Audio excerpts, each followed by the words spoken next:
whatsoever doesn't give you the right to come here and say you grew up in. Coco, you need to calm down. Even someone in the comments is saying that you're not Deeper Life. Your church has got rules. You know that. Your church has got rules that you need to follow. Not just your church, but your Bible even has rules that you need to follow. You're not dressed like a Christian. You don't look like a Christian. I wanted to say something to her. I want to use my other page to go and check out her. This Deeper Life member. Since when did Deeper Life members start dressing like this? Imagine. Sorry, Reggie, you were saying something. Adenla, I wanted to tell you that we do shows on Islam. Actually, yesterday we did one. And for Coco and Adenla, you're asking why are we picking him out? We did Jerry Easy for about 3 days straight. So it's all of them. It's not just your particular pastor. All of them can get it. Yes. Yesterday I did Apostle Johnson Suleiman. Where were you guys then? But now, because they are talking about your cult leader, now all of you come out. That means you people are just against Christianity. That's just the honest truth. You people are kind of the Antichrist, and you people are against Christianity. May God have mercy on you. Coco, instead of you going off, why don't you ask me why I've got this man up here? That's the way to have it. You've not answered. I have not answered. You didn't ask me. When did you ask me why I've got his face up here?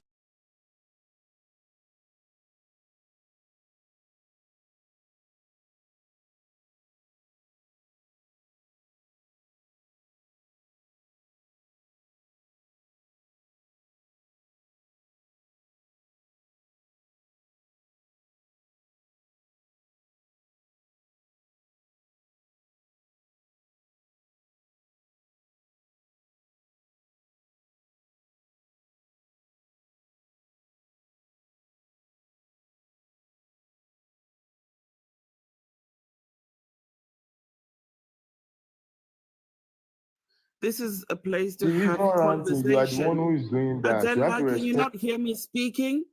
I'm sure you hear my voice, right? Do not speak over anyone. You're doing it again. I will drop you. Do not speak over me or any other person on this panel. This is not your church where women are supposed to keep silent.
What I've been saying in Yoruba is this, right? So in this church, you have to be modest, right? You have to be modest. And when you go and look at Coco's profile, there is no modesty with Coco. There is no modesty at all. And it's really beautiful that you would come here and be talking all this talk, but you are not showing. How can you be representing the man that says he is the holiness pastor? Nothing holy there. Huh? Nothing holy there.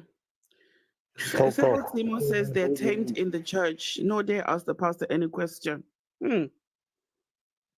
Holiness. Adela, I dropped you because you kept talking over the host and kept talking over me. That is the reason why I dropped you.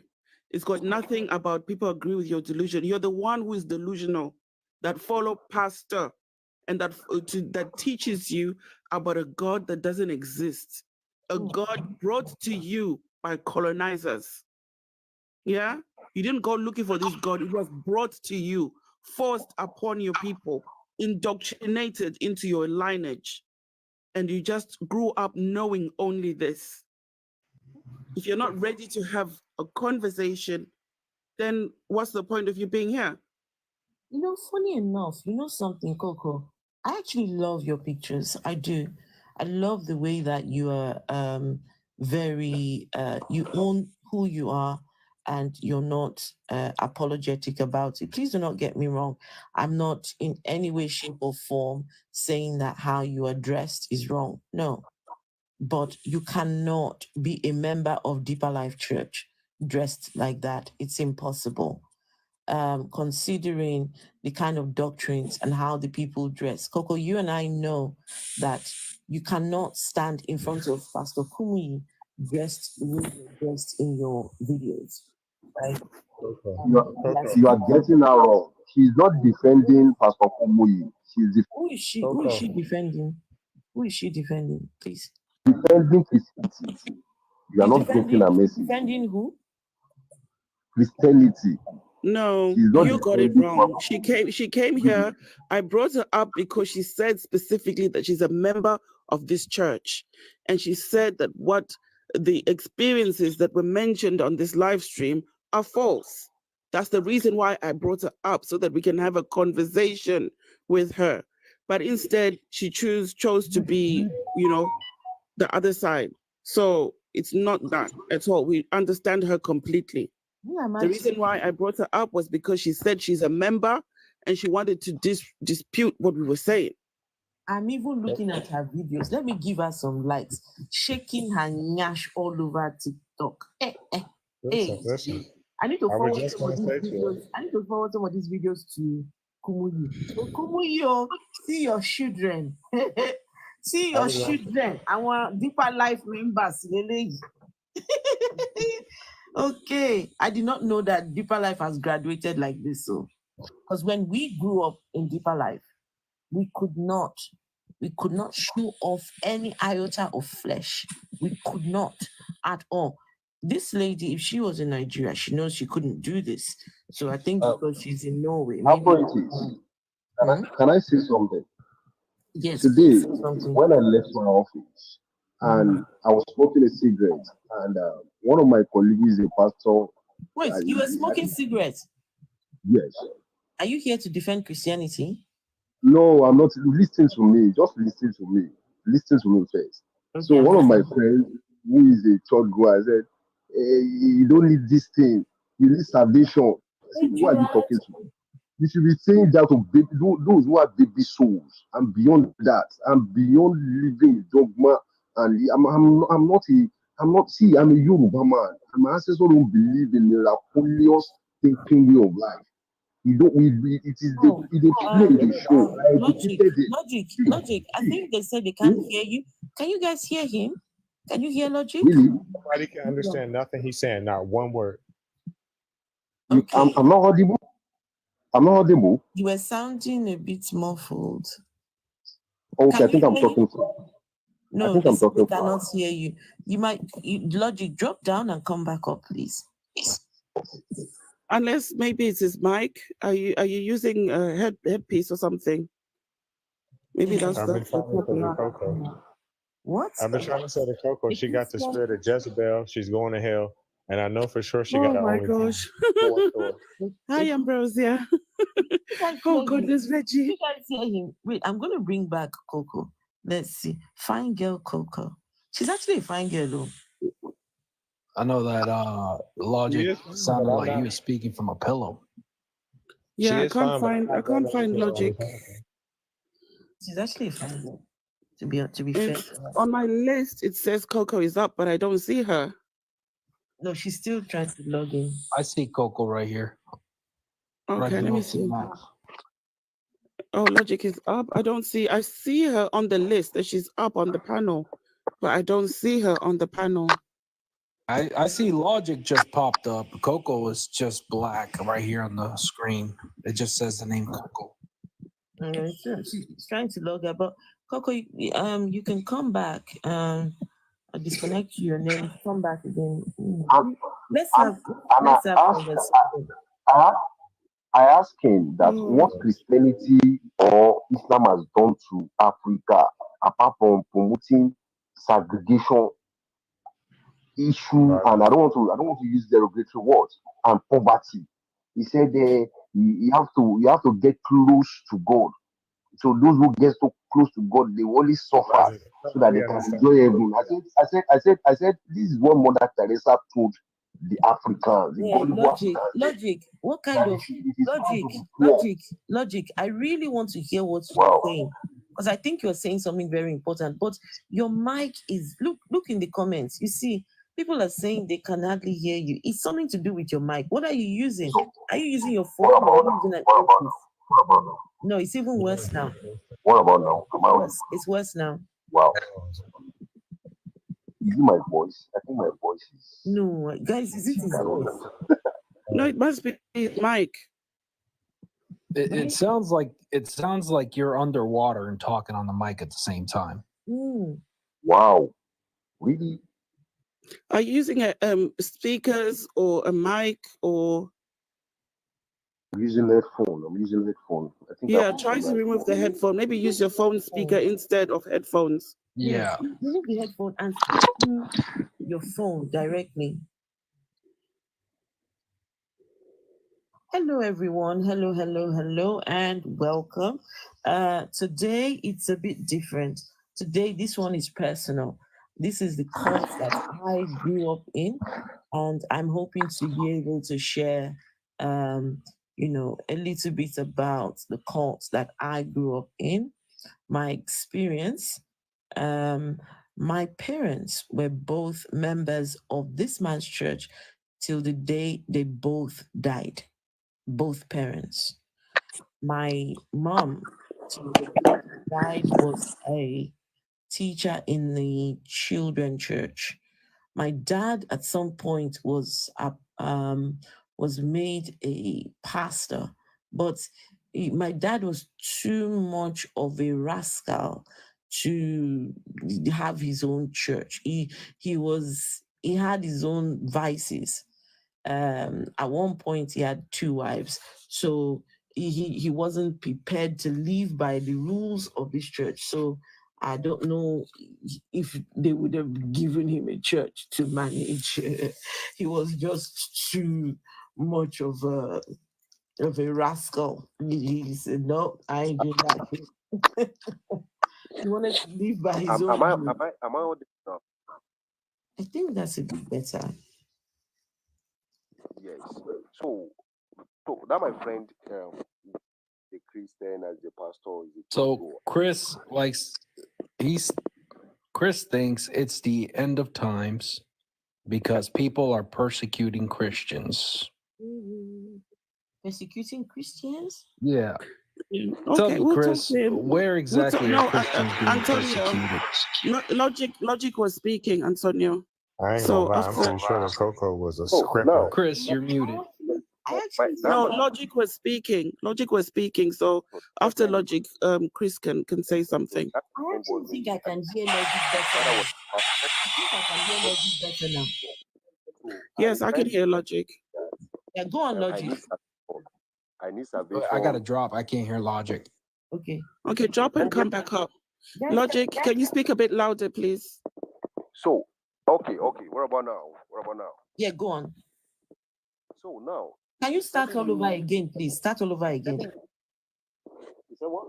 Can you please start all over again? When you started the first time, I heard you saying something about Logic. Hold on, Logic. I heard you saying something about you went outside to smoke a cigarette, and someone came and was trying to say something. Can you please go? Yeah, it's my new friend. So he's my new friend. We are working around the same industry. So he's my new friend. So and he's telling me I need salvation so that I can be in a good consciousness. I said, see, you'll be telling that to baby souls, those who are still living in a dogma and miraculous life and beyond that. And let me ask you a question. What Christianity has done for Africa as a whole? Nothing apart from bringing stinking poverty and reprogramming people with dogma and miraculous thinking way of life. Yes. Tell me one thing Christianity has done. Tell me one thing Islam has done for Africa. Nothing apart from stinking poverty and making people think miraculously. And I told him, even Mother Teresa, this is the tactics he's using. No. So now that my friend now replied me that you have to near God. Mother Teresa was evil, a very evil woman. She's a scam. She was an evil woman. In Africa, that is fine to be poor because Jesus was I don't know, he's a meat seller. What was he called? That he's a poor man, but he's taking money from the Catholic and sponsoring a lot. I don't know. They were giving Teresa money, right? Logic. People were donating because they put it out there that she's doing all this good work. So people were donating to her cause. She was not giving the money to the people that she was supposed to be looking after. No. She was just siphoning that money into the coffers of the Catholic Church, right? And telling the people that you're looking after that poverty is part of the deal. It's a salvation. Poverty is a salvation. That's what my friend is telling me today. That if you near God, those who near God, they are meant to suffer. I say, see, if that's what is your God is projecting, I would disembark from him. I don't deal with the God of poverty. I don't. Okay? I say, oh, this, I'm not a baby. You'll be preaching this thing through. I'm beyond you. I see. I'm dealing with the historic knowledge. I'm not a baby soul. You can talk it to your congress member, your church member. See, I'm beyond that. Don't say that to me. He said he switched the conversation that this one is I don't come. I can Logic, I can hear your frustration.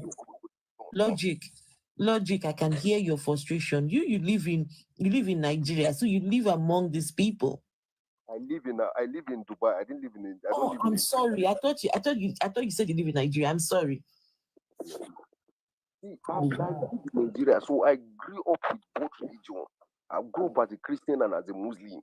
So I have in-depth historical knowledge about Muslim, about the religions. So I have in-depth historical knowledge and every dogma angle about Christianity. So it is the boat. Anyone you bring come, I have every issue of it. So they didn't come near me. They know me. They will not come. Logic, please. I'm going to crave your indulgence. I want to speak to Chris. It looks like Chris is here to, I don't know, to defend. I don't know which one he's here to defend. Well, please. Hello, Chris. Hello. So, Chris, are you, first of all, are you a Christian? I'm a Christian. Are you a member of Deeper Life Church? I'm a member of the church. You're a member of Deeper Life? Of the Church of Christ. Not Deeper Life. I go to Deeper Life too, and I have my roots in Deeper Life. Sorry, I didn't catch that. What you don't understand is that there's no division in church. It's the Church of Christ. Are you a member of Deeper Life, Kumuyi's church? Are you a member of that church? I'm a member, yeah. Which branch do you go to? I'm in the UK currently. You go to the UK branch. What part of UK? Which UK branch do you go to? See, I don't have to answer all the questions you're asking me, but why wouldn't you be able to answer the question? Reggie, go on. No, I asked him, if you're not going to answer any questions, what are you here for? Exactly. That's a good one. Why?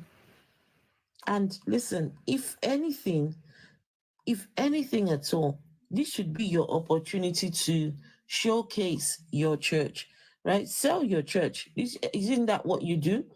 Invite people to come to church. okay, Right? I believe. I'm sorry. I believe you're not a Christian. And when it comes to the word church, you understand the meaning of church. The church is not divided. The church is one body, and it is the body of Christ. Oh, Yes. no.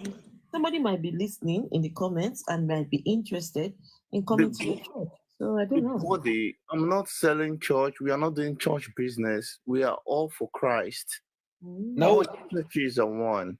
And from the way you all sounded, it means like you don't know what being church is all about or being a Christian is all about. Yeah, go on and tell us what being a Christian is all about. Okay. The word Christianity first appeared in the book of Acts, and it means people like Christ, people like book of what? Jesus. The word Christians, the apostles were called Christians in the book of Acts of Apostles, and it means people that do like Christ. Anybody understood what book he's talking about? Acts of Apostles. Yeah. Acts. The Acts, yes, Acts of Apostles, Acts. When the people in Antioch saw what the disciples of Jesus were doing, they called them Christians because they behave like Jesus Christ. They preach, they heal, they do miracles like Jesus Christ. And that is why we are called Christians, because we behave like Jesus Christ. We act like Jesus Christ. We have His Spirit in us. So what miracles did the apostles do like Jesus? I won't even tell you the miracles the apostle did. I'll tell you what God is doing through me. What God is doing through you? Yes. Reggie? So God is going through you? God is in all Christians and is reconciling the world back to Him. The Bible says that He has not given us the spirit of condemnation, but of reconciliation, to reconcile the world back to Himself. I'm not asking you to preach. I don't want you to preach. I want you to tell me what miracles the apostles did that were like Jesus's. Hallucinate.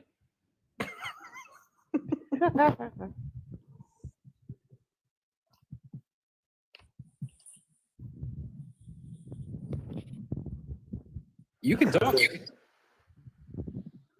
That might be a very loaded question for brother to answer. Okay, someone muted me, but let me just say something. It's me muting No, you Chris, because you're not Chris, answering. you need to answer the question. Just focus on the question you've been asked and answer that. Don't try to say extra things. You were asked which miracles did the apostles perform that were like Jesus's? They were able to raise the dead, they healed the sick, and they cast out demons. Okay, so tell me, what apostle raised somebody from the dead? I raised someone from the dead by the power of Christ. How about that? I call bullshit. What was their name? Tell me their name. I, by the power of Christ, was able to raise someone from the dead. I get that. I heard you the first time, but this is what I'm asking you, Chris. What is that person's name that you raised from the dead?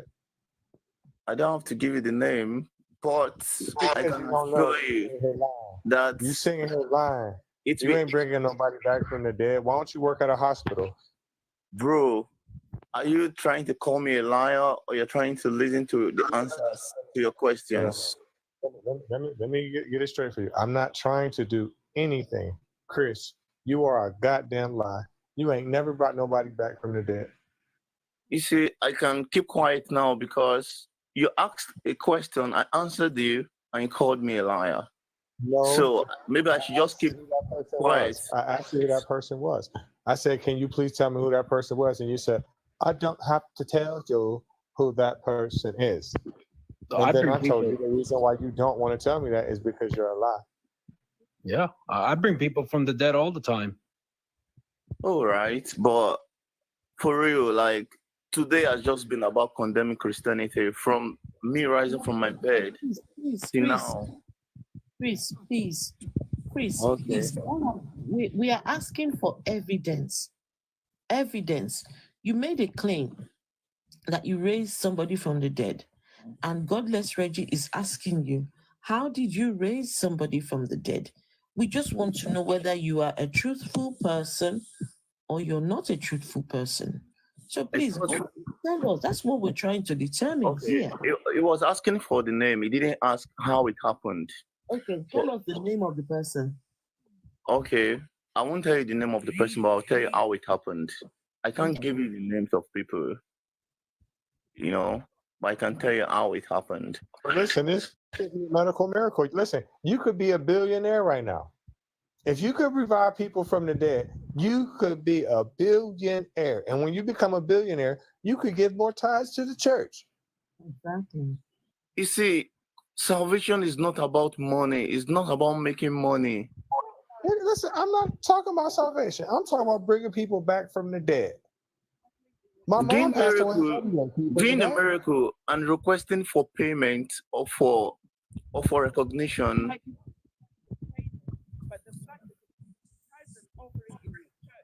Vessel, where did you go? Can I hear you? Yeah, Vessel took a trip to France. Being a Christian, after God uses you, you don't ask for money, you don't ask for recognition. The glory goes to God. Wait, and this man, you posted this picture. 1 second, Chris. So you raised somebody from the dead. Did they put it in the news? Did the thing hit the headlines?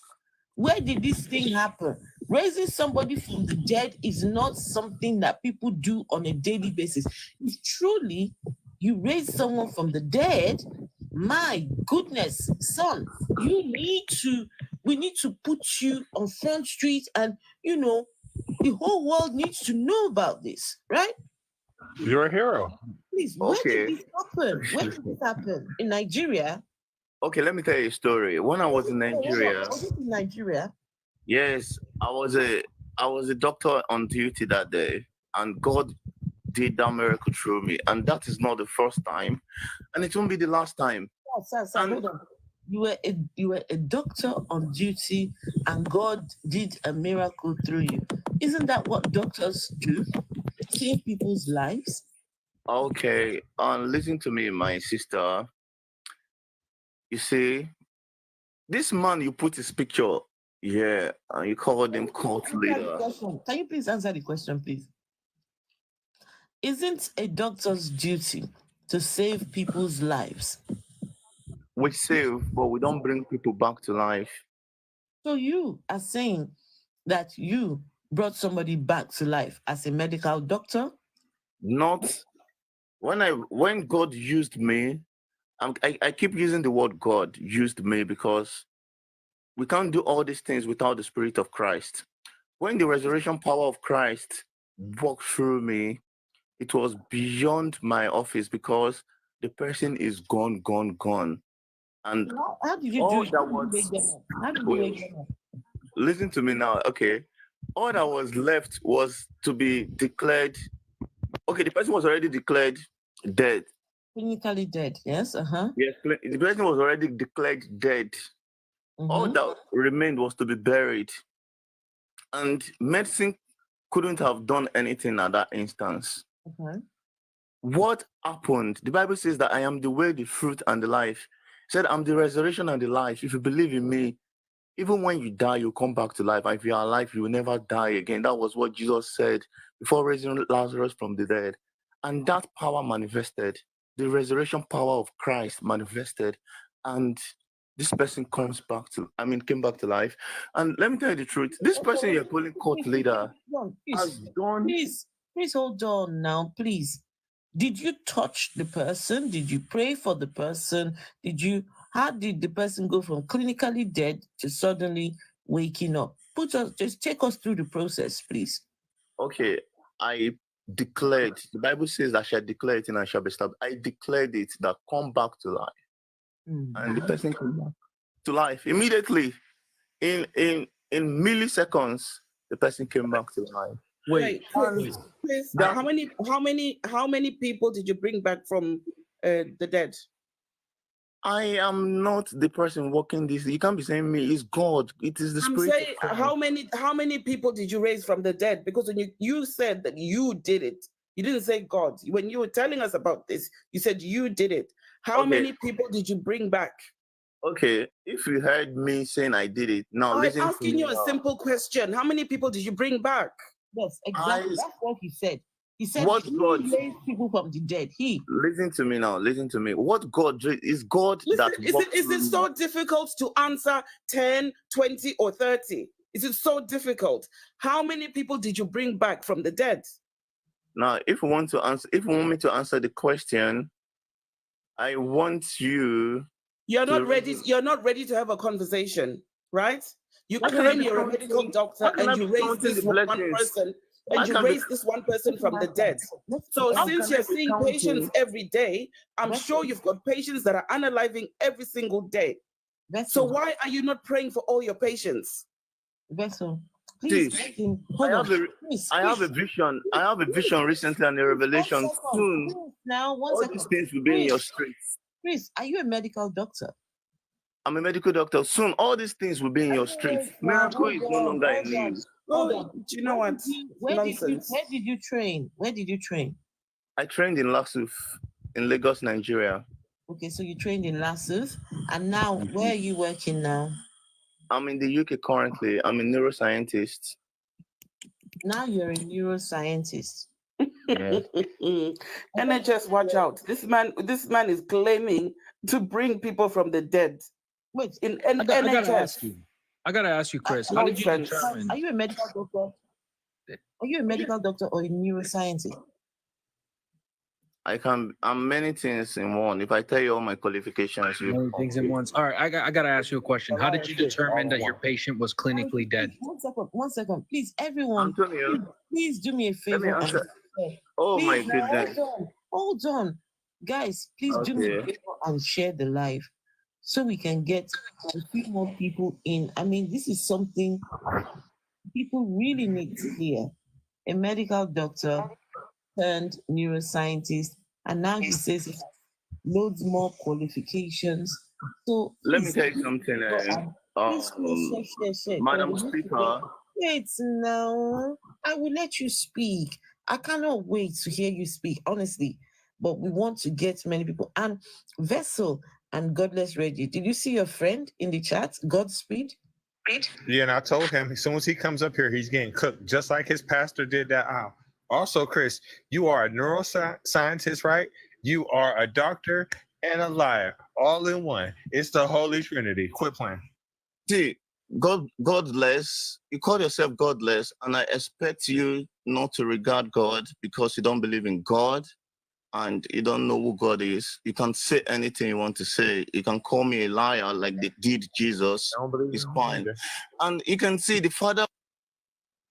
Chris, how many people did you bring Father back of faith. You're from calling the Father dead? Of faith. One of the fathers no, of faith. How many people? Because right now you're in the UK, you're working in the NHS. So this is fantastic because do you know what? The NHS needs people like you that can raise people from the dead. Every hospital around the UK is full of dead bodies. Families are grieving and crying. Babies are unaliving every day. Yet we have someone like you that can bring them back. Let me tell you the truth. Wow. In these last days, I had a revelation yesterday.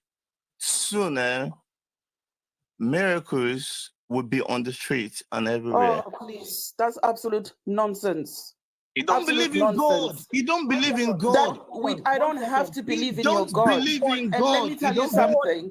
Let me give you a tip, Chris. When you're with your patients, don't tell them about this, your God. Don't dare. You can't tell me what to do. You can't tell me what to do. Giving you advice. I want to say something to Vessel, The please. Bible says that as many that are led by the Spirit of God, they are the sons of God. Please, 1 second. Vessel, right? Vessel, imagine tomorrow, right? You need to go to the GP, to the doctor. Yeah. And you find this guy as your doctor, right? Please, what will you do? I thought I will walk out. I will report him. I will have his job. That's what I would do. You're already reporting everybody. You're reporting. Yes, and I'm going to report you too. See, what I'm going to report you too. As you have the Spirit. As somebody who's working in NHS in the UK, you're making claims. You bring people back from the dead. You have the Spirit, right? Yes. I have a spirit inside of me. It's called Hennessy. That's the spirit I have inside of me. Also, Chris, 1 second. Chris, you need to hear me. Listen, Chris, please don't. The Church of Christ. Please do not unmute yourself. Chris, please, I need to say something very, very important. Chris, I need to say something very important. Please do not speak over me. I need to say something very important for your own good. Chris, I need to say something very important. What is wrong with this guy? What's wrong with this guy? Can I please say something very important? Please. Please, let me say something very important. Thank you.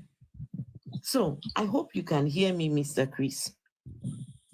Raising people from the dead.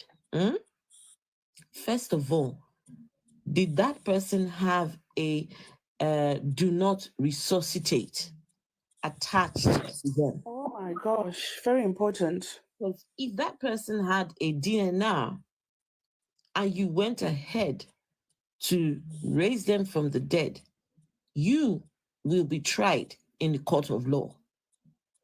Because you're in the UK, things work different. We don't just be seeing dead body and think, let me go and pray for the person. Hallelujah. Look, some people are very content in dying. Some people actually want to die. And so they put a DNR.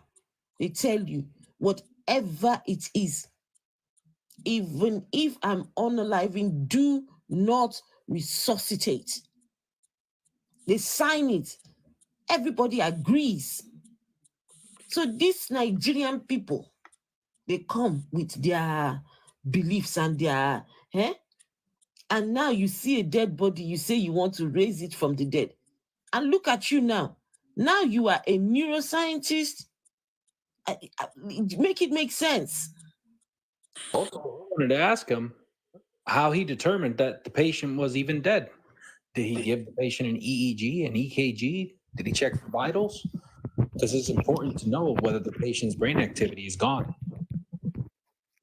He's playing with fire. This one is playing with fire. You go and resuscitate somebody who was unalived and yet they have a DNR. The person will wake up and sue you. Not just that, Afro. This is someone who's claiming to be a doctor and bringing people back, right? People are listening in the comments. Some have lost their babies this morning. Some have lost their mothers this afternoon. Some have lost their loved ones this evening. What are they going to do? They're going to contact him and ask for help to bring their people back. How is he going to do that? There's just some things. You know what? Another thing with this religion thing, it makes Africans really stupid. Really stupid, man. Really stupid. You don't come up and claim, I'm a doctor, I did this.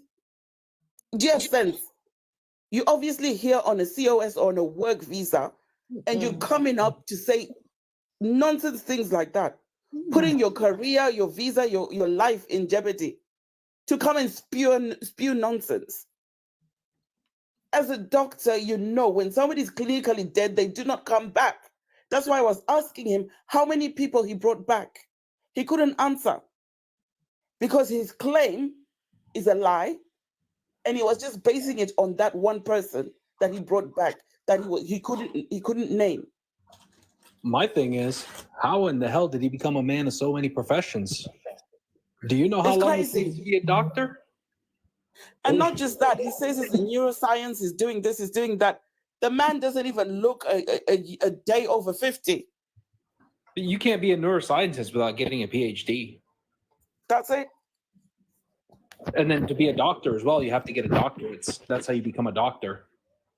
Greetings, Mama Africa, fellow people on the panel. Thank you for having me. You're telling me you spent 10 plus years studying medicine, became a doctor, and then spent another 10 plus years studying neuroscience? And then you claim you also have multiple different professions. How many years of life do you have? Okay, we had Sabotimo. Hello, Sabotimo. Sabotimo? Sabotimo?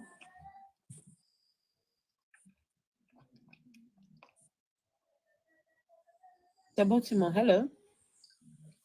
Okay, guess he's not there. Yasin, hello, Yasin. Hello. Can I say something? No, 1 second. 1 second. Yasin, hello, Yasin. Mama Africa, thank you so much for having me. How are you keeping? How are you doing, Ma? I'm all right, thank you. How are you? I'm good. Thanks for asking. The thing that brought me to your life, I'm so sorry I sound like this. I'm still recovering from my friend's wedding this weekend. I've been going through your content because I've been following you for a while, right? And I've noticed that you came out of Christianity and you came out realizing that what you've learned your whole life was basically a lie, and it upsetted you, to a certain degree. But I need you to be honest with me. Were you upset with this God that you thought you believed in, even after finding out that it wasn't right?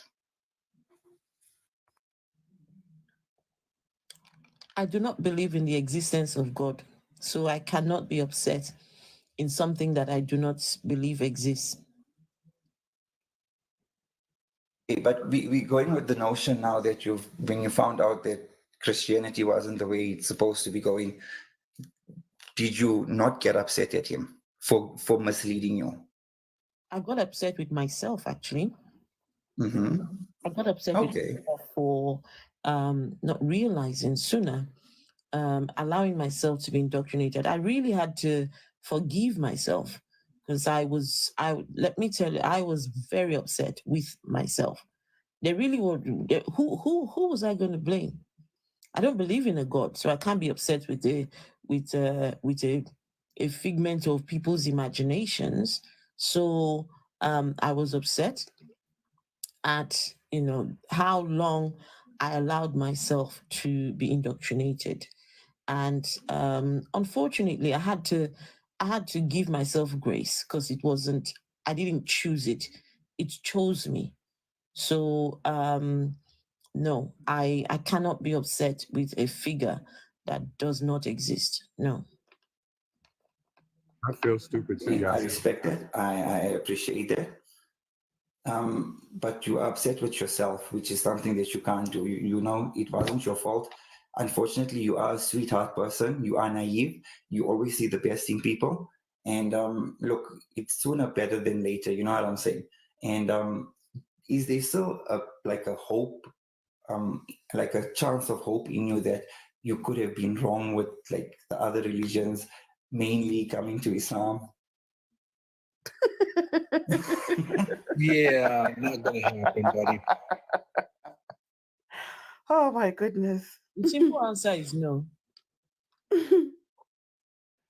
Could they be that hope, Mama Africa? Because I've given you that nickname, Mama Africa, because you look like a person that will, represent Africa. Yasin, hold on. Let me tell you something. That religion you just mentioned copied Christianity and Judaism. So if there's something wrong with Christianity, then there's definitely a lot wrong with that religion you just mentioned. All right. Now let's think about that logically, vessel of dishonor. How you keeping? How you doing?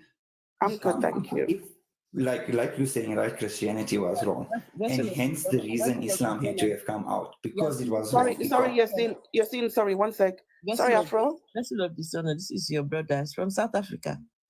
Oh, lovely. Sawubona. CC Punjab. Yeah. Nkorinjani. Let's talk, my brother. Let's talk. Mama, Sawubona, Mama. Where you from?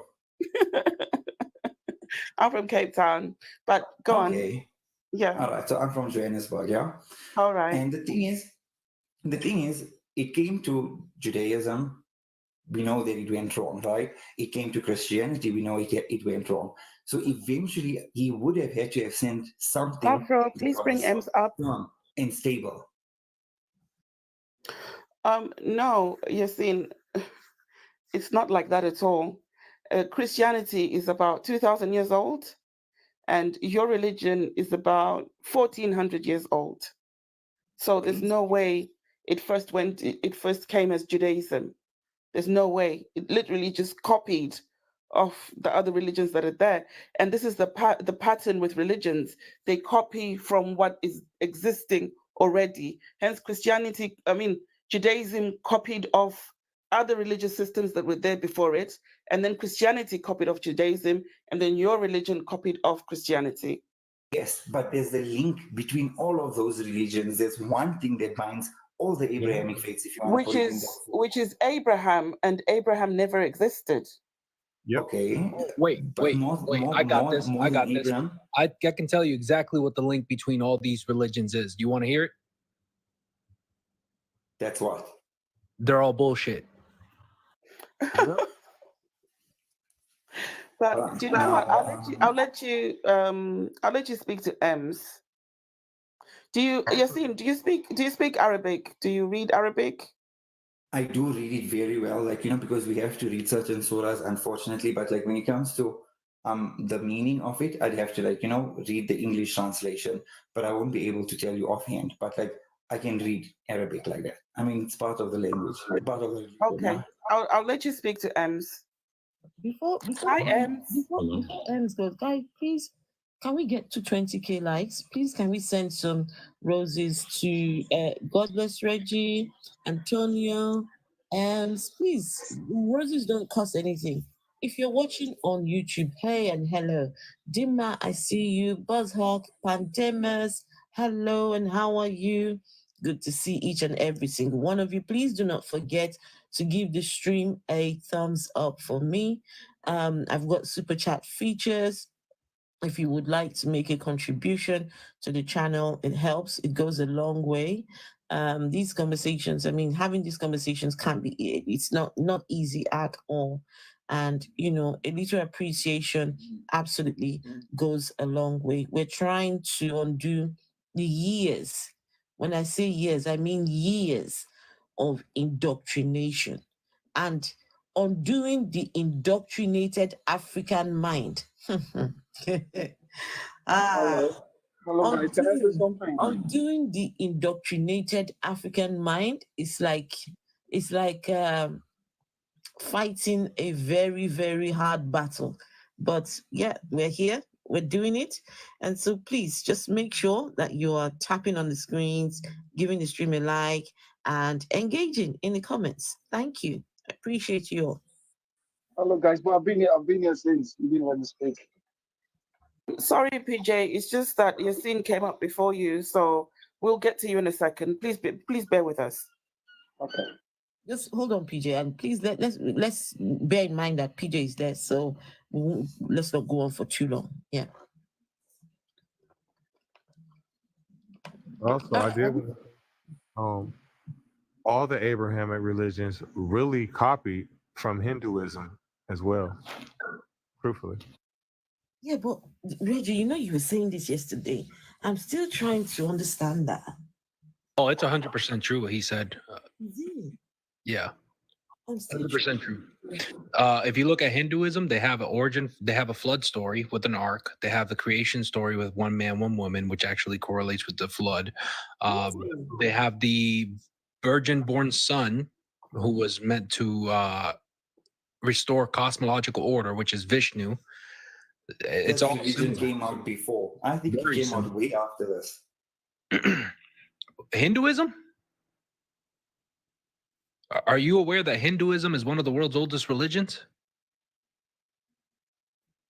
Much older than Christianity, much older than, let me just say, much older than the Abrahamic religions. Yes, it's one of the Agreed. first dharmic I agree. religions too. 100%. What did you say? I agree that it is one of the oldest religions in Right. essence. So, Like, Abrahamic religions copied from Hinduism. Even the names are very Sorry, similar. go ahead. Is that even the names are very similar? I mean, when you have Abraham, right? The deity in Hinduism is Brahman. Abraham's wife was Sarah, and Brahman's wife was Saraswati. Wow, mind blowing. All you gotta do is put an A in front of that Brahmin. all right. So, Abraham. Antonio, on that very same note, how old was Parvati when Shiva came down to marry her? How old was who? Parvati, when she got married to Shiva. What is there a virgin story as well in the in Hinduism? There's Yes, a child there is. marriage. Parvati was Oh. 6 years old Oh, and so Shiva was child- 150 years old. How old was she? He was 6 and Shiva was a grown ass guy. He was a grown Just ass man. like in your religion, Aisha was Yes. 6, Yes, and your unfortunately. guy was 50 something. You see, you just copying, just copying. Sorry, Ems, go ahead. Yeah, go ahead, Em. Why are you a Muslim?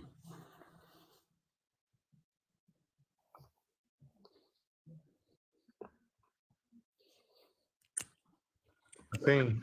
Yes. I believe we had this conversation before. You the sellout, isn't so? Sorry for the language. Yes. Oh, don't speak like that, please, Yasin.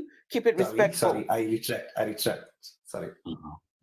Right, because you are kafar, Yasin. Yes, sir. No, answer the question. Why are you a Muslim? Why am I Muslim? Mm-hmm. Okay, I'm going to be honest about that, right? Because I was honest when I asked Mama Africa about hers. It came to a point in my life, right, when Islam was the only thing I had. And I think if I had to have lost that Islam, in essence, I'd have lost who I am as a person. And I wouldn't have been where I am today. So the name Yasin happens to be one of the biggest surahs in the Quran. As you know, it's called the heart of the Quran. And it basically summarizes up the Quran. And when I got to the lowest point in my life, on my knees, that was the only thing that kept me going. And there's a reason why it kept me going, because had I left it, I may have not been the person that I am today. I may have been totally different. I may have been, I may not even have been here. So I do have Islam to thank for safeguarding me and bringing me to this point where I am. So you're aware that you're in a cult, right?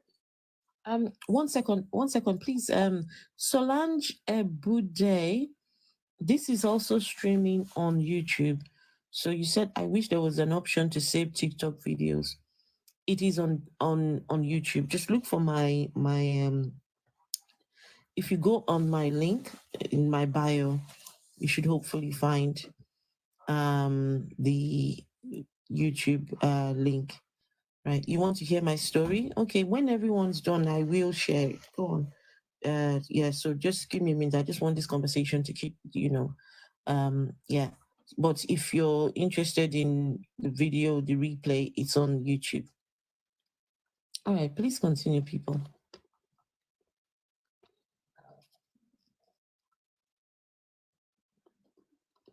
Ems? A vessel of dishonor. When we grew up now, because we didn't, Arabic is not our mother tongue. We grew up going to madrasa, going to the masjid from 5 o'clock in the morning, coming home like 6 o'clock, doing school and everything. But the thing is, they always threatened us. They always made us fearful. They always told us, no, if we don't go read namaz, Allah's going to punish us if we don't do this. But they never ever harped on the good things. They always harped on things. And when I grew up, I was very scared of Allah. I was like terrified of this person, of this And creator. so you Because should continue to be, because a God that threatens you is not a good God. It's pious to be scared of Allah. But now the thing is, he is the big guy. I mean, if we don't give him that certain level of respect for the role that he plays, or the title that he is, or the person that he is, we have to acknowledge that, whether we like it or Yasin, not. are you following all the rules? Are you trying. breaking the rules? We try our best, right? Like, look, So the if you're 5 prayers trying, on a it means daily. you're not following all the rules, which means that you're not. What's the point then of being in this religion if you can't follow the rules? At least I know I tried, right? I went so far. No, it's not worth anything to try. Your religion, not just your religion, all religions have got specific rules. But the thing is, it's so difficult to follow the rules. That's why people made up the term free will. Free will doesn't exist when there's a set rules for people that need to be applied. For example, in your religion, I suppose you can do whatever you want, because your God said that he will put a Christian or a Jew in your place in hell so that you can go to heaven. And that doesn't sound like a good God. Okay, all right. I'm with you. I do follow you, right? But your first point that you made was that what's the point of doing anything? Everything that you do, vessel of just honor, never goes unnoticed. And the people that don't like you the most, they watch you even harder, and yet they'll give you the most least concern, right? I don't care who doesn't like me or who likes me. Yes, but I live my life free of judgment. Your No, efforts I live don't my go life free unnoticed. of judgment from humans and from so-called gods. That's all. I like you. I'm free. I like you. So I like you too, Afro. I live my life free. I'm free. Your efforts don't go in vain or unnoticed, right? You just I'm have not to making keep any that in effort to mind. be liked by anyone, you see. I'm just You living my shouldn't, life. and you shouldn't. No, of course not. No, I'm just living my life the way my life is supposed to be, without You a go, God, girl. No, you without go for it. restriction of a religion, without judgment of a religion. Because you know what, Yasin, you only have one life. There is no afterlife. No one has life is there. All you have is some books, but we know that, you know what, nah, that's a bit, But funny enough, when you compare Spider-Man to these religious books, people would rather believe a religious book and not Spider-Man, because they were indoctrinated by that particular book. If they were indoctrinated by a Spider-Man comic, they would believe a Spider-Man comic and not a religious book. Now, I'm just concerned that you had to wake up at 5 o'clock in the morning to go to madrasa, or how old were you? You were 4 years old, waking up probably 4:30 so that you could be there for 5. That's heartbreaking. And then you still go to school at 7 o'clock. You come back, you attend afternoon madrasa. It was hectic, Vessel. That's borderline child abuse. What's child abuse? Here's my argument for that, right? If God wanted you to worship him, he would present himself to everybody. But if God didn't want you to worship him, he shows himself to no one. Do you really expect the master, the creator of the heavens and the earth, it's so huge our minds cannot even comprehend? You expect that same creator that created something so huge to come in front of you and say, worship me? Yeah, absolutely. He did that to Abraham. He did that to Yes, Moses. he did it to David. There's multiple examples where he shows Abraham up in front of doubted him people. even after he showed himself. He was like, "Oh, give me more proof. Show me how you rise the dead." And then Moses told him, why did he not reveal himself to Musa alayhi salam? Because he only revealed a piece of him in the mountain withered away, right? Moses heard am I missing the point? Moses heard God's voice. Moses saw the effect of seeing God where the mountain exploded. Moses saw the effect of God unaliving all of the Israelites in the desert because they disbelieved in him. and then bringing them back to life. So do you really expect that same creator to come in front of you? I mean, it's for our own safety is keeping us away. And that's why we use the reference of the ozone layer. He did that to Don't hundreds talk of over thousands of talk, Israelites. because then you might learn something. Please stay muted. He unalived and then revived hundreds of thousands of Israelites. He blew up a mountain for Moses, and then also he split the sea for hundreds of thousands to see. Condition. Not to mention the fact that he for also those made things. food from the sky so that the people could eat. He also produced water from rocks. I mean, the list goes on. God presented himself to these individual people, but yet he doesn't present himself to any of us. If he wanted us to worship him, he would do that, just as he did to Moses, Abraham, David, Jacob. Who's the independent factor in that equation between us and the creator? Who's the independent variable?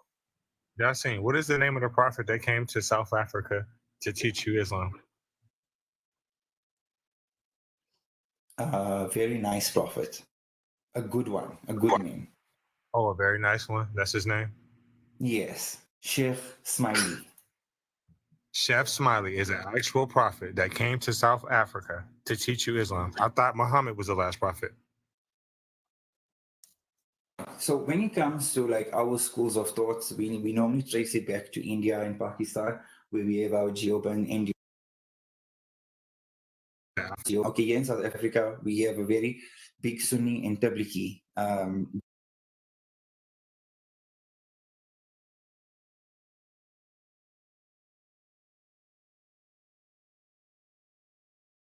Like Vessel will know in Cape Town, they're not allowed to play the azan earlier. They started banning the azan, right? So there's certain places in Durban as well where the azan was banned, but the parts where I'm living in, it has not yet been done. So Well, you can make a nuisance. Not everybody. Sorry, Reggie. Yeah. Yasin, are you saying that you're from Pakistan, really? That's what you're saying? Your lineage? Now, notice how you take it out of context to fit your narrative, godless Reggie. Let's do the story. Let's do the story. Let's do the story so you can nicely, wait a minute. No. I'm not trying to fit a narrative. What you said was because I asked you a question, right? I asked you what prophet came to South Africa to teach you that, right? Then you said somebody's name. So I was like, well, I thought Muhammad was the last prophet. And then you said something about Pakistan. So what I'm asking you is your family from Pakistan or something like that?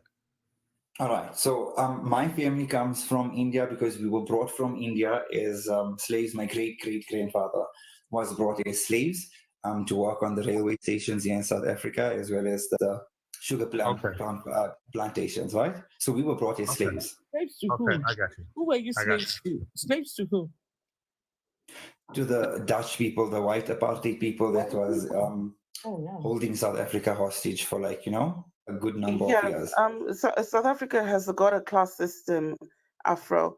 You've got the whitey people at the top, and in the middle, you've got people that look like Yasin, and at the bottom, you've got the indigenous people. Wow. Oh, you can see you from South Africa. On our own land. In our own land, Afro. Wow. Just because of these religions. You saw Cyril Ramaphosa coming to Lenasia for the Idka, right? The other year. That was in Lenasia, where I'm from, right? So he came for the Idka. Imagine. I saw that, and they got tired because they had to keep bowing down, and they didn't know how many times they had to do it. And we had load shedding. Yeah. It was so disastrous. You know how embarrassing it was. Yeah, God help me. Yeah. So I think Ems wants to ask you some questions. Ems, please go ahead. Quickly, 1 second, Mama host, Mama Africa. The reason why South Africa took Israel to the ICG was because they came from a former apartheid state, so they felt the pinch. I don't think she asked you about that, and we don't discuss that here. We don't discuss that here. Sorry. I'm still here. Yeah. Okay. Can we move to PJ? PJ, hi. Are you a Christian? Yeah, I'm a Christian, but I'm just here to correct a narrative someone said on this panel. If you allow me to quickly say it. Okay, please go ahead. What's the narrative? Yeah, someone said in this, I don't know if it was the host or something, someone said in Africa that the colonizers taught Africans and told Africans about God, which is very, very, very incorrect. Because in How African how is that traditional, incorrect? yes, it is very, very incorrect. In African How is traditional it religion, incorrect? Please explain how it's incorrect. this is where I'm coming to. No, In but African, hold on. Who said that here? someone Did did. they say that? Yes, someone did. The reason why I Probably I sent a said request, it because it's a fact yes, that whitey people brought this religion to Africa. They brought the Go ahead. religion. yeah, Okay, but yeah. You said the colonizers taught Africans and told Africans about God, and which is very, very incorrect. The reason No, being said, can you explain where I got it wrong or where I'm ignorant? that's what he's trying to do. this is where I'm trying to go. How are you doing, guys? All right, Okay. sorry. Yeah, I'm good, thank you. Yeah, this is where I'm trying to go. Yeah, if you know about the African traditional religion, yeah, African traditional religion always and has always believed that there is God, the Creator. So, PJ, what Please, makes can you you just let me think? finish, please? Can you No, just let me I'm not finish? going to let you finish. What makes you think that the African God is the same as this Hebrew God? That's this is very important for me to listen to because he sounds Nigerian and there's I need him to get somewhere. There's something I need to ask him.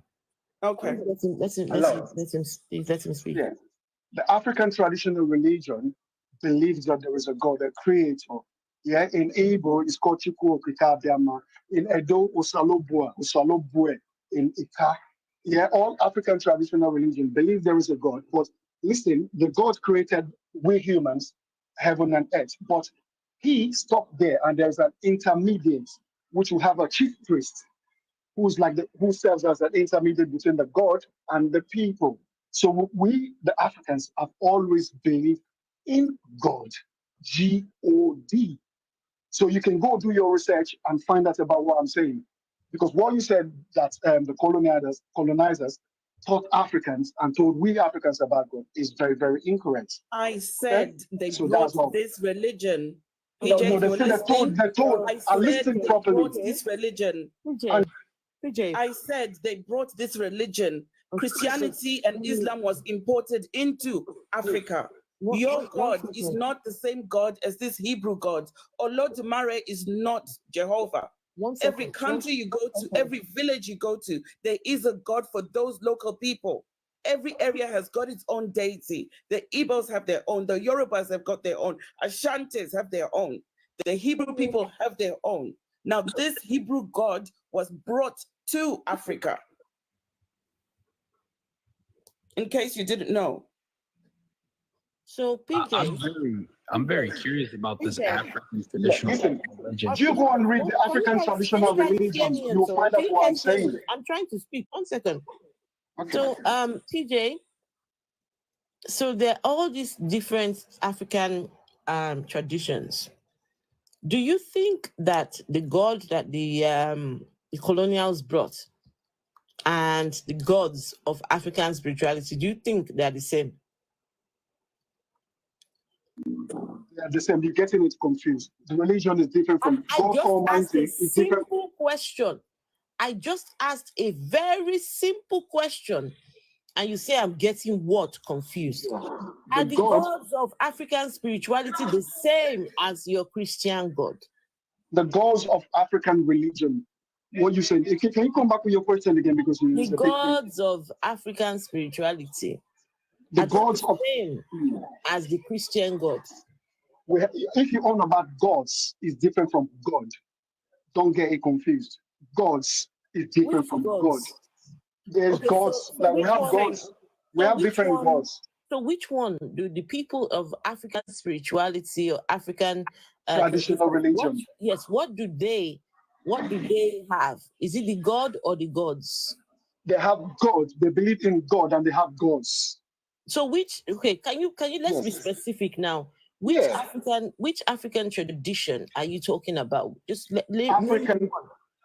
Yeah, African traditional religion. Name me one. This was the religion we was practicing before the colonizers came into Africa. Please, there are different ones, right? Can you please name me one? Give me a sec. Hello guys, how are you doing? Okay. I'm curious about this. Yeah, hold on, Antonio. Afro, he just said something very important. He said that we were worshipping these gods before the colonizers came. So why is that after the colonizers came, we stopped worshipping these gods? It's simple. They brought Christianity, used Christianity to enslave and brainwash and persecute. Why did we Simple. Why did we even need a different person to now bring the same God that we already had? We needed somebody to come and give us what? The same God? Make it make sense, no? But anyway, let's see. I want to see what Yeah, hello. This is what I'm saying. Yeah, we had our African traditional religion. Yeah, which believed in God Almighty, the Creator of the heaven and earth. But we have chief priest, which serves as the intermediate I'm not asking between you the about, people. I'm not asking you about chief priests. We are not talking about chief priests. So we are what are you talking saying? about God.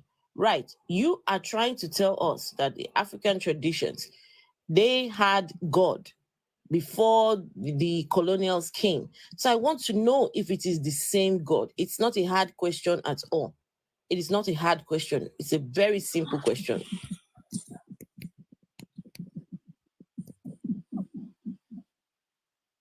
It is the same God. It is the same God. The Creator. You sound like a Yoruba man, right? I'm not a Yoruba. No, I'm not. Where are you Yoruba, from? no. Where are you from? I'm from Edo. From Edo. Tell me about the God from Edo. The God from Edo, we have Osalobua. That's the main God. Okay. That's the main God there. But we have other gods. Hold on. So Osalobua yes. is the God of the Edo people. Hold on, give me a second. Osalobo, listen. Wait now, don't put words in my mouth. Why are you over talking me like this? Why? I'm trying to find out whether Osalobua is the same as the Christian God. Hang on. Osalobua. Ogenusa. Yes. Is it Osanobua or Asalobua? Osalobua, Ogenusa.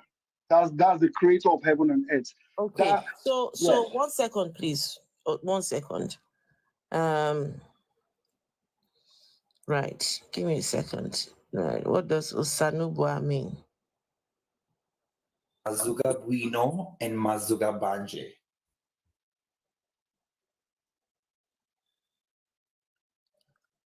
Give me a second. Let's see. Osanobua. And in a nutshell, what I was trying to say, we've believed in God. One second. No, PJ, hold on. Came to Africa. 1 second. So PJ, hold on. Osalobua is the name for God in the Edo language. It is often abbreviated as Osa, which is commonly integrated into the modern Edo names. The epithet Osalobua Nagodua means God Almighty. The word Osalobua encompasses a large number of divine principles, including the divine state of being merciful, timeless, goodness, justice, sublimity, supreme. In the Edo belief, Osalobua has the divine attributes of omnipresence, Oriole, omniscience, Ajona, and omnipotence. The supreme deity is believed to be present everywhere and at all times. Edo State has several areas within their local dialects. Okay, let's see. Okay. Afro, I will bet my last dollar that this Alpha God is older than this Bible God, this Hebrew God. So, what I want to know from the gentleman is, if these people already had this Osalobua, why did Osalobua sit there, fold his hand, and watch some other people bring the one, I don't know, the same, I don't understand. The same God to please bring M's up, Afro. Osalobua sat there and watched some other people bring himself to himself. Afro. Osalobua to make you understand, you don't get it.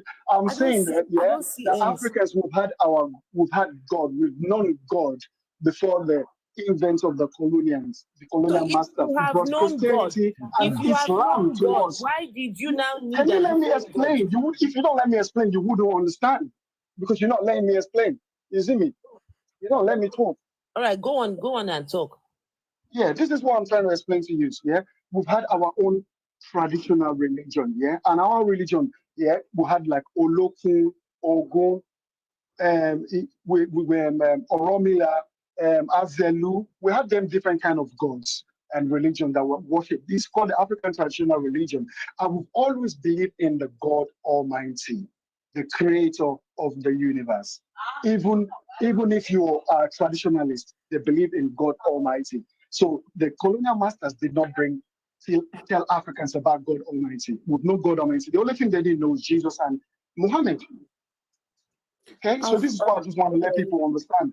If you want to know, DJ, if you want to broaden your knowledge, I listen. If you want to broaden your knowledge about African traditional religion, you go and read it, and you'll know what I'm saying. DJ, what you're saying is false because It's this not false. Osa. Can you wait? This Osa gods, yeah, that is for your people. The Hebrews will never worship Osa. Never. They It's will the same thing never about ever.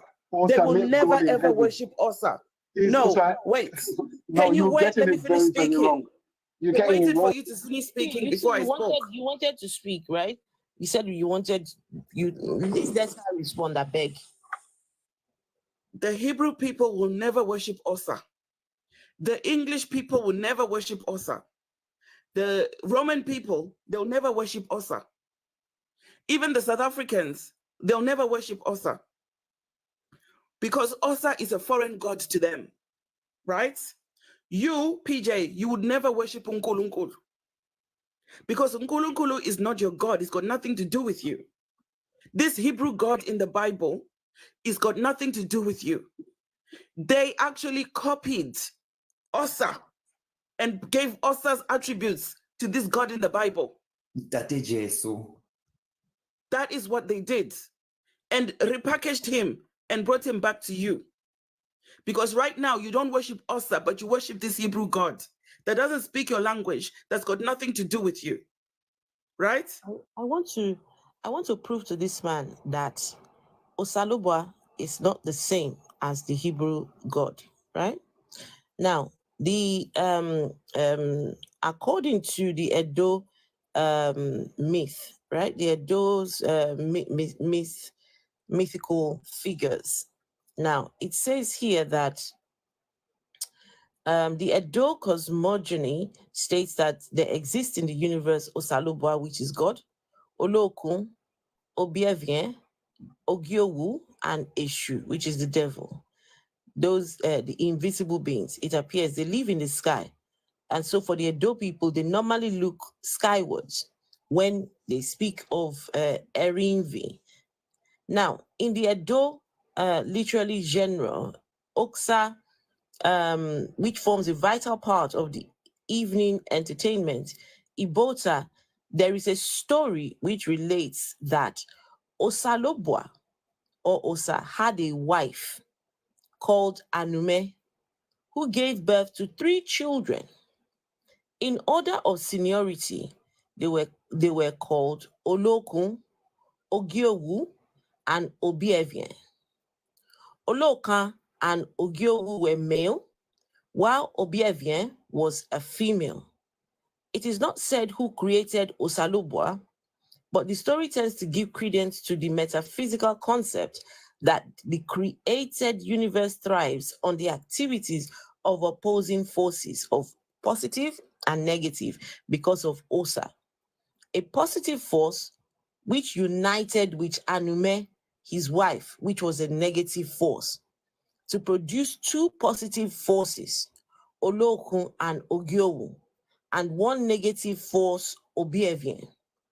It is not unlikely that in the consciousness of the Edo, Esalobwa, Anume, Olokun, Ogiowu, and Obievien are beings who possess human qualities, though on a higher scale. On the other hand, it could be that by assigning human qualities to them and other forces of the universe, he tries to concretize the abstract for comprehension. So, now, Mr. PJ, Osalubwa had a wife called Anume. Anume went on to have 3 children. So, are you saying that Bible God has a wife and has 3 children, since you are trying to tell us that they are the same God? We've been going on for so long reading stuff. If you want to know about what I'm saying, if I'm correct or not, go and read African traditional religions. Can you please It doesn't answer have the to. It doesn't have to be. It doesn't have to be about Can you Edo please State answer the only. question? PJ, what makes you think we haven't done so? No, I don't Do you think think you we're have. coming up here not you knowing what did, we're talking about? because what you're saying is that I cannot Can this worship. man answer The Hebrew man cannot mention. Cannot worship. It doesn't make sense. It's just a Listen, I'm name in asking different you a very language. simple. It is not.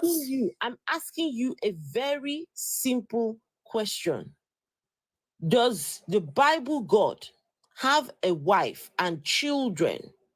You're trying to tell us that they are the same gods, that you all worshipped God before the people that brought you Jesus and God, the other one, the Hebrew one. So please, does your God, the one in the Bible that you have now adopted as your God now and abandoned Osalubwa, does okay, does Bible God have a wife and children? I don't know about that Bible God having child and children, but I'm just letting you know it's the same God with new God before It is not the same God. the colonial master came to Africa as a whole, It is the not whole the of same Africa. God. It is. PJ, let me tell you something. It can never be the same God, because these people, when they came with books about this God. Does Osa have books? Does Osa require you to change your name in order to worship it? Does Osa require you to be enslaved and indoctrinated? Listen here, they told us that what we're worshiping is fetish.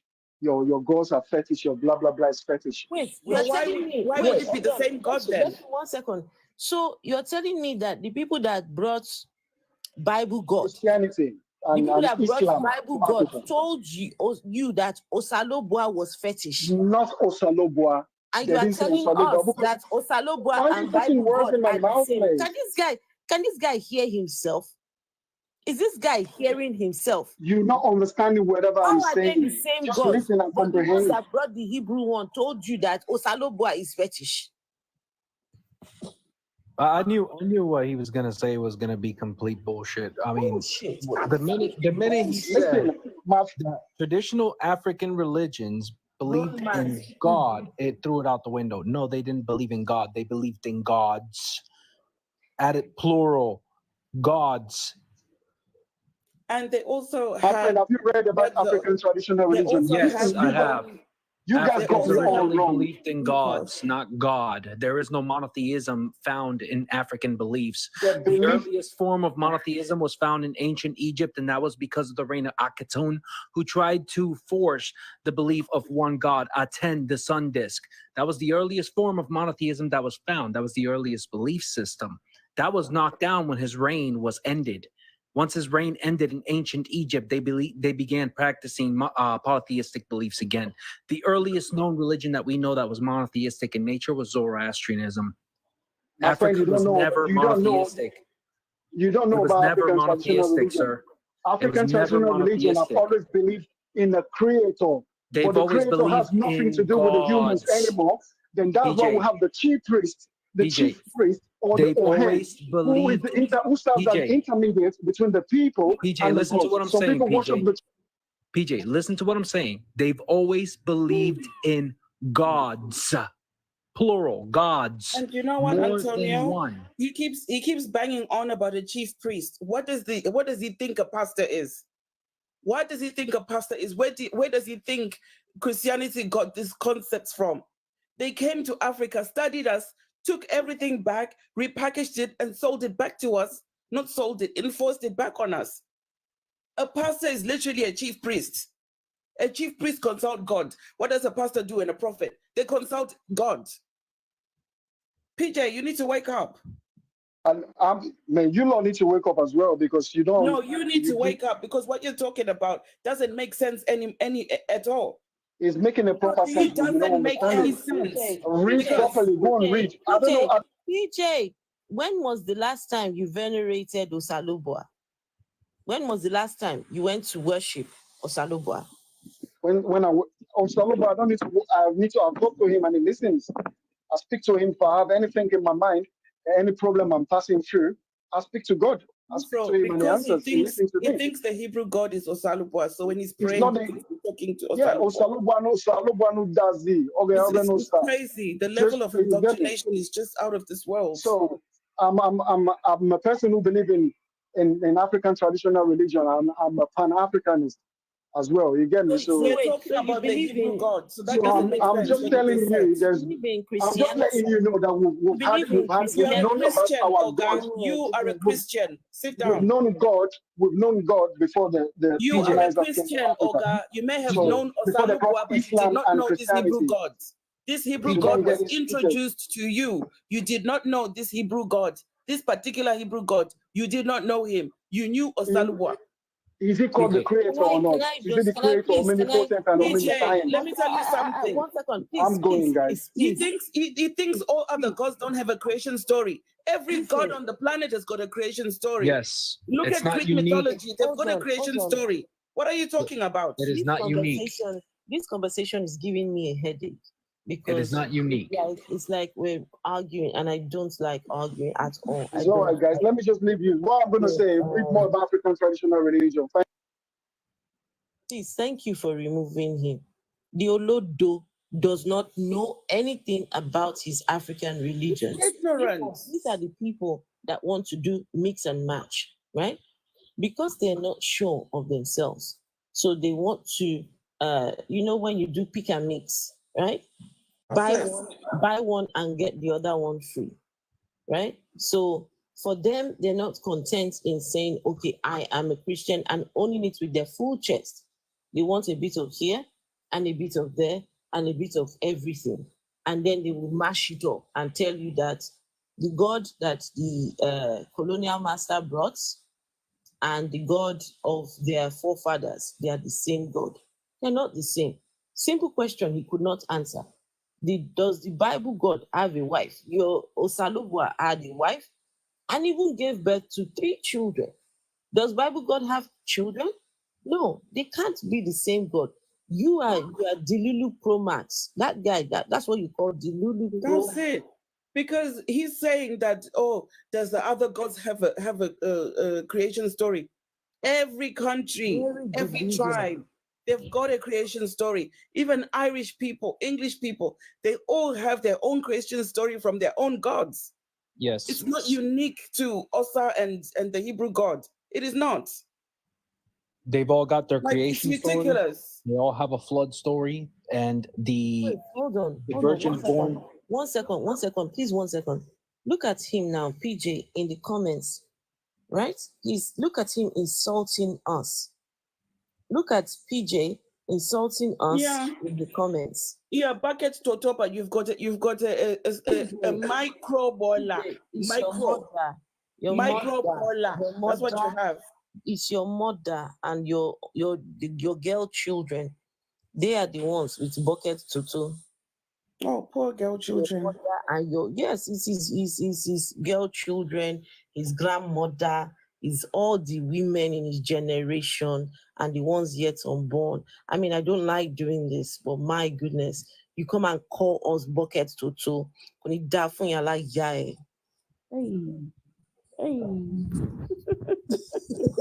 On that note, vessels, we've got people like your Nyangas, your Tokoza Gogos.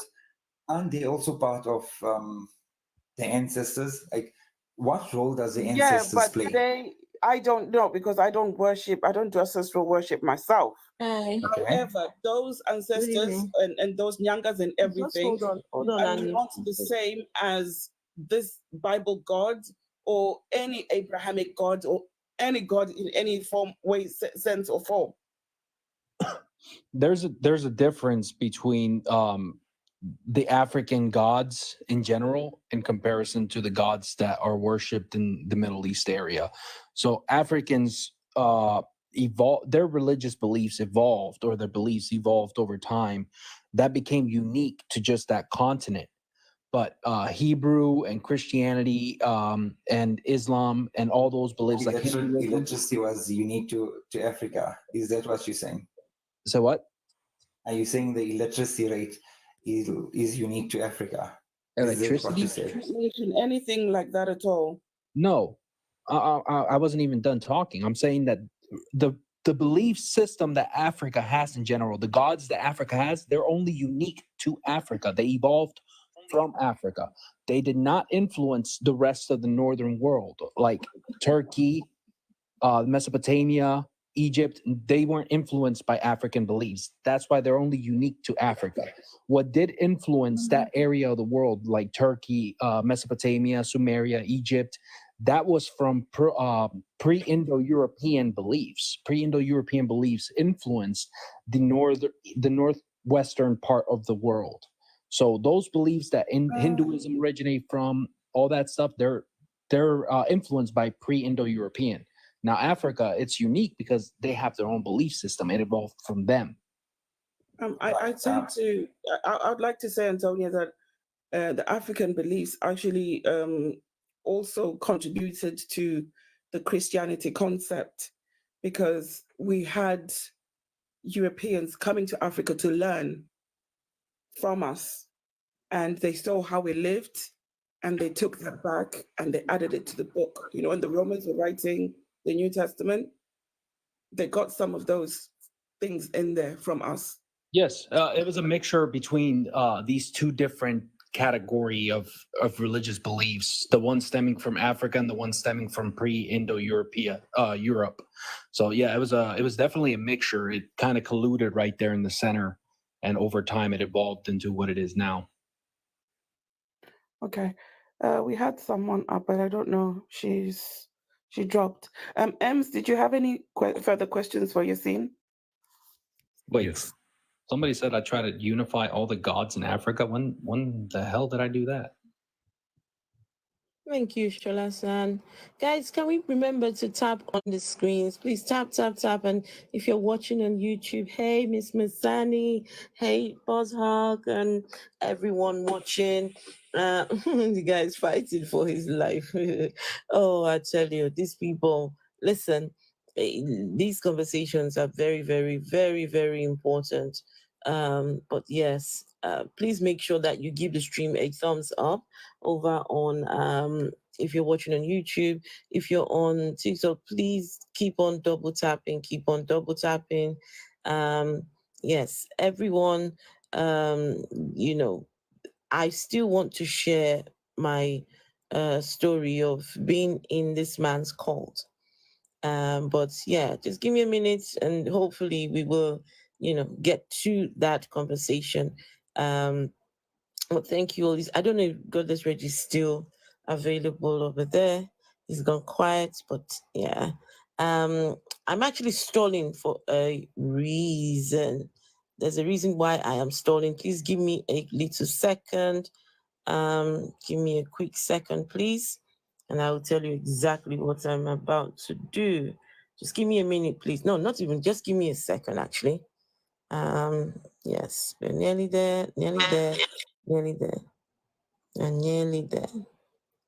Okay, just give me a second. We're nearly. Okay, everyone, the time now is midnight, and it is Vessel of Dishonor's birthday. So, I would like us to. Birthday to you. Yes. Happy birthday to you. Happy birthday. Happy birthday to you. How old are you now? How old are you now? How old are you now? Yassine, listen to that voice. Nobody wants to hear that. Please listen. Let's hear this.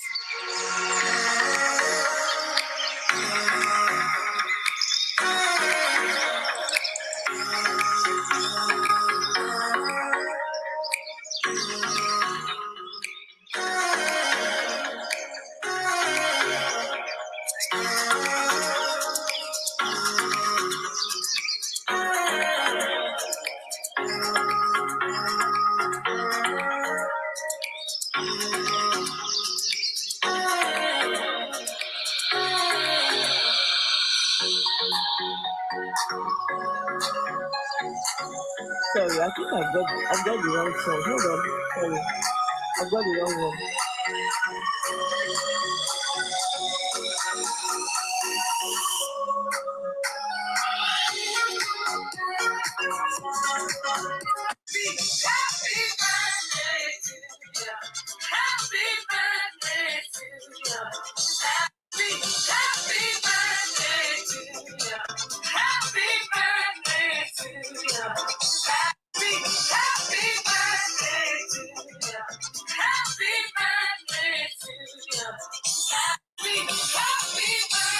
Hey, happy birthday, vessel of dishonor. Happy birthday to you. Happy birthday to you. Barely hear Happy you. birthday. Guys, let's send some love. Send some love to Vessel of Dishonor. Send a couple of roses, right? She's in this, we're in this fight together. Happy birthday. And please follow her. She's doing a stream later on. She's doing a stream later on today. Birthday stream. So we are all later on today. We're going to be moving over there. Fred is being pressed in the comments. Say leave Christians alone. As if anybody is holding any Christians. Please, we are wishing happy birthday. Hey Aliko. We're wishing happy birthday here. So yes. Vessel of dishonor. Okay, we've got M's. Okay, please can we continue the conversation? Thank you, everyone. Antonio, this question is directed to you, right? I asked the question: is what's the common thread between all the Abrahamic faiths, right? And yes, your answer would be. Could you rephrase that? No, you already answered this question, Antonio. You answered it already. No, there's a reason why I'm asking the question. It's incomplete. It's half only. It's only half the answer. What's the common? What's common between these three? What's the common thread between that makes the Abrahamic religion Abrahamic? Oh, that they're bullshit. That's your only answer? That's the only answer. How sad, right? Okay, so the first part is to believe in the one God in singular form. The second part, to complete that, was to believe in the coming of the final messenger, because he was made mention from scriptures, from the Vedas. The final he was messenger? Made mention of. Who came before him?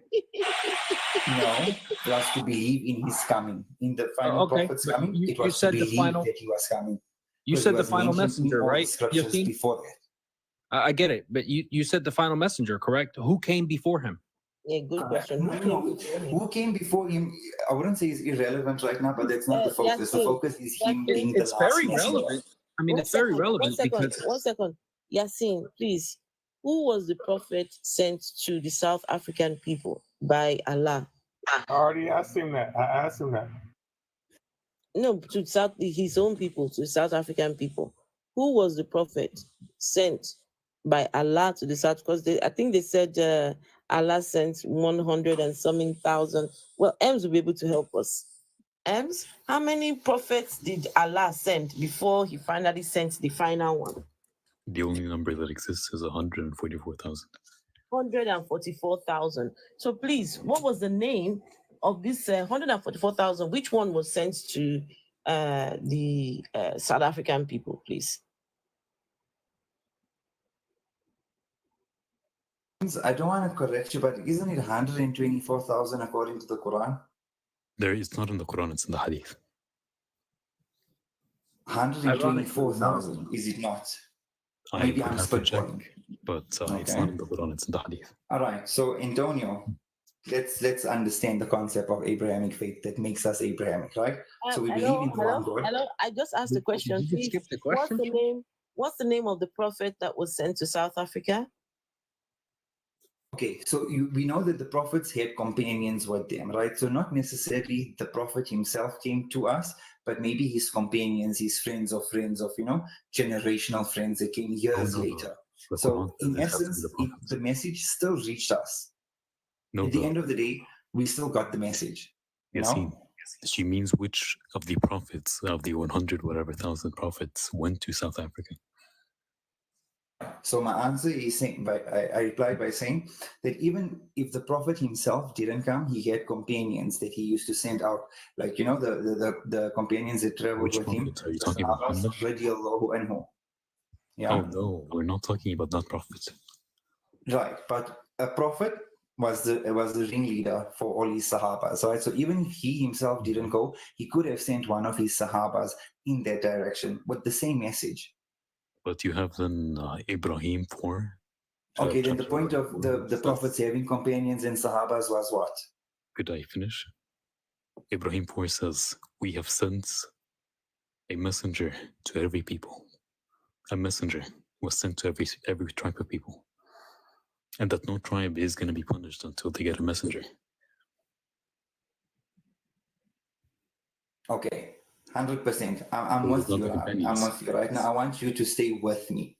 In essence, the general leader being the messenger, he gave the message to his little minions or the people that's working for him. And all they did was retell that message to where it was supposed to have gone. So regardless if the prophet went himself, the message was still conveyed, because Allah tells us in the Quran, he can't judge us if he didn't send a warning to us. He can't judge you if he didn't send that prophet down to you, if he didn't send that message to you.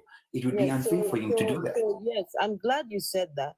But who then was sent to your people before the final prophet?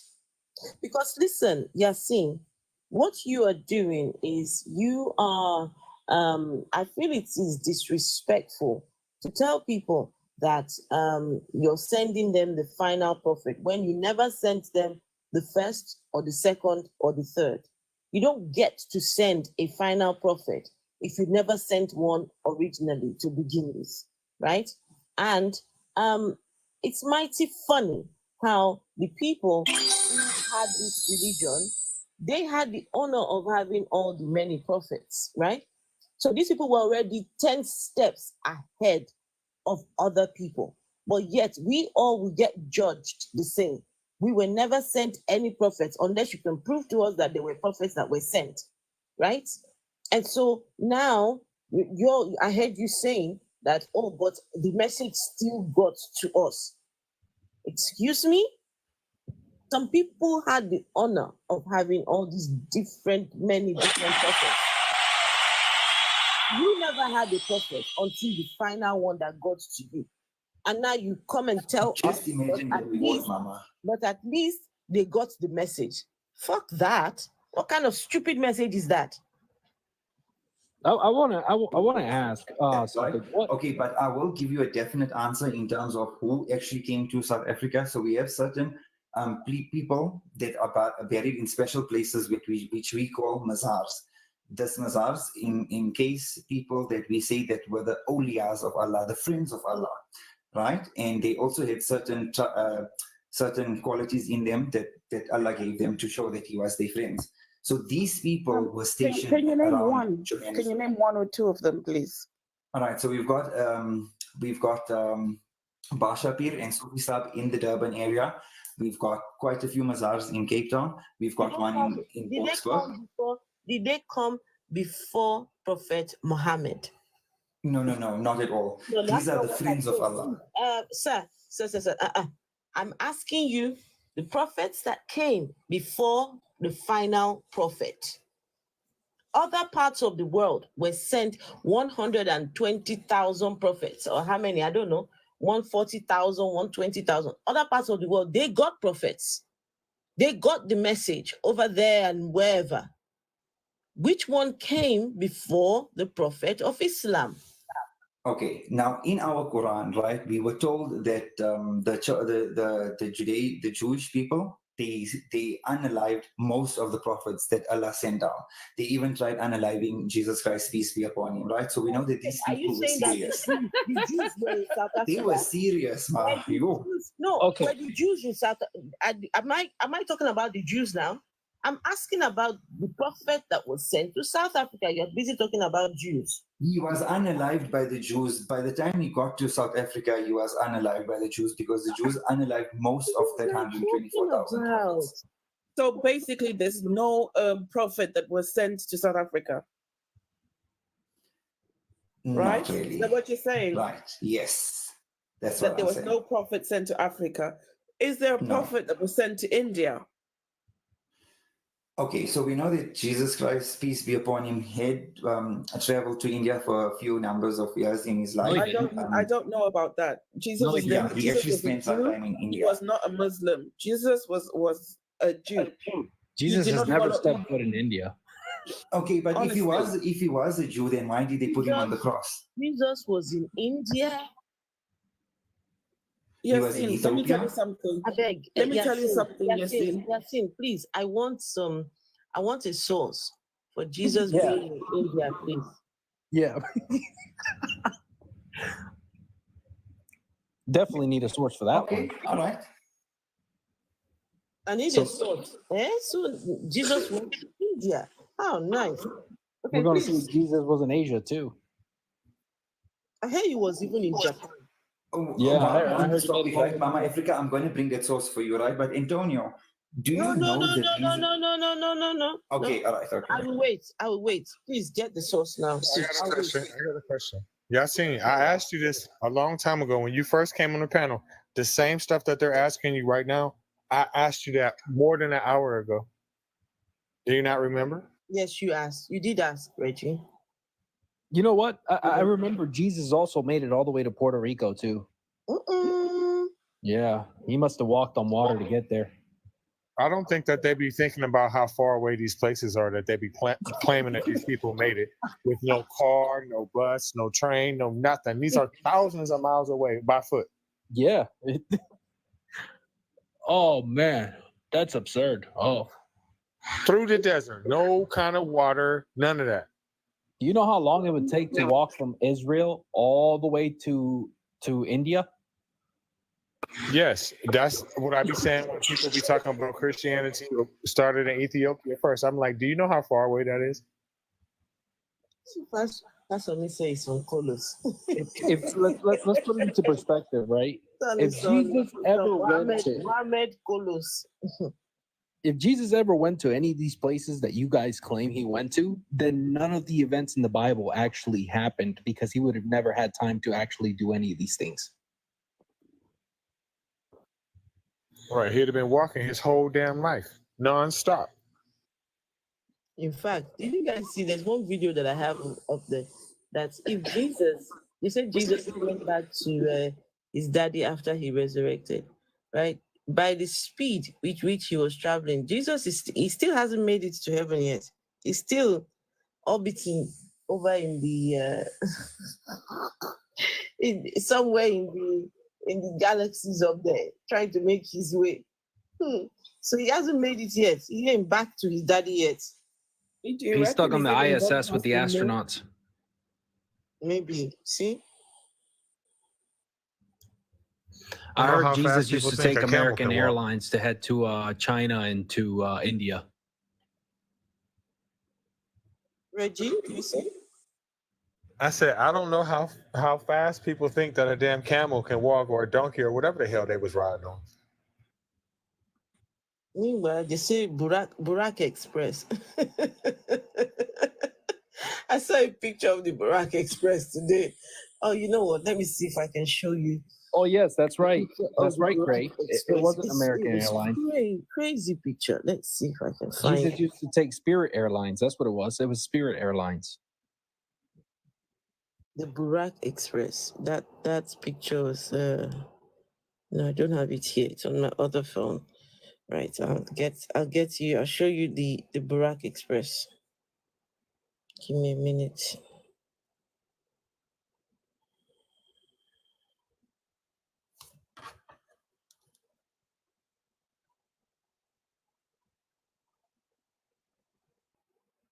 So we had someone come up. Edie. Yeah. Hello, Edie. But sorry, I didn't catch that. It went quiet a minute. I think I got to drop because I can't hear no one talk. Can you not? Edie, hello. Can we help you? Okay, I just wanted to join to hear what other people were saying about atheism. You know what else Yeah, I gets can't on hear nerves? Reggie. I can't hear nobody. I got to drop real quick. With so much confidence. He was the last prophet. They'd be so happy to say that. For what reason? I think a big problem with religion is it's usually, well, a lot of the time it's weaponized against other people. I do think religion is a root of a lot Edie, before you continue, are you over 18? Yeah. Okay. And you're not are you a religious person? No. No, I'm not. You're not. Okay. But have you had any encounters at all with religion? Were you ever a religious person? Well, I wasn't raised religious. My mum's family was, a lot of them were religious. I was the first one in my family not to be baptized. I was never brought up around religion, really, apart from extended family members, I suppose. Okay. I mean, yeah, go ahead and speak, because what we do here, we're not for religion, right? We are against, not against like fighting people that believe, but the ideologies and Someone has a change of heart. the harm that religion has done to the world is what we are having a conversation about. So yeah, please go on and speak, please. Hey, Yeah, Apple, what's the source that you seen posted over here? I can't see it. Wikipedia. It's Wikipedia. Do you all accept Wikipedia? Is it fine? Holy shit, Wikipedia. Oh my goodness. What?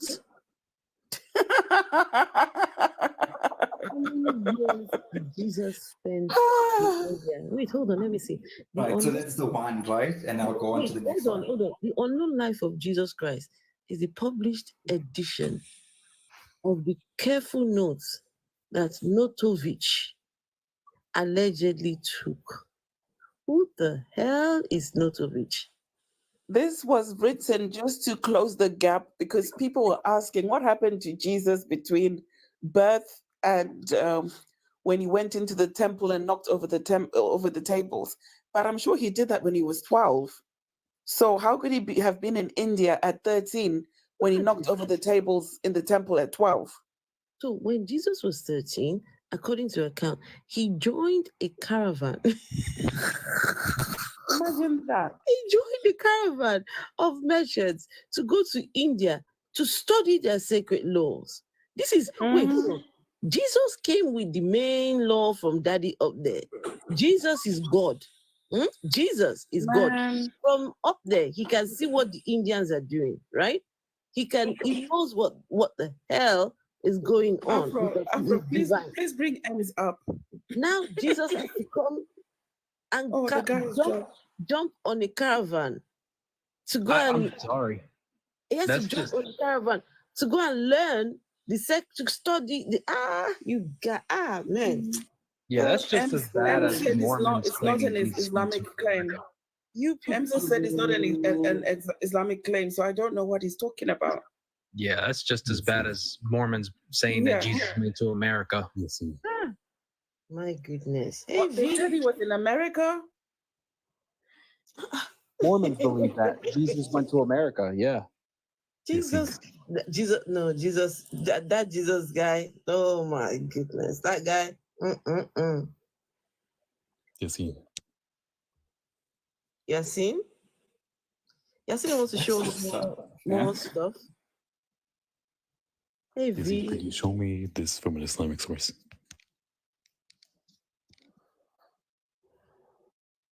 He can't. That's why he had to grab it from Wikipedia. The thing is, he's referencing one single book that is written by an Indian. That is not even taken by the Jewish scholarship. Oh, so we can agree that we are on the right track if I'm being attacked in such a manner, right? So we can come to some conclusion that Jesus Christ, peace be upon him, made his way to India. You were attacked? Nobody attacked you. Don't lie. Okay, all right. Also, I asked you to show me this from the Islamic sources. No, but this is not an Islamic... One second, please, 1 second. That's one thing I will not accept. We're having a conversation here, and you are claiming that you are being attacked. Please, I reject wholeheartedly. I reject. I'm so sorry. Please, Yassine, if you feel attacked, you can easily just drop down, please. If you feel attacked, so nobody's attacking anyone here, please. But if you say you take it back, I'll happily accept that. But please do not take it back, Mama. Take it back. Yeah, sometimes we don't listen to our tongue before it rolls out, Okay. So I guess we need to learn how to catch our tongue, But yes, I accept my mistake. I'm sorry. Right, good. You're welcome. That's all right. Also, Afro, could you pull up Rabbi up? 1 second. I'm trying to do something very quickly. I'm trying to reset the please give me a second. I'm trying to reset the live goal. So let me just finish that, and I will bring up Rabbi. Rebel Rabbi? Yassine, yes. Rebel Yassine, Rabbi? Oh, yes, absolutely. I will definitely bring her up. In Jewish texts, in Christian texts, there are no mention of Jesus going to India, and in Islamic texts, neither also.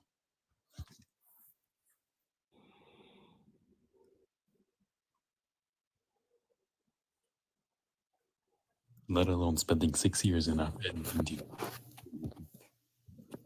Give me just one moment to get set up.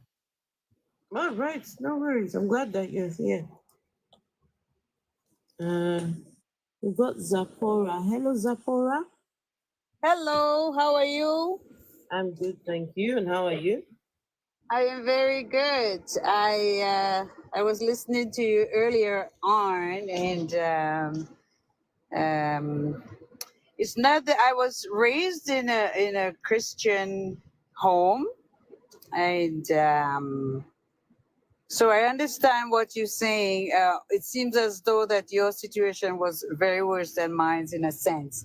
But what I wanted to say about that story that they're talking about Jesus at 12 years old, this is not, the Catholic Church literally take a real story and made it into a sort of spiritual story, because they're literally talking about Pharaoh who had the affair with the Egyptian Queen of Sheba girl there. She had this child, and when they took over this the kingdom or Kemet from these guys, she had to hide this son. The woman had to hide this son because they wanted his head. That to me making more sense than anything else. You understand? So it's hide, she hide the son, and they're using it as a sort of a spiritual twist there. Because when he came back, he said, I am my father is in me. He was talking about his literal father. So I just feel like Christian people should understand that. That is what makes sense to me. I don't know if I'm off here. Yes, but 1 second. I definitely listened to you, and I am not sure I understand what you're saying. I do not understand. Right. Huh? I don't understand. I mean, were you talking about Jesus or who? Who Yeah, exactly? Jesus. The Jesus and Jesus I'm talking about. So was Jesus? You said Jesus is like the Pharaoh, or? No, I'm saying Jesus. This person that they're calling Jesus is not. They made the Jesus up, but they're talking about. Okay. Yeah.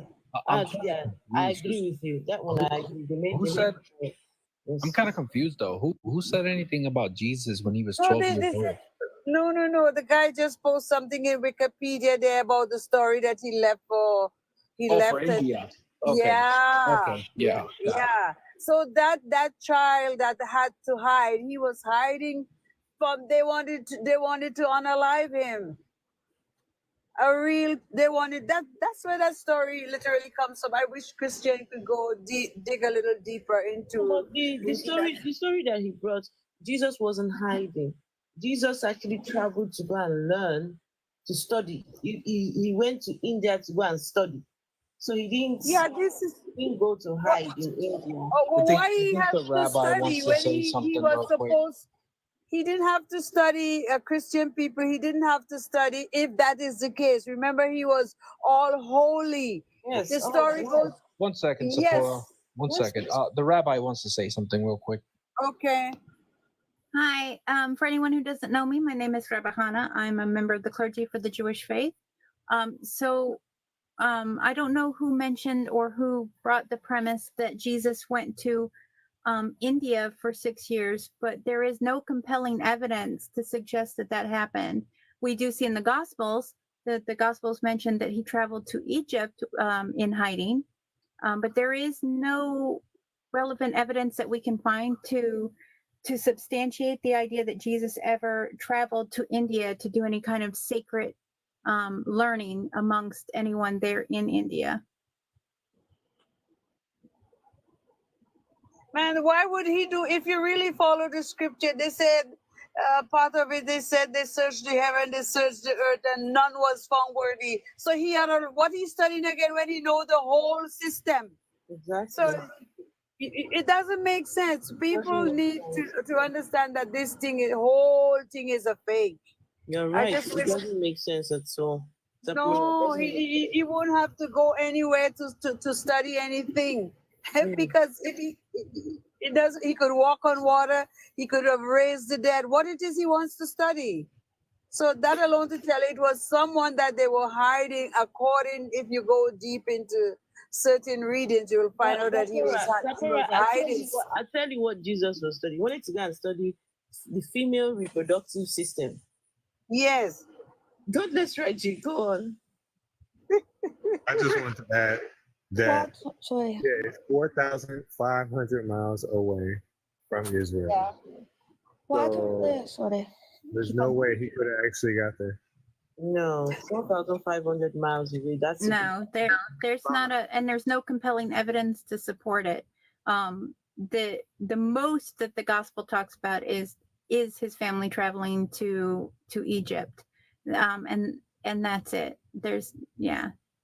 I mean, I am unsure exactly where this narrative has started, but I've noticed lately there's a lot of narratives that are kind of cropping up, and part of it I do actually think that has something to do a little bit with social media. And I saw this story, and it becomes like flashy video, and people want to believe it.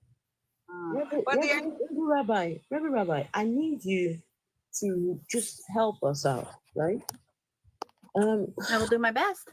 When I was growing up, right, we're told that we didn't know a lot at all about like the Jewish faith at all. But a lot of the sentiment, we were told that the Jews unalived Jesus, right? And when you read the Old Testament, you see Jesus, having encounters with the Pharisees and the Sadducees and the, there was all this, he was made to look like the Jewish people did not like Jesus. And so they had him unalived, right? That's a narrative that I've heard my entire life and used to get assaulted for. Yes. And even sometimes when we prayed in the church, we would, pray. You hear prayers like, "Oh, pray that the Pharisees that you see today, you shall see them no more," because the Pharisees were seen as the bad guys. They were seen as that is how the gospel kind of illustrates them. Yes. The enemies. So I want to know how did the Jewish faith, how was Jesus to them? What is that Jesus character to them? Not a thing. So Jesus has no more bearing on us than Shiva has bearing on a Christian. So would they consider him a real person, that Jesus? It depends on who you talk to. A great many Jewish people will say they will agree that he might have been a historical human being, and that's as far as they'll go. And then you will find other Jews who will say that they don't believe he ever existed in antiquity at all. So it just depends on who you talk to. We don't really have a lot of evidence, like academically speaking, for the existence of a person named Jesus, but that does not necessarily mean that no one did. So there's that. But as far as Judaism is concerned, he does not have any bearing on our lives. Now, at the time, during this time of any historical Jesus, he would have been seen as a heretic among the Second Temple Jews because of his behavior and the way that he preached. He kind of was an apocalyptic preacher. If there is a Jesus, he would have been an apocalyptic preacher who would have been considered a heretic by the early the Greco-Roman Jewish community. But guys, Deborah, you can ask your question. Just give me a minute.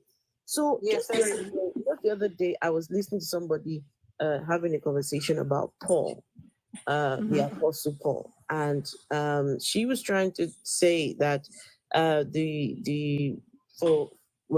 some people, right, in your belief system, that they do not rate Paul highly at all.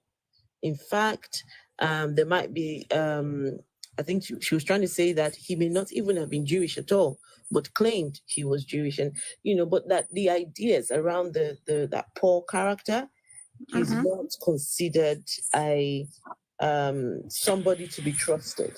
So what are your thoughts around Paul?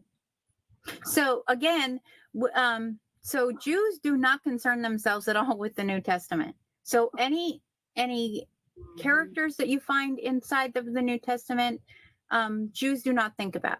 We, on the general consensus, not to, of course, be rude to anyone here, we don't really care what the New Testament has to say, or about, we don't spend a lot of time thinking about the characters or the narrative that is portrayed within the New Testament. Now, the only reason I know about it is because I do a lot of interfaith work and I'm a scholar in it.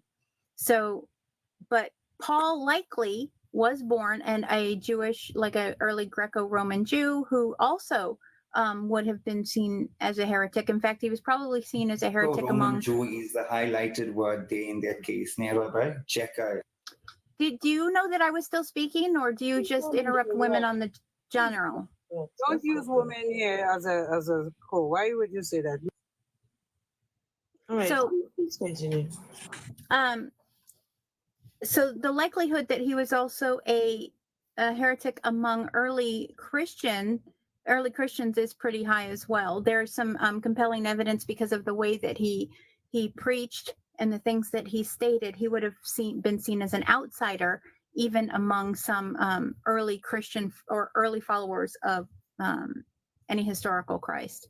But for Judaism, when people ascribe that we have these feelings about Paul, or these feelings about any person who appears within the narrative of the New Testament, that's just kind of a disingenuous thought process, because Jews, we don't spend time thinking about them. Thank you. Looks like Zipporah had a question. Zipporah. I didn't have a question really, because when you hear the rabbi speak like that, it's really mind troubling. But if you really go into history, yes, they're still into the Old Testament. That's why you find that gentleman on that side of tongue is behaving like that, because they still are unaliving people for their own gain, and using the Old Testament as the biblical term, which all of them combined with Christians should be abolished from this life, because all they're doing is confusing and hurting people. That's all of them are doing. The ideology is sick. Anytime you have an ideology that give you the right to unalive people because somebody from somewhere told you something, you're out of line and out of sync with the real life. And they're all makeshift people. Suppose there were really someone called Jesus or that lived. When you really think about it, yes, the story is so twisted and corrupt that no one should even hold on it. But no one should even give any air to anyone that call themselves Israelite and unaliving human being in the name of someone told them that this. No, you keep out of it. You said someone shouldn't interrupt you when you're speaking.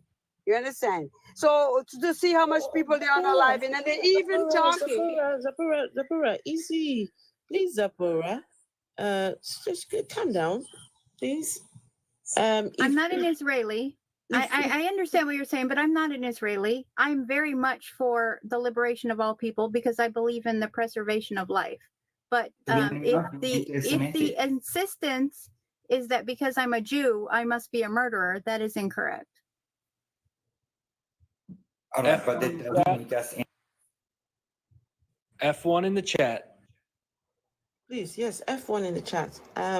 Okay, Zipporah, please finish what you're saying, but yeah, please just be a bit sensitive with your words, please.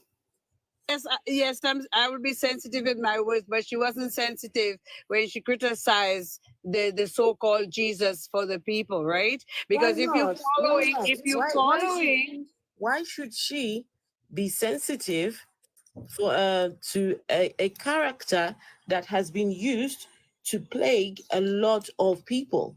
This character Jesus has been used to harm a lot of people, communities, and ethnicities, and not ethnicities, sorry, cultures have been wiped out, right, completely. And they introduced this Jesus character to people. Some people don't even know their own history. Some people don't even know where they're from. There's a question that Vessel of Dishonor asks people here. What was the story? The creation story. Creation story from where you are from, and people don't even know. They only know about what's in the Bible, right? So no, she is right to criticize. No, she's not right. She is right. She's using the Old Testament as a metaphor. Why is she using the Old? I didn't mention the Old Testament. I haven't mentioned the Old Testament once, ma'am. Yeah. I was asked about Jesus. I haven't spoken about the Old Testament at all. She's using historical context, not the Old Testament. She's absolutely right. Rabbi Chana, I would just like to apologize for the disrespect. No need. Yes, no need to apologize. I'm not offended. Okay. Just drop me, please. She's using the Old Testament. She mentioned it. I haven't touched the Old Testament. I talked about the New Testament. Your wish was my command. I could not wait to drop. I was asked about the thoughts about what Judaism believes about Jesus and Paul, and I gave that. Those are two characters that are prominently featured within the New Testament Gospels and texts, and I was asked what Jews think about them. We don't think about them. That's the answer. Can you explain to us what is the Zabur? What is a what? I'm so sorry. Zabur? What is that? Please explain to us what is the Zabur and who follows the Zabur. What is that? I am sorry. I'm very sorry. I am extremely deaf, and I'm having a very hard time understanding what you're saying, sir. Can you spell it for me? Type it in the comments, Yasin. Can you type it out for me, sir? Even I, Zabur? That's the first Rabbi? time I ever hear that. Rabbi, Zabur. even Yes. I can't even make sense of what he's saying. Oh, yes, okay, I get it. The Zohar, or I see what you're saying. Yeah, it's a part of the Kabbalistic texts of the early medieval era. In the late 20th century, that only came up now. No, it didn't. Where are you getting that? Oh my goodness, what is Zohar? What's that?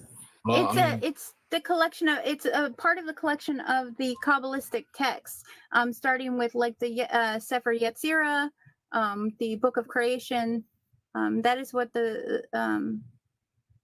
he's referencing. I don't know why. To unalive people in the name of the sake of the religion.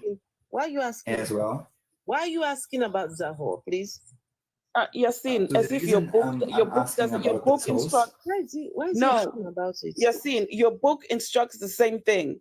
He's saying that the Zohar instructs on how to unalive people that don't believe in the religion, but yet his religion does the same thing. His book instructs the same thing. Yes. So I mean, I will be honest. There's a lot of places within the Kabbalah and within the Talmud that are wild, and they will make you angry, and they should make you angry. These are texts that we cannot dismiss. We cannot say they didn't happen. They weren't written. To anyone who tries to explain them away as them being okay, I would worry about. We don't explain things away as being okay. We have to reconcile and deal with the fact that every one of us, all of our religions have a history of violence attached to it, whether we like it or not. And the beauty about I'm so glad that you agreed to that, Rabbi. I wish I had recorded that moment. The beauty about listening to someone like Did you think I agreed to that? I'm sorry, where did you get the idea that I agreed to that? Can I just say the beauty about listening to someone like Rebel Rabbi is she will own her own the things that people are trying to say, oh, but this is evil in your, she'll own it. Yes, this is our history. This is, unlike some other people that will come here and come and start deflecting. Oh no, but it is the context. Oh, you need the extra Holy Spirit. Stand it and this and that, they come and tell you all this nonsense, So no, we're not here for that. And also, he's saying that, but that is where his book got the idea from, and copy pasted and put in their book. Reggie? Okay, fine. I'm going to accept that statement. One second. Please, Reggie had something to say. So what Yasin is trying to do is he's trying to point the finger at Rebel Rabbi. I see exactly what he's doing, and that's why he's asking her to pull that up. No different than when we're talking to a Muslim and then they try to point it at Christianity. There's no different. Now the last girl, I was bloodthirsty to drop her. And the reason why I was bloodthirsty to drop her is because she was about 2 seconds away from saying a whole bunch of anti-Semitic stuff. She was getting mad because Rebel was saying that, Jewish people don't believe anything about the New Testament, which is basically the narrative that it's Jewish people's fault for Jesus's imaginary unalivement. And that's why she was saying what she was saying. So I was very happy to drop her before she started spreading misinformation. These people believe in a religion that they hijacked from Judaism and don't even know it. So when you say something about their precious Jesus, especially if you are a Jew, they feel like it's their right to start being mean and basically blaming you for their problems. I accept that, right? But that's if I'm dealing with a Semite. Now, the reason why I've called Rabbi out in that manner was to differentiate the Semite from non-Semite, because she's a non-Semite. So as long as we've got a base structure that she's not a Semite, I'm not anti-Semitic because she's not a Semite. Wait, are you saying you're a Semite when you yourself said that you don't even really know? Where did you get this information, Antonio? Because I want to ask you a question now, right? So we were still talking about the common thread that holds all the Abrahamic faiths together. So we're saying that it's God, to believe in the one God, as well as the coming of the final messenger. Now, do you know why Islam came to the Arabian Peninsula? Do I know why Islam came to the Arabian Peninsula? Yes. No, I do not. It was actually to eradicate polytheism. No. Yes. No, because polytheism was already eradicated at the time of Islam's conception. No. Then why, when they took over the Kaaba, there was 150,000 idols in the Kaaba? You know, Islam came after Christianity, right? Christianity is a religion formed on monotheism.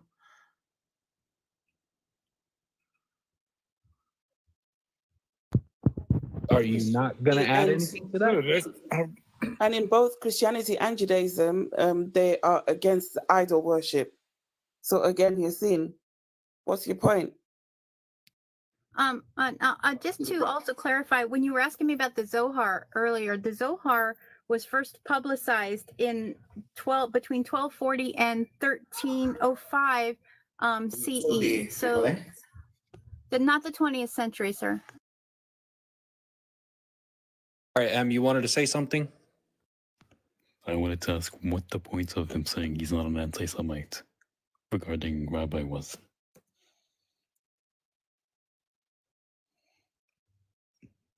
Could you please? She knows what I'm saying. She knows. He was saying that because she is not a Semite, that's why he is not anti-Semite. So, but if she was a Semite, he would have been the evil of the evil we have seen would have come out right now. What did he say? That would have been anti-Semite. Right now, they've come out, Mama. He's basically insinuating that he's a Semite and Rabbi is not a Semite. Are you a Semite? Where are you getting this information from, bro? That's not what he was saying. He was saying if he was asking deliberate questions to her. And if she had given him the answers, the answers that would have made him an anti-Semite, he would have been anti-Semite quick. But because whatever answer she gave did not give him whatever he was looking for, so now he's not anti-Semite. But yes, he's got it in him. to be anti-Semite. Thank you for clarifying, Afro. And I apologize. I was helping my daughter, so if you were asking me questions while I couldn't hear you, then that's probably why I didn't answer you. Yeah, sorry, I'd like to ask a question for Smita. Yes, please. Please, Mr. Fasami. Okay, thank you. Thank you for having me up.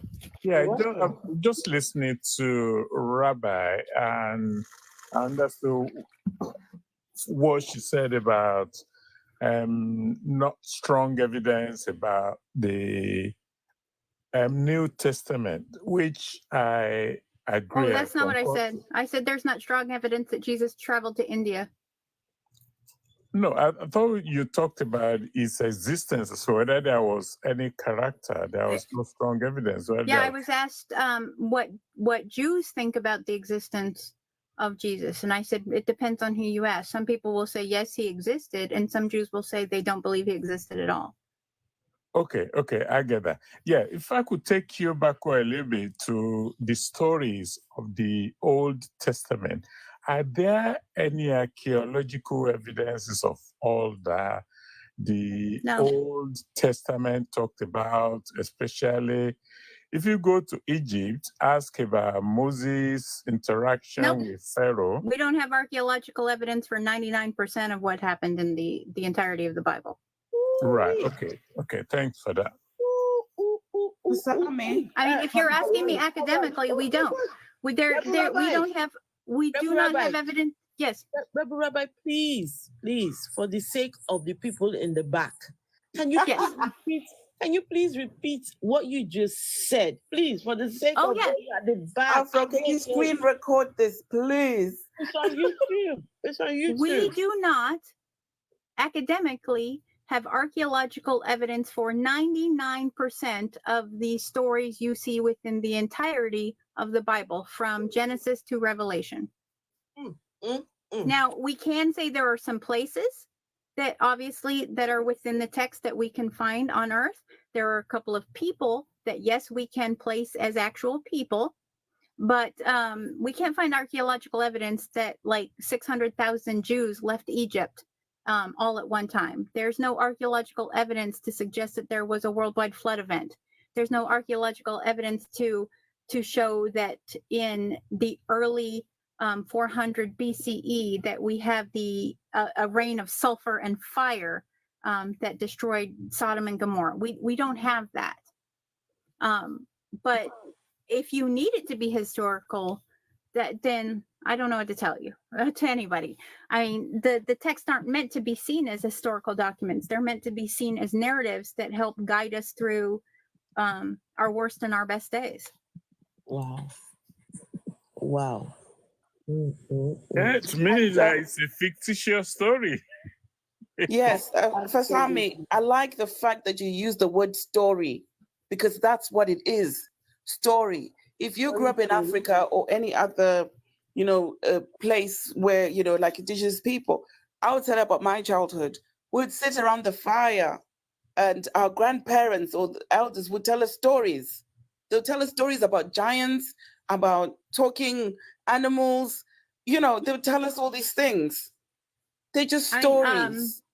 For me, I'm Wajaji. I am part of the Osage Nation of Turtle Island, and our creation story is the reason we are called Wajaji is we are the middle water people, and that we were created from the mud outside of a cave that was mixed with the waters of a river that went by this cave.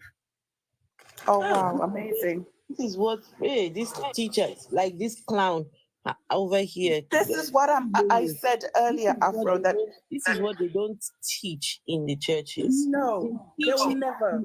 They will never. How can they teach such if they won't get money? This one will come along and tell you that God spoke to him. The God of Isaac, Abraham, and Jacob spoke to him. Meanwhile, there was no Isaac, there was no Jacob, there was no Abraham. Yeah, unlikely. We had someone up earlier that claimed to have brought someone back from the dead. Oh, I would need sources cited for that. Guess what? He said he's claimed to be a medical doctor. He said he just prayed in Jesus' name and the person came back to life. And then when we asked further questions, he said he's a neurophysicist. Scientist. Yeah. Oh, Neurophysicist. Those aren't even medical doctors. I mean, they are, but they don't really work on patients. Neurophysicists are in labs trying to figure out the chemistry and the neural connections of the brain and the nervous system. Ems, was there something that you wanted to address, Ems? And then we've got someone new on the panel, Bobby. Ems? Well, I was trying to talk to Yassine, but the conversation keeps derailing because stuff comes up. That's all. But go on and speak to Yassine, because Yassine right now, he comes in, so nice and tender, but Yassine, I don't trust Yassine. Because I feel like given the right opportunity, the evil in Yassine will come out. It has before. Afro. It has, right? You are too kind, Mama Africa. You are very sweet and you always see the best in people. And I guess that's one of your strongest flaws. And you have one of shown your strongest characters. Yes. You've shown it before when you have cursed the hell out of me just because of who I am. Wow. Yeah, he came up here and he said something against Ems that I found really disrespectful. I will not repeat what he said. Because Ems is an ex-Muslim? Uh-huh. Yes, exactly. So, Yassine, that's the basis of the argument. Yassine, what is the punishment for apostasy in Islam? So, from my limited knowledge, there's a specific layer in hell for people like that. No, on earth. No, here on earth. Okay, I think here on earth, Allah takes the nur of the face, He takes the barakat out of their livelihood. I mean, you will be felt. What is the punishment? Can you please tell us? Can you please tell us what is the punishment for apostasy in Islam? All right, so unaliving immediately, right? But that's under the Sharia law if you were living in those Islamic times, right? Unfortunately, No, even living at this time, if you have Sharia now, and also you said unfortunately, which is telling. Right. So if you have Sharia law now, if you were in a Muslim country, you know yourself you wouldn't be able to come on a public platform and say something like that. First, well, I am in a Muslim country. So it's majority Muslim, but there's a big difference. There's a big gap between the Muslims and the Christians, right? So there is no Christians here between Muslims and Christians. But Yassine, do you majority agree? of the native population is Muslim. Yeah, Yassine, do you agree with the unaliving of apostates? Yes, ma'am. Big gap between Muslims and Christians. Are you aware that? Hold on 1 second. Please 1 second. Yassine, I'm sorry. Do you agree with the unaliving of apostates? Under the Sharia law in an Islamic country, yes, but not in a secular country like how we're living, right? But under those conditions, yes, ma'am. Why do you agree with such barbaric judgment? All right, so those laws were subscribed to us. They were given to us from trials and tribulations that those people faced in their times. So by the time the rules came to us, it was already modified, it was already adjusted.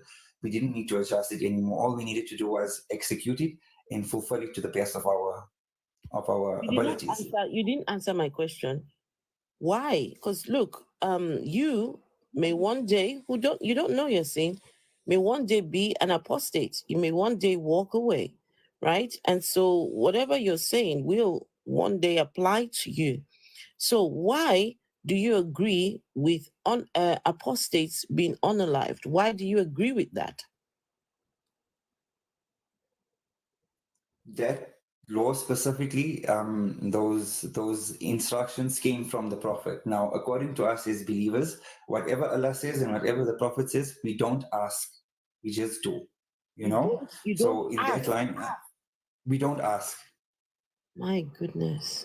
We don't ask in the sense of respect, because we look at these prominent figures for who they are, and they were put in positions of authority, and they knew what they were doing. So I'm not saying all of us, but like me as a person, who am I now to go and question them? I mean, people that's got years and years of experience. And I have a question, Yassine. Yeah. And then after Do you you're think this done, is after just you're a done, second, you can add Rebel Rabba, you can ask. do you think this is justice? Yes or no? Regardless of what I think, Ems, regardless of what I feel, You're right? a Muslim. You're a It Muslim. is what Just it a second. is. You're a Muslim who believes that this is objectively moral. Oh. Are you a Muslim? Yes or no? Yes, I am. Is the Prophet a source of objective morality? Yes or no? Yes. Is morality justice? Yes or no? Sorry? Is morality justice? Yes or no? Is morality It's subjective. justice? Wait, did you say is Morality is subjective. It's subjective, argumentative. You know, you can debate it. But if you're doing something moral, are you carrying out justice? If I'm doing something immoral. If you're doing something moral, are you carrying out justice? If I'm doing something moral, yes, I would be carrying out justice. So the unaliving apostates is justice. Under those conditions, in those justice, yes or no? circumstances, in that country, yes. Again. Okay. Now, under the Sharia law in a Muslim country, yes. Again, would you like to see the justice applied? Sorry? Would you like to see justice applied? Okay, how? I'm asking you, like in general. Okay, so the justice that I would like to see applied Again. now as a Muslim living in a country like South Africa, there is predominantly Christians. One second. It's a secular country. So I would have to abide by the laws of this country. Regardless, if I want to execute the Sharia laws in my heart, I can want to do it to the best of my abilities. I can be screaming and jumping, but the laws of this country will prevent me. It's happening in South Africa. You know, especially if a girl, if there's like arranged marriage and the girl doesn't want it, she does get unalived. So it's happening in South Africa. The Quran tells you to obey the law of the land unless it contradicts Allah and His Messenger. All right, fine. Okay, it is happening in South Africa right now, but there's consequences for those people carrying it out because it's not part of the law. Yassine, does God not say, follow the law of the land unless it contradicts Allah and His Messenger? Yes, it does say that. So again, it's not just about following the law of the land. We go back to my questions. Do you like justice? Do you like seeing it? Okay, so I'm following the law of this land, right, that I'm living in right now in South Africa. Regardless of me wanting to love the Sharia law, I may not have the capacity to move to a Muslim country. So I'm stuck with this law. Yassine, I don't care. I'm asking you about yourself. What do you think is right? I don't care what you can apply. I don't care about anything. Do you like justice being applied? Of course. Yes, I would like justice to be applied. Regardless of the laws. Yassine, would you like to see me dead? I'm listening. Would you like to see me dead? Of course not, right? Human to human, of course not. Absolutely not. Even under the circumstances, I hope Allah one day puts it back into your heart, and I hope you get to see what you must. So you would be against me getting executed? Of course not, because there's still a ray of hope. You know, you're still alive, you're still breathing. I mean, there could be a change of heart today, tomorrow. Just a second. I have changed my faith to not having a faith, which is applying the hadith of the Prophet, whoever changes his religion, unalive him. If I, for example, were caught tomorrow, if I was caught tomorrow, would you be against them unaliving me and following out the Sharia? Believe you me, I'll be advocating for your freedom, right? And trust me, I will come right. Then I believe you would be committing kufr. That's the risk I'm going to have to take, right? But is it going to be worth it? That is totally up to you. That is not on my side now. That is on It is your not part. going to be worth it for you to risk hell just to save me, would it? I'm not risking hell. Maybe I'll be risking, I'll be putting myself in the firing line, yes. But at the end of the day, I'm sure the Creator put it in my heart to do that for a reason. So I'm not going to question the feeling that my gut instinct is telling me. You're questioning the words of your Prophet. Sorry? You're questioning the words of your Prophet. How am I questioning it? Did your Prophet not say whoever changes his But are we religion? living in a Muslim country? Is it the Sharia law that's binding us? Because if that is the case, I myself would have been unalive by now. Why? I'm not perfect. I also sin. Who's show me one person that's perfect? Sinning enough to be unalived. You've sinned enough to be unalived. I would think so. You think so? What sins you get unalived for? Look, you don't. When you look at yourself, you don't look at yourself as I'm a good person. As Mother Teresa didn't say she's Mother Teresa. People told her that she's Mother Teresa. So when someone says I'm a good person, it's generally the total opposite of that. So I wouldn't praise myself and I wouldn't put myself down. Did you unalive someone? And Yasin, you don't want to use Mother Teresa as an example. She wasn't a good person. Yeah. No, she Did you unalive a Muslim, Yasin? Sorry? Did you unalive any Muslims? No, not even a non-Muslim. Did you commit kufr? No. Then you wouldn't be unalived. Okay, but I may have committed zina. I may have done some inappropriate things with inappropriate people. Are you married? Sorry? Are you married? No, I'm not married, but I do have kids. Your zina would have been 100 lashes. He has kids, so Not death. I know, but his zina would be 100 lashes, not death. Okay, but it's still a punishment at the end of the day, right? Yeah, Regardless of the level of in a criteria, Sharia it's still a country. punishment. In a Sharia country, would you like to see me unalived? wait. So Sorry? you're telling me, Ems and Yasin, you're telling me that for sleeping with someone, you're going to get 100 lashes. No. Be specific, because when you're sleeping with a male and a female sleeps, it's 100 lashes. But if it's a male and a male, it's instant death. Wait, say that again. If a male and a female sleep with each other, it's 100 lashes. But if it's two males together, the person that catches them has the full rights to unalive both of them, no questions asked. oh my goodness. Rabbi, did you hear that? God bless you, Reggie. Did you hear that? Vessel of, oh my, guys, you know, Rebel Rabbi actually had it quite, oh my goodness, this just breaks my heart. It's just disgusting.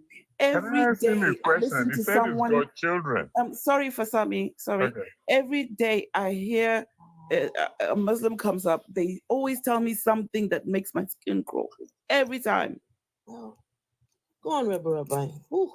So I have two things to say here. The first one is there is not a page of a holy book that is written on the planet that is worth a human life, not one page. And I stand on that 10 toes down with my full chest. And two, ask me, Ems, what is the what happens if you're a Jew and you become an apostate? What happens? We just don't make community with you until you perform tshuva.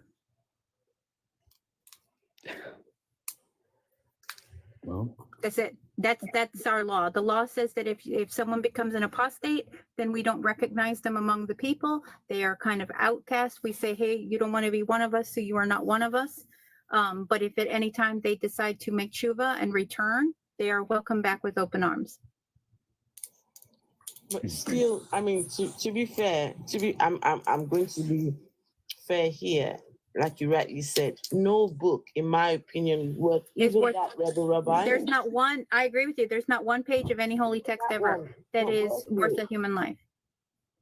And to be an apostate within Judaism takes a lot. It's not like if you say you don't believe in God, that doesn't make you an apostate. Like Jews can be atheists, and that's not against the law.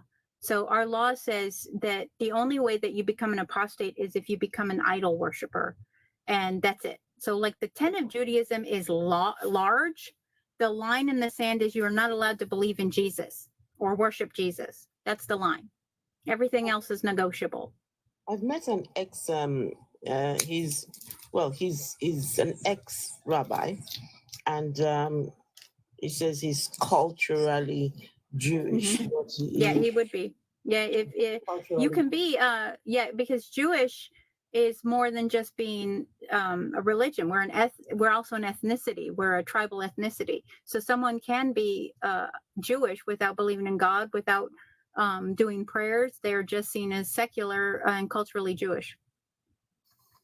Okay, we've got Babi. Babi, are you there? Yeah, I'll be here. Okay, did you have something? Oh, Reggie, just hold on. Reggie, did you want to quickly say something before we get to Yeah. I had just thought about something that Yasin has said. I know he doesn't like M's because he looks at him as a sellout, right? But technically, Yasin, you and your whole family are sellouts. You know why? Y'all Indian. Why aren't you a Hindu? No, it's a good question that you brought that up. Now, when my great grandparents came from India, I do come from originally my grandfather is Hindu. It only came to my mom's mom; they became Muslims. So I was privileged enough to have been born in a home where I've got Muslims on the one side and I've got Hinduism on the other side. So I've got to experience it firsthand as to what was the most appropriate choices. And funny enough, most of the Hindu family of mine actually look at Muslims as sellouts. And that's the reason why they hate the Muslims, is because they feel that Hinduism came first, everyone should be Hindu. But technically speaking, we saying Hazrat Adam alayhi salam as the first prophet, right? He was Muslim. Hinduism is still older, however you look at it. Gosh. Yeah, sorry, I got a question for him before we move on. Yes, you say you've got children. Yasin can wait. Hold on. Okay, ask your final question and let's get to Babi. Yeah, thank you. Yeah, yes, you say you've got children. Are they boys and girls or? So the one girl's 14 and the boy is 6 years old. Right. So how will you feel if your girl, somebody had, sexual thing with her at the age of 9? I will unalive him with my bare hands. And that's what Muhammad did. Yes, but he did it under, he took permission first. The child was handed to him by the father. There was consent, there was approvals put in place. It wasn't done against her own will. She wasn't kept hostage. She had to have been a willing participant in it. She had to stand as husband and wife. She didn't. You think a 9-year-old can be a willing participant in sex, Yasin? Oh my goodness. Now look at that fact, right? He got married to her at the age of 9, at the age of 6, right? According to the hadith, he got married to her at the age of 6. Now let's count together, right? From 6, 7, 8, 9. He waited 4 years to consummate the marriage. Now, if this man was in a hurry to start doing things with the little child, he would have did it same time. Yasin, you will not say things like he waited 4 years. She was 9. 9 years old. He could have waited until she was 21. Right? He waited, right? He didn't just rush into it. No. Do you know why he waited? They had to fatten her up. So they fed her. No, don't say exactly. Don't say exactly. They had to fatten her up. That's what they had to do. Don't say exactly. Don't say he waited. It's a disgusting act. Even fattening a 9-year-old, probably no menstrual period. Fattening a 6-year-old so that this grown man can 40. Imagine. He was 54. 54-year-old man. Vessel, this girl was. So do you agree that Muhammad is a pedophile? 1 second, pass on me, please. Don't use that word, please. Don't use that word. Just use a different, just disguise it, Vessel and everyone else. That child was only alive for 6 years. Only 1, 2, 3, 4, 5, only 6. When a grown man in his 50s looked at a 6-year-old and said, I want to marry her. Her friend's father. No. Her father's friend, sorry. Her father's friend. Good old uncle that came every day to visit my dad. It's just sickening. It's sick. Okay, I'm not going to defend that. I'm not going to justify it because I do understand it's a sensitive topic, and I will do my best to be very respectful. But as a Muslim, right, coming into that defense, advocating for it, the time Islam came to the Arabian Peninsula, there was very barbaric times, right? The polytheists were unaliving the girl children, burying them alive, and by the way, looking at the child marriage as a way of saving them because they were going to be destroyed. Oh my goodness. That is from not one true. hell to another hell. No, but okay, you are going to deny that the polytheists before Islam came to Arabia was bearing their children, girl children alive and unaliving them. It's just as barbaric to marry a 6-year-old. I'm going to deny that. Let me put into perspective here. I was affiliated. Hold on, please, because Ems was saying something, and I cut him off. Sorry, Ems. The only narration of that ever happening is of one tribe in Arabia, and wasn't even Muhammad's tribe. It wasn't even his tribe. And to think of that, think of all the women and all the disproportionality in Arabia that would happen if all the women were just getting buried alive as children. Thank you. And also, they were even marrying off babies, weren't they, Ems? Newborn babies. Yes. Right now, they married off the children. I want to be very respectful of everybody who's on the panel. However, as someone who unfortunately was a child bride, this is a topic that I cannot continue with. So I'm gonna hop down. But I appreciate the time you guys have spent with me. Rabbi Chan, I'm so sorry. One second. I didn't know that, Reverend Rabbi. I had no idea of that. Oh my goodness, that is. That is so heartbreaking. Oh my God. Just come on. Oh man. Sorry about that. I would like to move on to Bobby. Okay, can I say my thing first, or do you want Bobby to talk? Say what you need to say, and then we move to Bobby. Okay. Yeah, I was gonna say, Yassine, to put it into perspective, I was affiliated with the Bradba many years back. So I was involved in the Russian mafia at the time that they existed.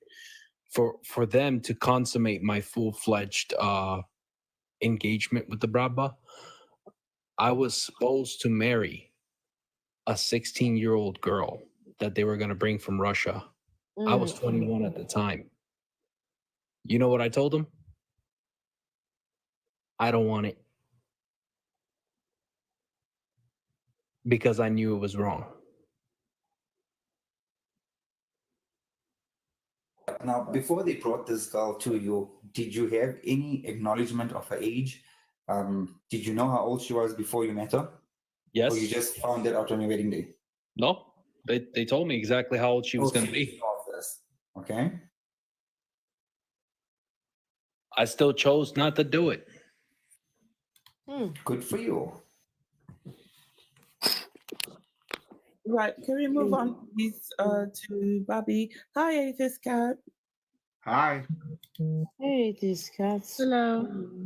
Hey, Bobby. So I apologize for keeping That's you fine. for some time. Yes. So, are you a Christian, Bobby? I'm a Christian. Okay. And so you've been hearing what's been discussed. So Yeah, I have. What do you have a question? I What do you have a want to ask? question. Okay. All I'm right. here to learn and I'm here to listen. And I do have a question. And in your wallpaper, I noticed you said Pastor Kumuyi is a court leader. So I wanted to ask you why do you have that opinion? Okay, so give me a second. Let me do something very quickly. So the hallmarks of give me a second, the byte model. The byte model by Hassan. Give me a second.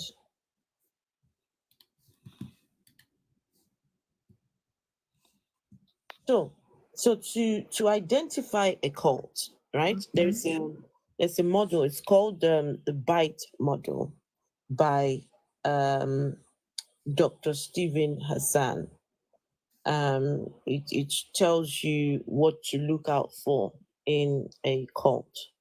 So Hey, Afro, sorry to interrupt. Fasami wants to be dropped from the panel. Right. Okay. Thank you, Mr. Fasami, for coming to talk to us. I've just followed you, Mr. Fasami. Make sure you come back again, huh? Will do. Thank you. You're welcome. You're welcome. Okay. Let's see. Okay, so these are the things that you look out for. BITE, bite, right? B stands for behavior control. Information stands for information control. And T stands for thought control. And E for emotion control. Now, for B, behavior control, it's about regulating the individual's physical reality, dictating where, how, and with whom the member lives or associates with, when, how, and whom the member has sex with. They control the type of clothing and hairstyle, regulate your diet, they manipulate and deprive you of sleep, right? There's a really long list. They discourage individualism and group thinking. They impose rigid rules and regulations. So the Deeper Life Church tells people how they should dress, tells people who they can have sex with or not have sex with. They have a whole marriage committee. Now, in order to get married in this man's church, you can't just find somebody and just go, meet them. No, you've got to go approach the marriage committee, and the marriage committee will take you through this rigorous process, and they would determine whether or not you can get married to that person. There is a really long list when it comes to behavior control. Information control. You talk about deliberately withholding information, distorting information, and to make it more acceptable, systematically lying to the cult members, minimizing or discouraging access to non-cult sources or information, including the internet, television, radio, books, articles. So when I was growing up, Kumuyi said we could not watch television. The television was the source of the devil coming into our homes. We were made to give up our televisions, right? Yeah. Back in those days, do you agree, Babi, that Deeper Lifers cannot watch television? Then, but now they've made it normal because he's using it to make money.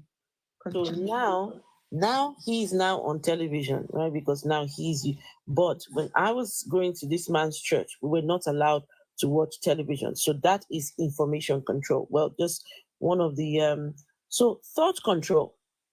We talk about requiring the members to internalize the group's doctrine as truth, changing the person's name and their identity, encouraging only good and proper thoughts. Memories are manipulated and false memories are created. Teaching, listen to this one, teaching thought stopping techniques which shut down reality testing by stopping the negative thoughts and allowing only positive thoughts, including chanting, meditating, praying, speaking in tongues, singing, or humming. These are things that are done in this man's church, right? Rejection of rational analysis and critical thinking. You cannot think outside of the deeper life doctrines. You'll be seen as one of them outside there. And finally, emotional control. Manipulating and narrowing the range of people's feelings, teaching emotion stopping techniques to block feelings of homesickness, of anger, and of doubt, making the person feel that their problems are always their fault and never the leaders or the group's fault.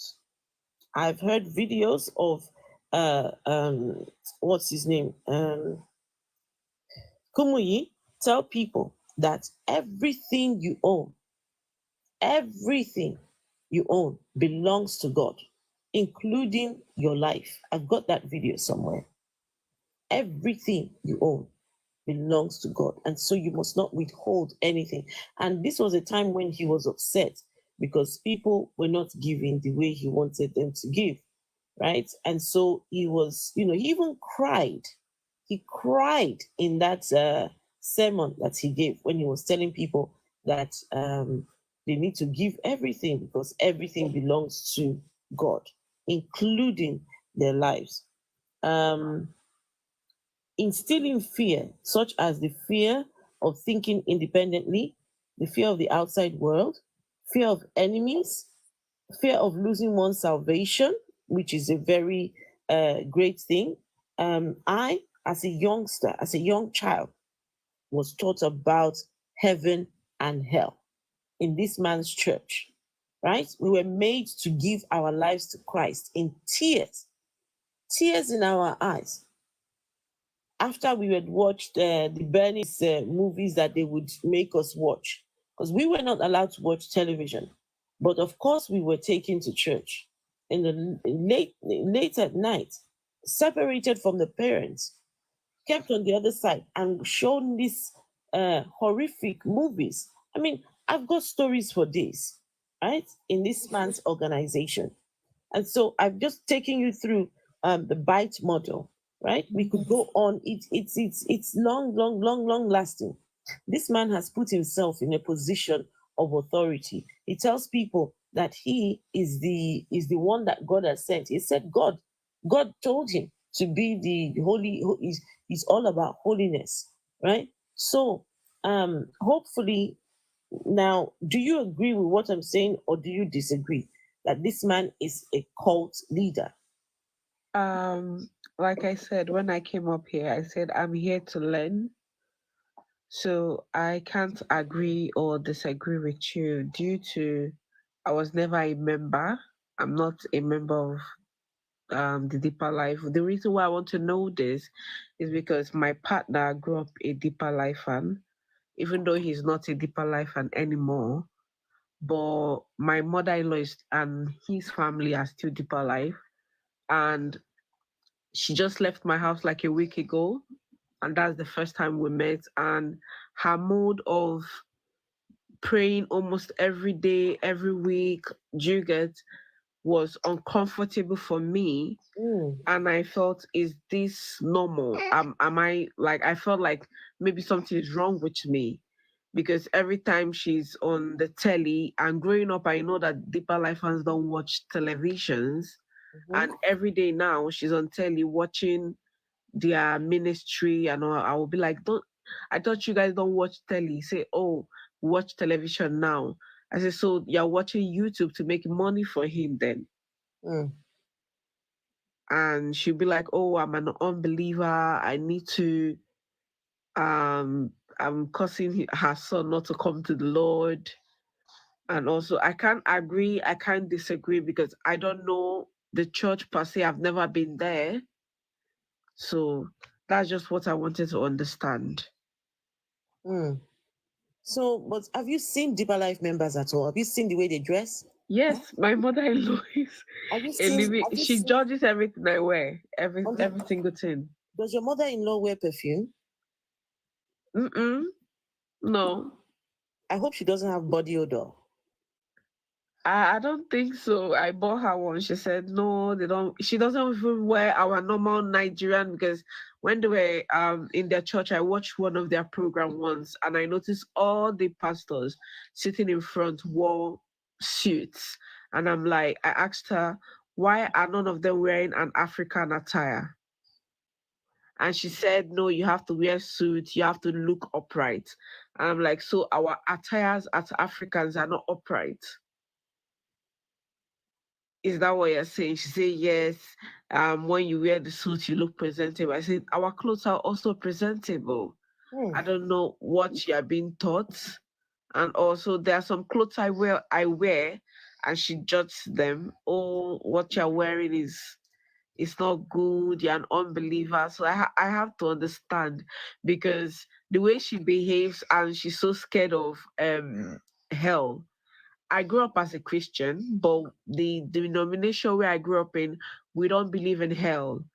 So saying I don't believe in hell feels strange to her. And I tell her things like, I don't have to believe in dying to believe in a God.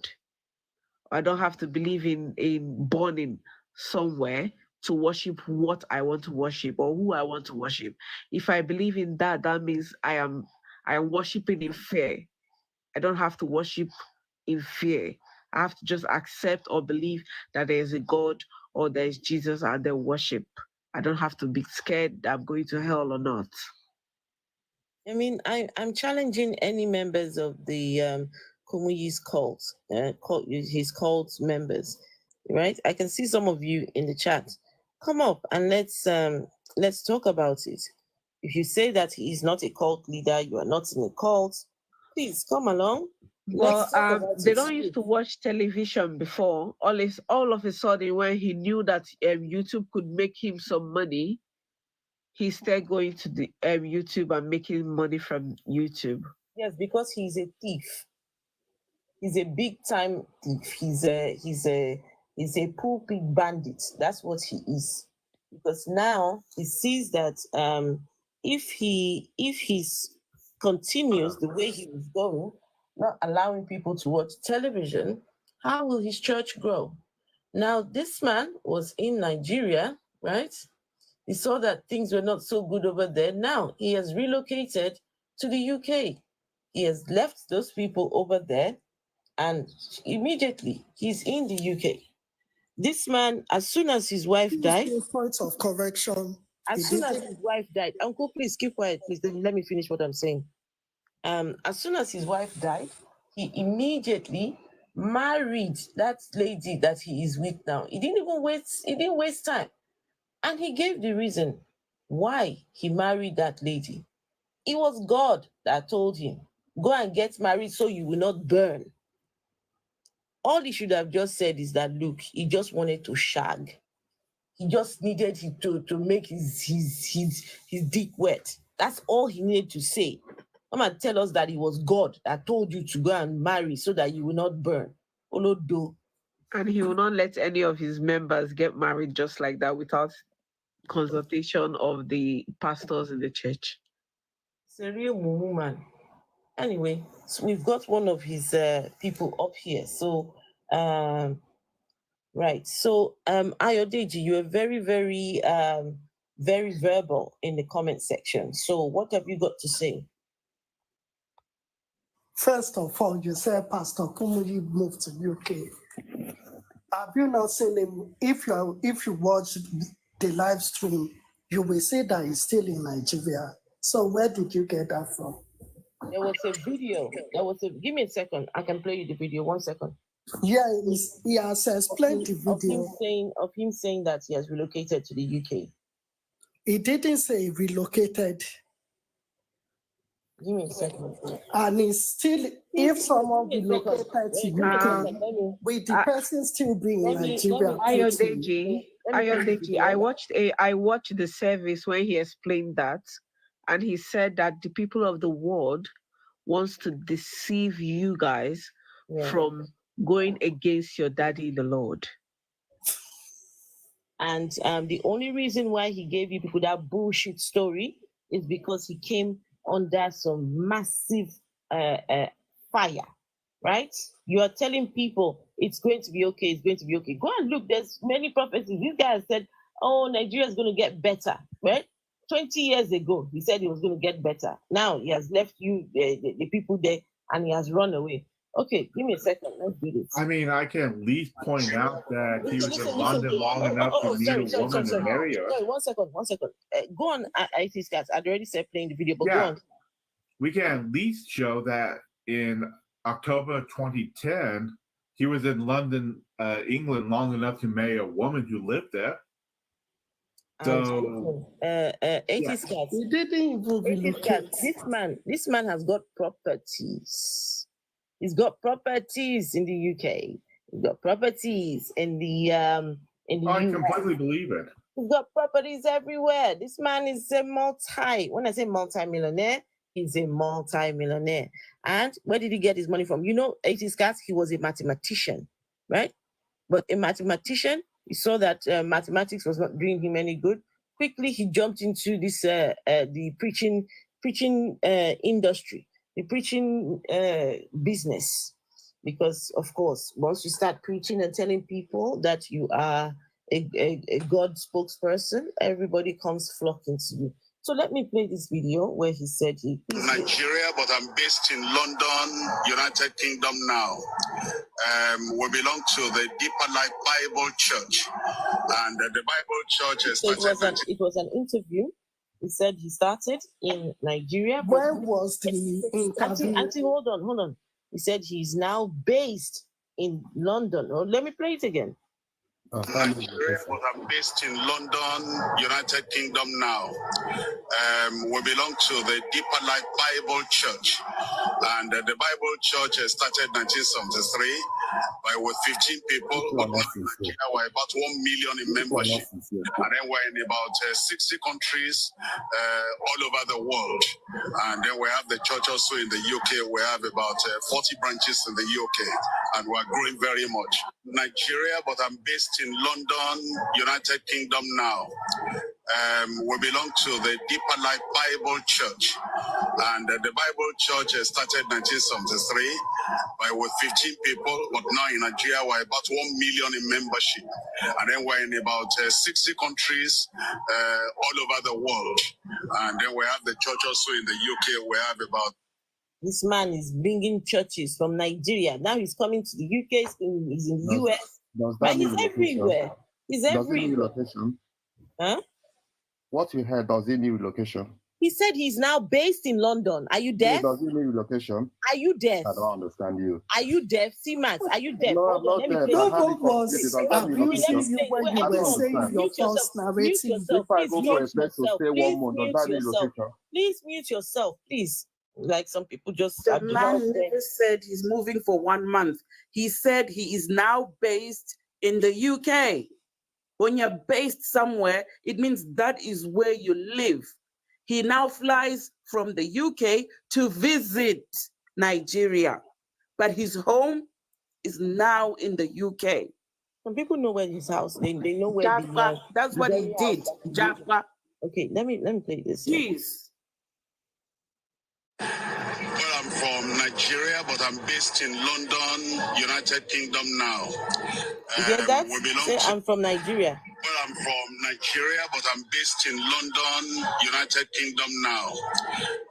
We belong to the Deeper Life Bible Church, and the Bible Church started 1973 with 15 people, but now in Nigeria we're about 1 million in membership, and then we're in about 60 countries all over the world, and then we have the church also in the UK. We have about 40 branches in the UK, and we're growing very much.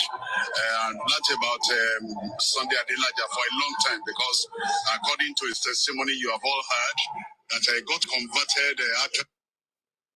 So he said he was from Nigeria, but he is now based in the United Kingdom. Say what you wish. We know exactly what he means. You can delude yourself. You can decide to be in the inside the nyash of Kumuyi. Keep yourself inside his nyash, right? Because right now you're hearing the man, but you have decided, no, you want to be stuck up his ass, which is absolutely fine. You can do that if that's what you want to do. But we know what we heard, right? And whatever he decided to come and say after this thing, look, he has been in the UK for donkey years. How many years? He has been in the UK. So because he just uttered that, you guys, you're going to delude yourself, honestly, till the last day.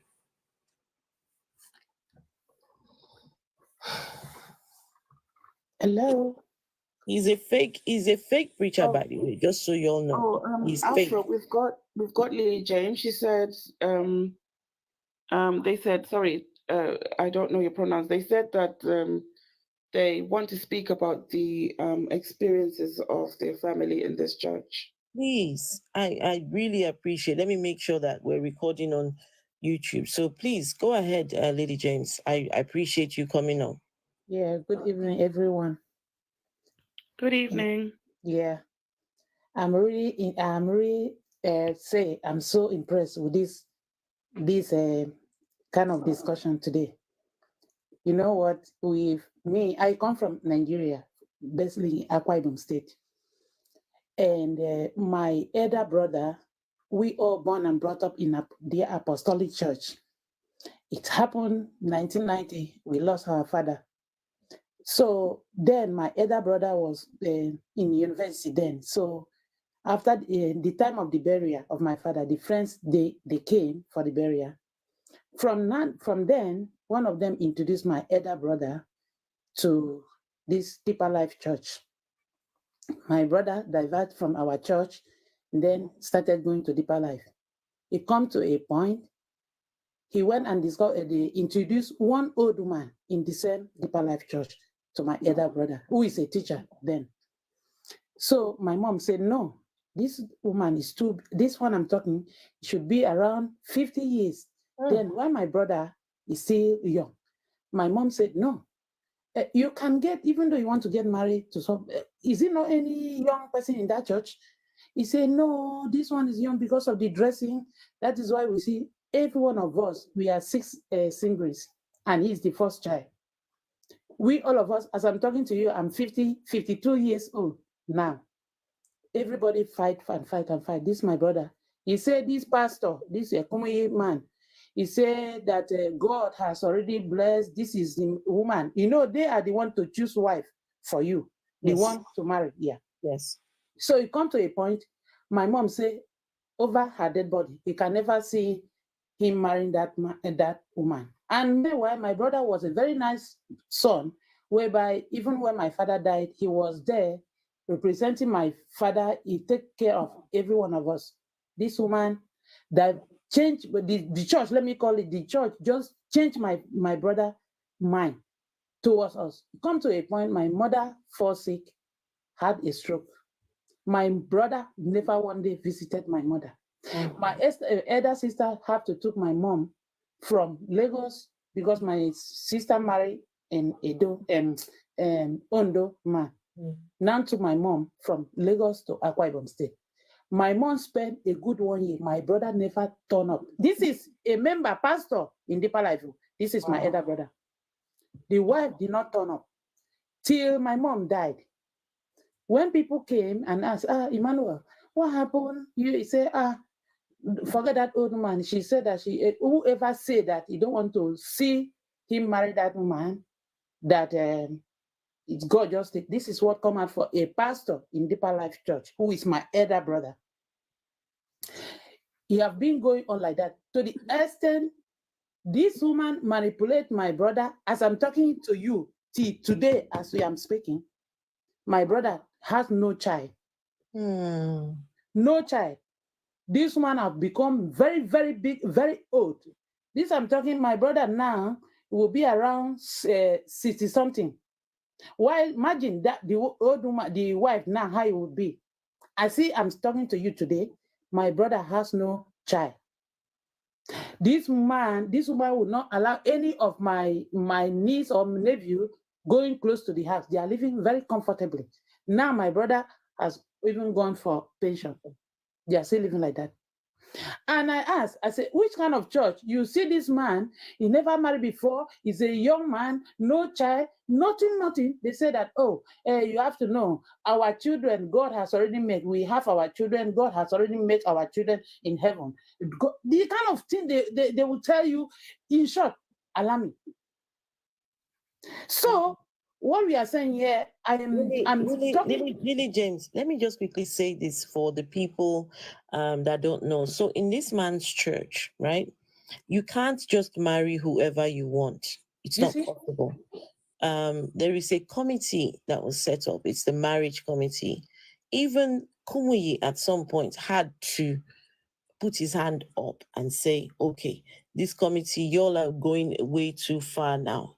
So there is a process.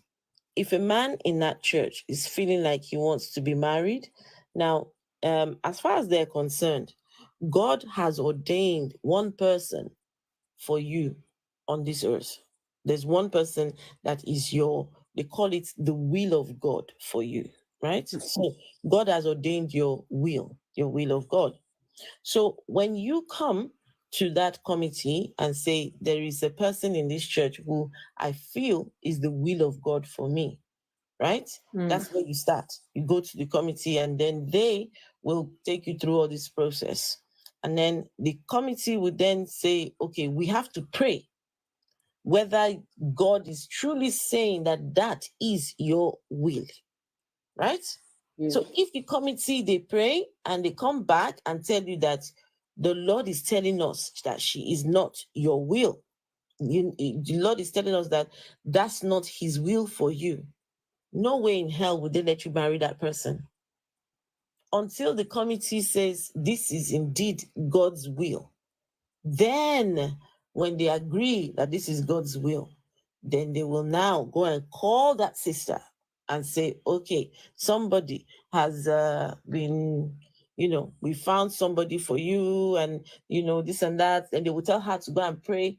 Now, when she goes to go and pray or whatever, the whole process, and they finally get to the point, from the point where both of you agree to the point where you get married, they recommend 6 months, because there is no sex, there is no dating, there is no, you need to be chaperoned for your dates, which usually take place within the church, or, you've got to have chaperones. You've got to have people sat in there, watching, because you cannot touch each other, you cannot kiss, you cannot do nothing, right? And then there is a guide on the sort of clothes you can wear on your wedding day. You should do me a favor and go and type in Google, Deeper Life, Bible Church weddings. Go and see how these people dress. You can't wear makeup, you can't wear earrings, you can't, on your wedding day, you look like shit on your wedding day. But these people, some of them, they say they're happy, and, because your hair has to be natural as well. You can't have your hair permed or, put in braids or any of these things. It's really crazy. Can I say something, please? Some people have been denied. They've been denied. I know there's a video on YouTube. One lady said she went to the church, to the committee, and told. Well, I don't know how it happened, but she went to the committee and told them about somebody, and they told her no, that was not the will, but they recommended somebody else, who she eventually married. So they are in the business of arranging marriages. So Excuse me. Let me say something here. You talk about the holding a prayer. Then, because my elder sister, according to my elder sister, said that before they went to do the traditional marriage of this lady. So because we used to do every Friday night prayer, the family, wherever you are, we join the prayer between my family. Let's put it that way.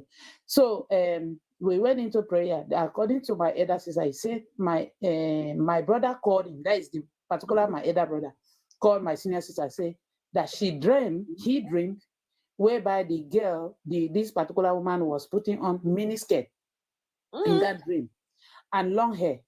He now tell my elder sister the revelation of this. My senior sister say, oh, God really revealed the kind of person this particular woman is to you now. That it should not go on that woman. That what God revealed to him in person, this is how God just let him to know the kind of, in physically you see her as a deeper life person, but inside it's not like that.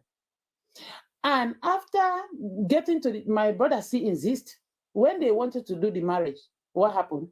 They said that the two good, in a Calabar tradition, if you do marriage, if the person parent die, they will ask you to give two good. That's one for the father, one for. Yes, they say that the day for the traditional marriage, they said the two good died. So they went and buy again. What happened now? They said that the woman collapsed. I don't know what happened. So they now say, oh, let them postpone the marriage. They now postpone. It was many signs whereby everything was showing to my brother, and he refused, and he still carry on. And what I see here in this particular Deeper Life of 18, we just see that church as a church. But in my own experience, my own family, is not only that one. The other one too, my brother now introduced my cousin, that is my mother, senior brother, son, to the same church. and introduced one of his cousin, his colleague from school to that my cousin again. And this woman, the same deeper life, already had 2 children, and he married the other first man and divorced. And my elder brother introduced this woman to that my cousin. As I'm talking to you, even that the husband too, that my cousin died, the woman did not show up.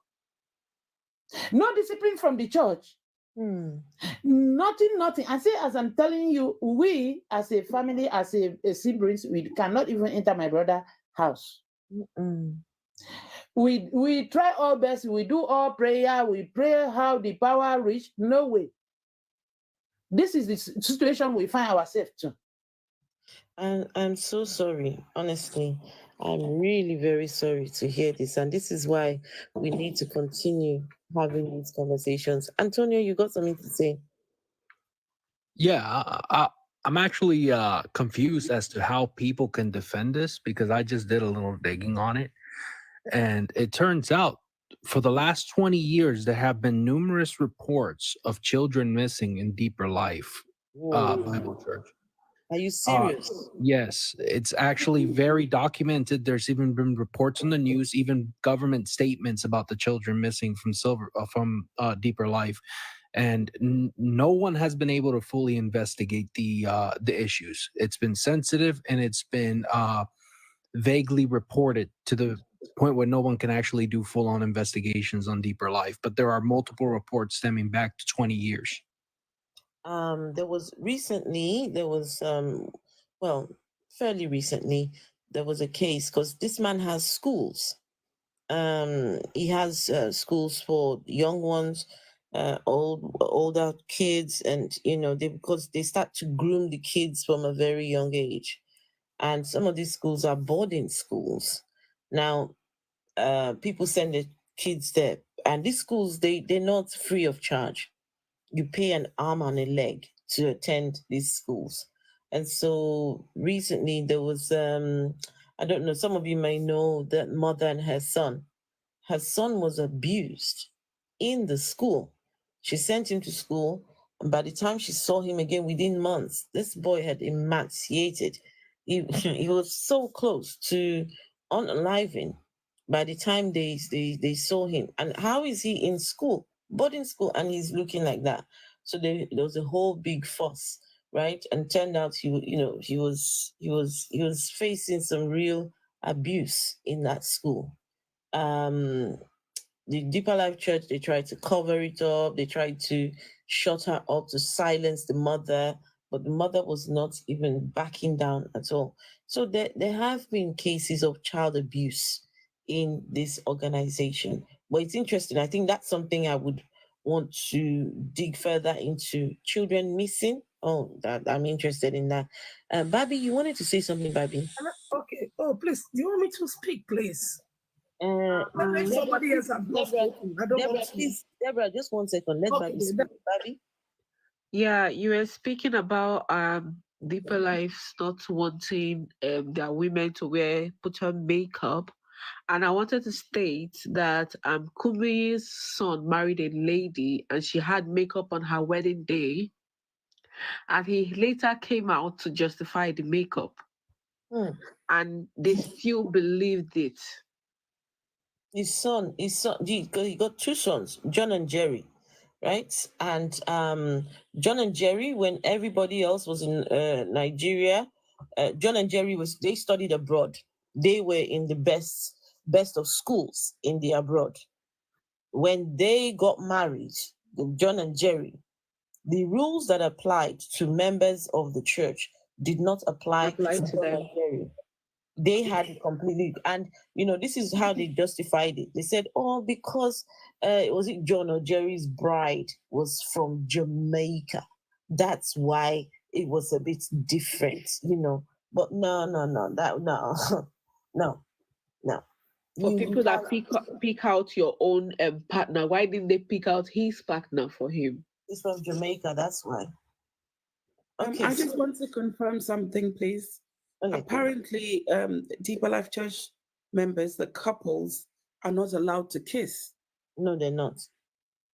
They are chaperoned on their dates. No, this is when they're a couple after they're married. Oh. There are many members of the Deeper Life Church that are in very unhappy marriages.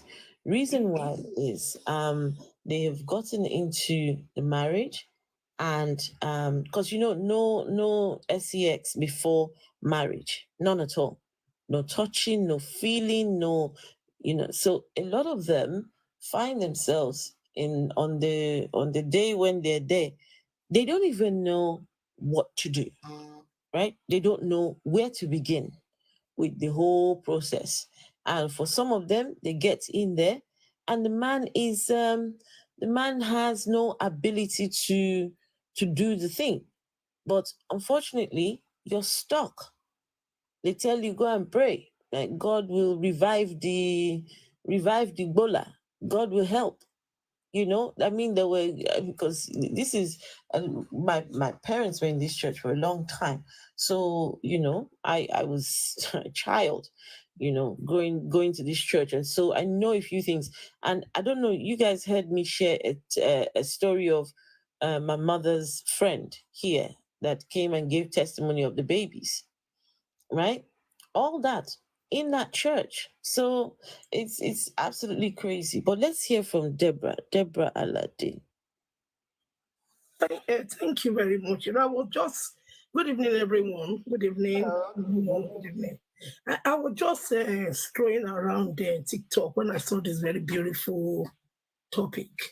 And I'm really interested in it because I think a time has come for we that call ourselves believers in Christ, that we are going to stand up. I'm not, Deborah, I'm not a believer in Christ. I'm an atheist.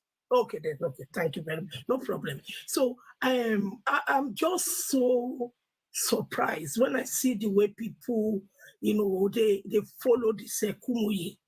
I remember when I was little, I had an auntie.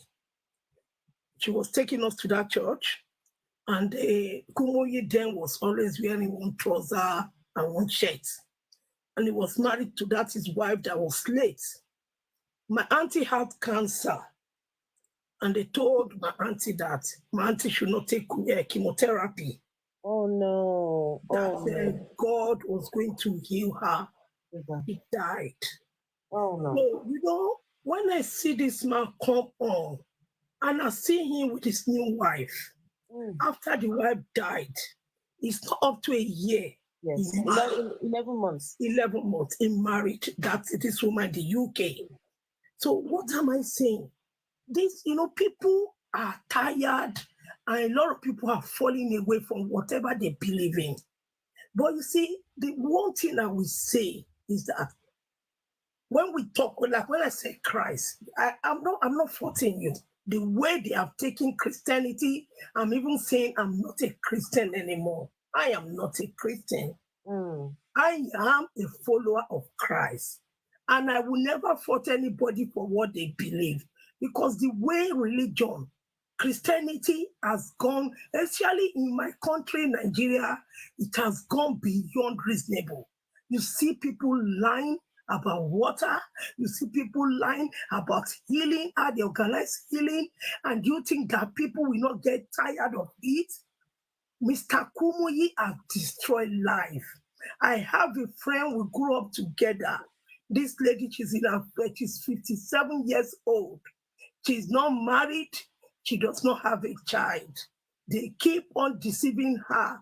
Now she has left the faith, but it's too late because nobody's going to marry her. Madam Deborah, Kumuyi's current wife, she was a virgin when he married her, apparently. That woman had been in that church for years, right? And she was, I think, in her 50s or 60s when she finally got with Uncle Kumuyi, right? But she was a lifelong virgin. Met Kumuyi. If Kumuyi's wife had not died, that woman would have continued to remain a virgin and maybe died a virgin in that church. Even some people we are saying that before the wife died, there's those that goes to that one in Dulwich. They said they have been doing munu, but not all that. Listen, the word on the streets is that the word on the street is that Kumuyi and this lady were familiar with each other. Because how do you go from wife dying and now his wife? She was a lovely. I mean, she was a beautiful lady, beautiful. You know, I mean, when you talk about the Christian ladies, she seemed like a really beautiful lady. It's really sad that she died the way she did, and just not long after, you're getting married. What? It was a shock to everyone. This man has destroyed life. A lot of people have died through this man. This man has sent a lot of people to hell, to early grave. And this is, you know what I'm saying is that these people need to be stopped. They need to be stopped because a lot of people are still going to go through that way. They are all there in Nigeria lying and lying and lying and lying. Something needs to give for these people to stop. Exactly. You can't destroy life. Look at that boy in his school that was mercilessly gone to his back. Sorry, say that again. Say that again, please. That boy. There's the lady that the boy went to one of the school and they did something terrible to that boy. And not till now, you know that this man went to the court. What's his name? Deborah's mom.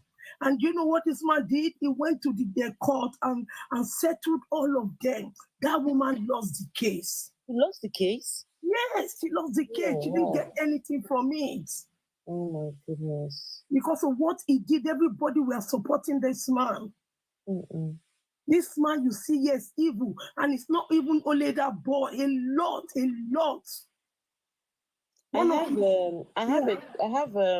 See, let me see if I can find the video of give me a second, let me find it now. Give me a minute, please. Let's see.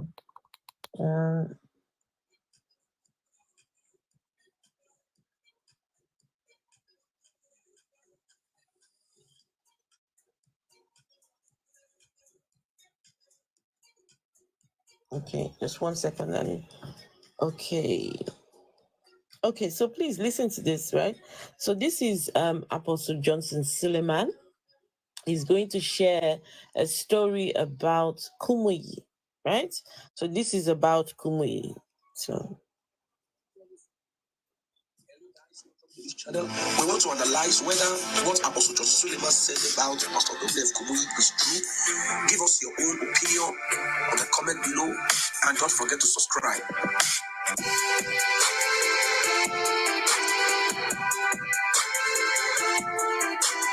It was testimony time.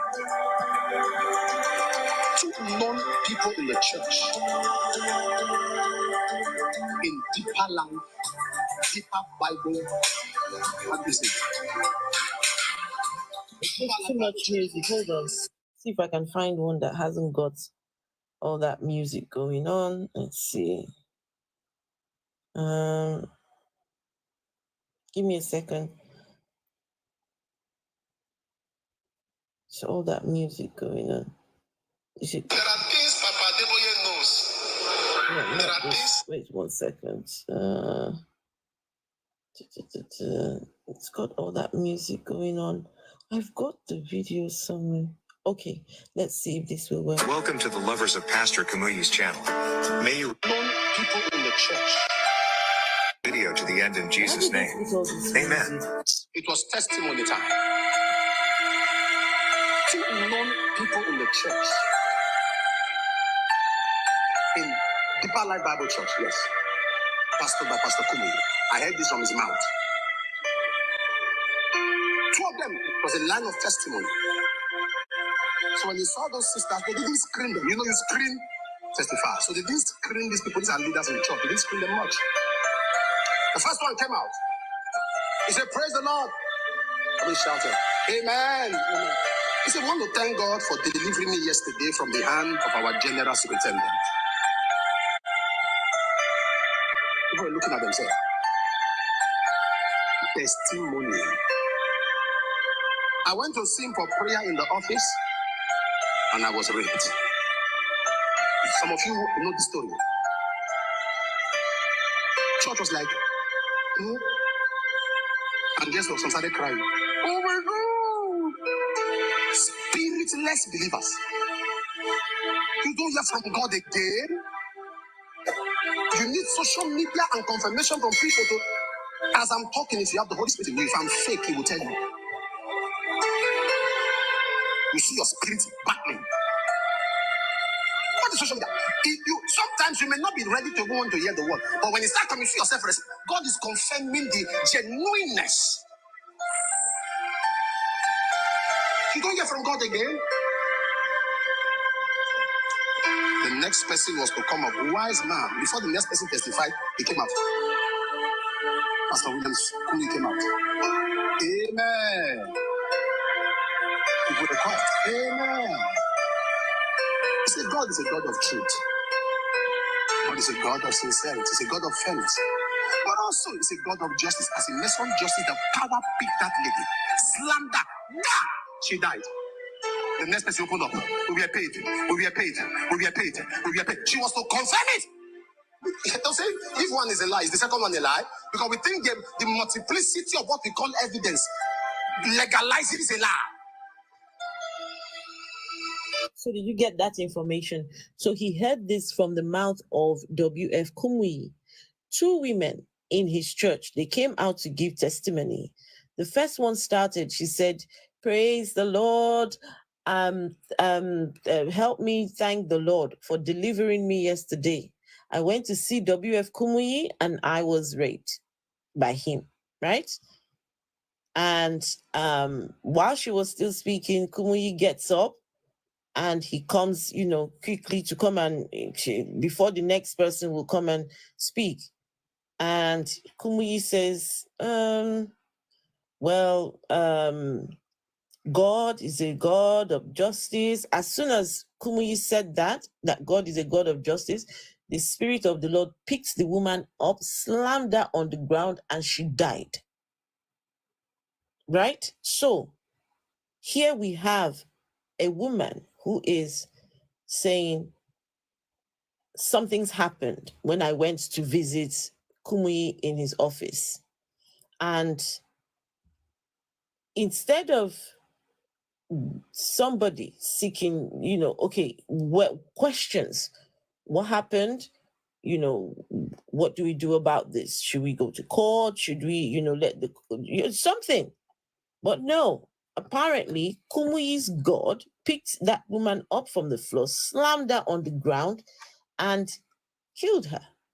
And immediately the other woman started shouting, oh, we were paid to do this. We were paid to.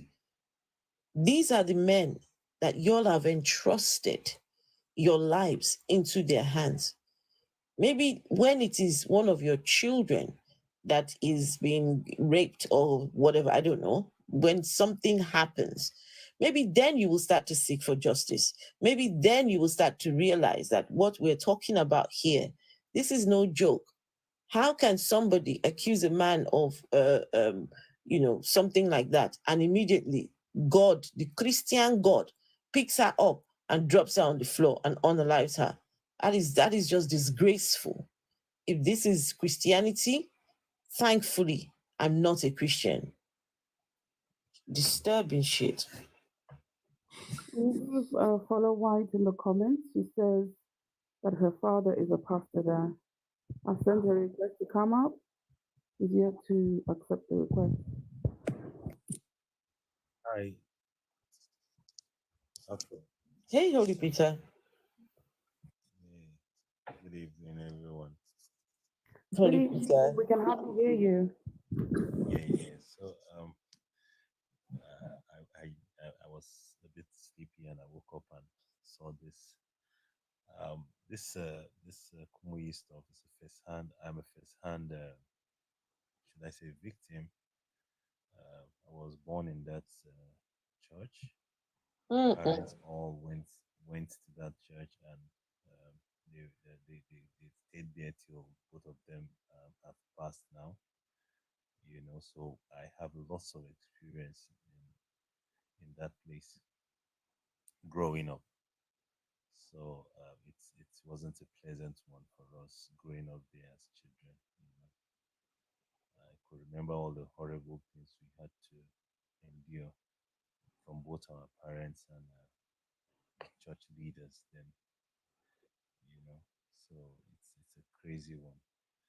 So growing up there, if I may share just quickly, um, uh, uh, hindered us, right? We didn't have proper childhood because we were restricted in so many ways. You were not allowed to watch television. Remember when we were still in primary school, my dad, when he got converted newly in that ministry, he took our television and gave it away. Yeah, so your family were one of the people that threw the televisions away, because then they told people that you were not to give the television to anyone else. You were to destroy it, because if you gave that television to somebody else, you might be instrumental in letting the devil come, because the television at that time, this is what they were teaching, that the television was a channel that the devil could come through into the home. So if you, right, get rid of it from your home, don't then, give another person that television so that the devil can come through their home. You are to destroy it altogether. It's absolutely crazy. Yeah, so that was our experience, right? So I remembered my elder brother, the eldest son of my dad.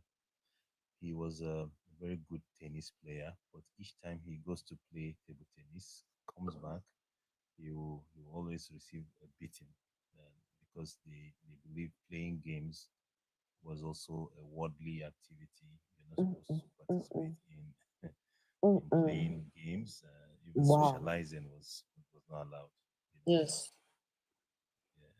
It was You couldn't do parties, you couldn't do any socialize social at activities. all. You couldn't, no, there were no, you basically, all you did was live your life and the goal was heaven. Heaven is the goal. This world is not my home. I'm just passing through. My treasures are laid up somewhere beyond the blues.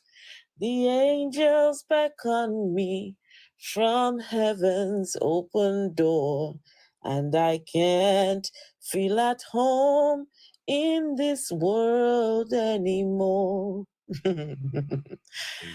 Oh Lord, Anyway, never mind. These were the songs that we used to sing because heaven was the goal, holiness was the goal. This is not your home. The earth is not your home. So you mustn't be even, no, your goal.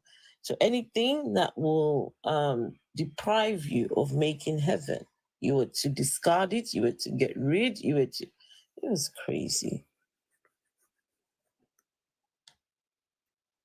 So yeah, so in fact, that was my mom's goal.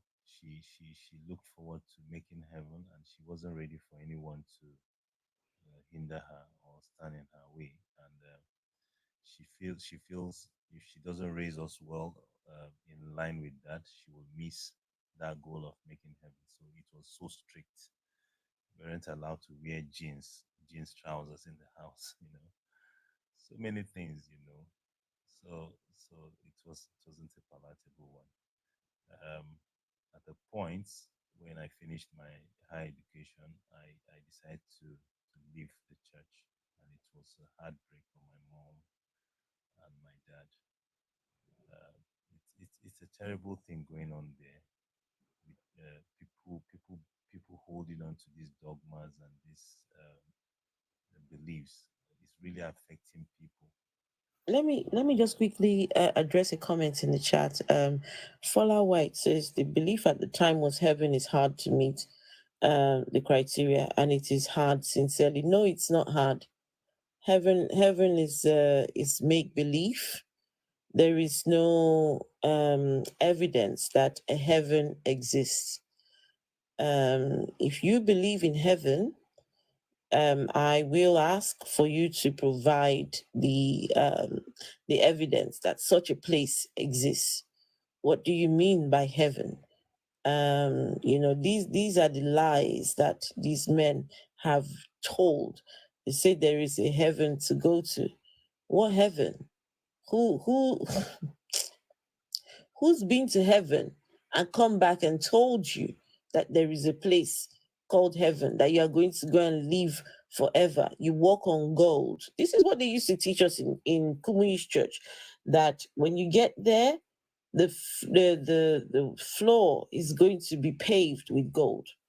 Every soul you win to Christ, you get a crown on your head, right? And you get your mansion if you make it to heaven.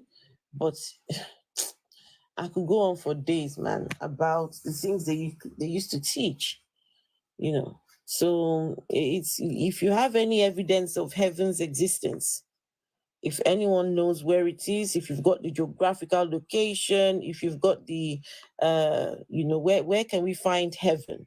Please, I implore you to please go ahead and supply such evidence. I would want to know. How is it difficult to make your way to a place that there is no evidence for? How difficult can it be?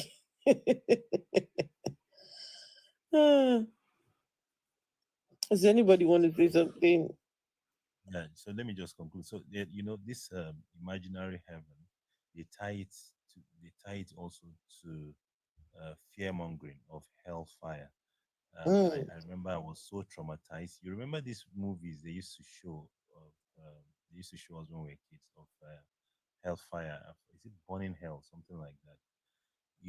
These movies are so graphic, and then as kids, you watch them and come back home and you are traumatized, you are scared through all through the night, and then they put all that fear in people, and then they make people want to just believe that by doing what they ask you to do is when you can only make heaven by doing what they ask you to do.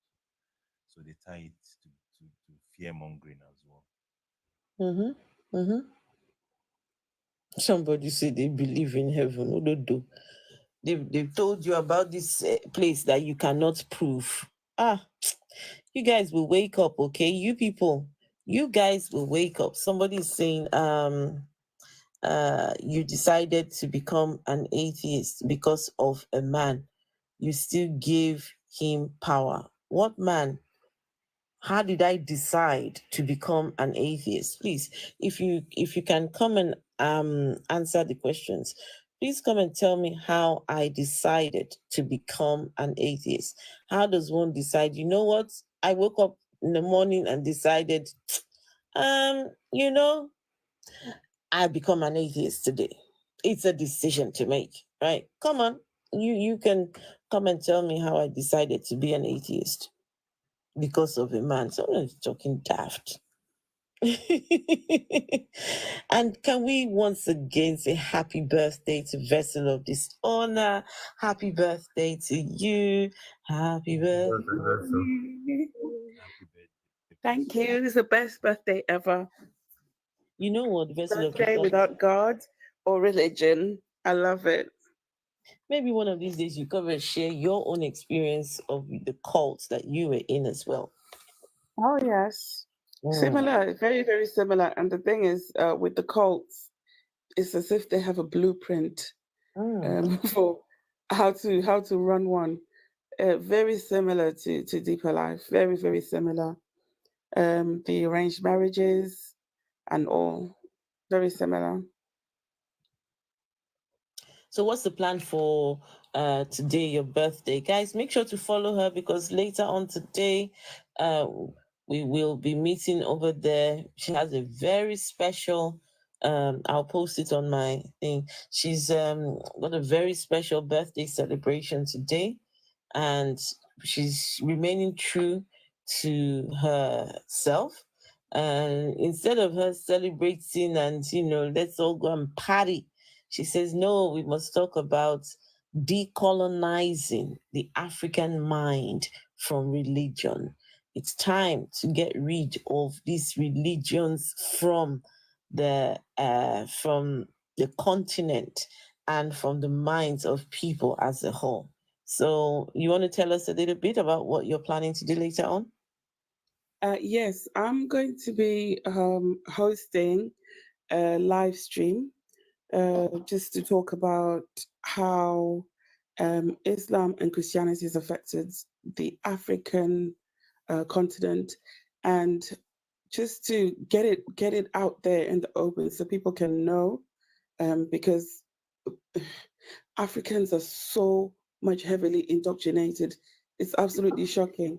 So at least to get the truth out there, get one or two people thinking, because it starts with one person, and just so that people can realize that we don't need these two religions in Africa.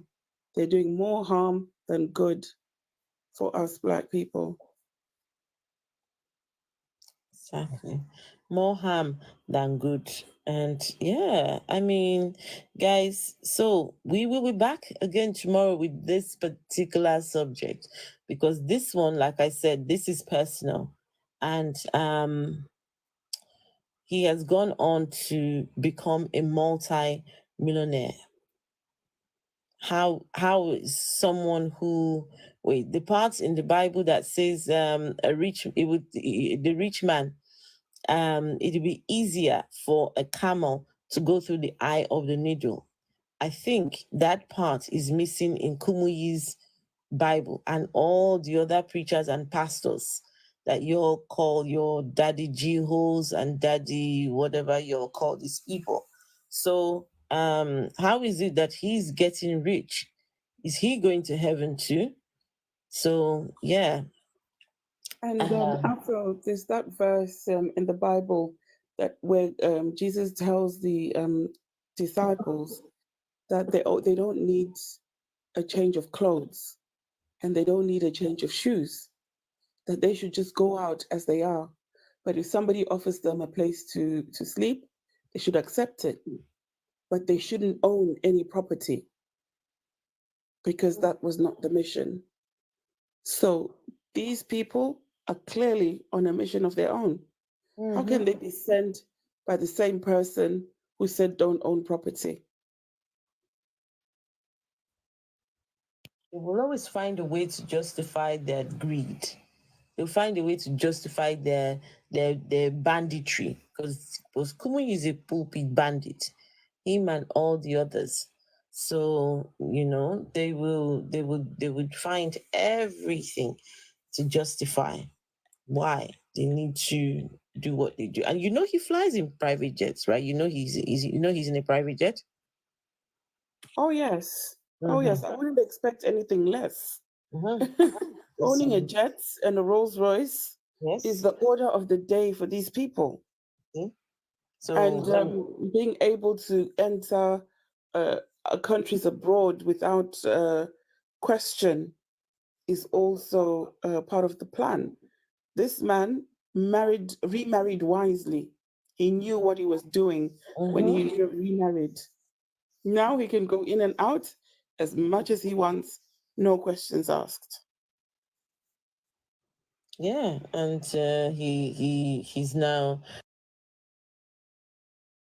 British citizen. He's property owner here in the UK and in the US.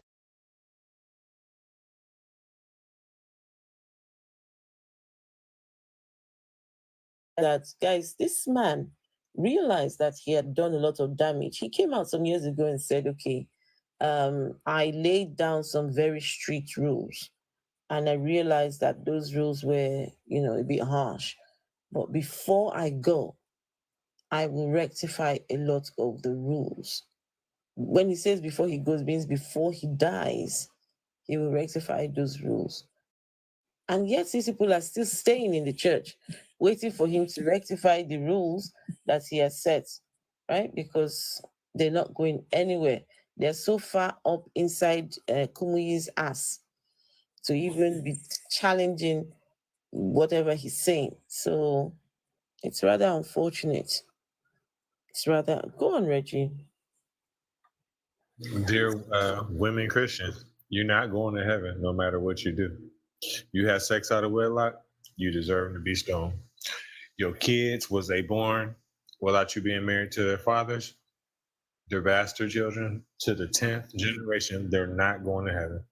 So my point is, why do you, any woman Christian, you ain't going to heaven. You're not. You're not. You're not. It's almost impossible. If you got kids out of wedlock, they're not going. If you have sex out of wedlock, you're not going. So I'm trying to figure out, why do you worship this God where you don't even qualify to even go to heaven? I just don't understand. Wait, there's a verse I need to read. 1 second, Reggie, because this heaven place, me, you, vessel of dishonor, all the atheists will find ourselves in the heaven. But you see the believers, they'll be rotting in hell. Hold on, let me see. Let me read that verse. Give me a minute.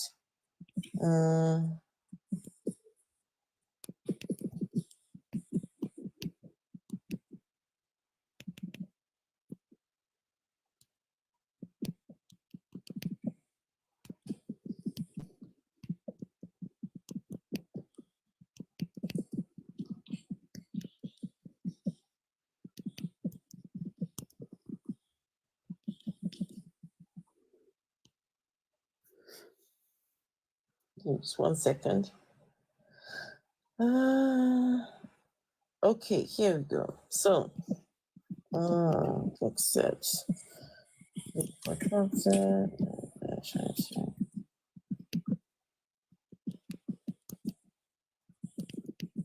Right.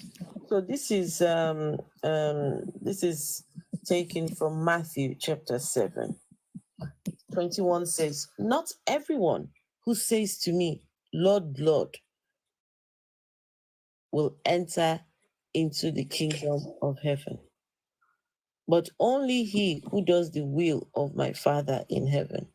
Many will say to me on that day, Lord, Lord, did we not prophesy in your name, and in your name drive out demons and perform many miracles? Then I will tell them plainly, I never knew you. Depart from me, ye worker of iniquity." So, these people, they think that because they have been under the care of Kumuyi, 40 years, some people have given to this man. Still, it's not a guarantee that you will enter into this heaven. A lot of you were born into the system, will unalive in the system. It's still not a guarantee. Your God says to your righteousness, they are like filthy rags before him. So on your best day, you are a piece of shit before the God, because your righteousness is like filthy rags.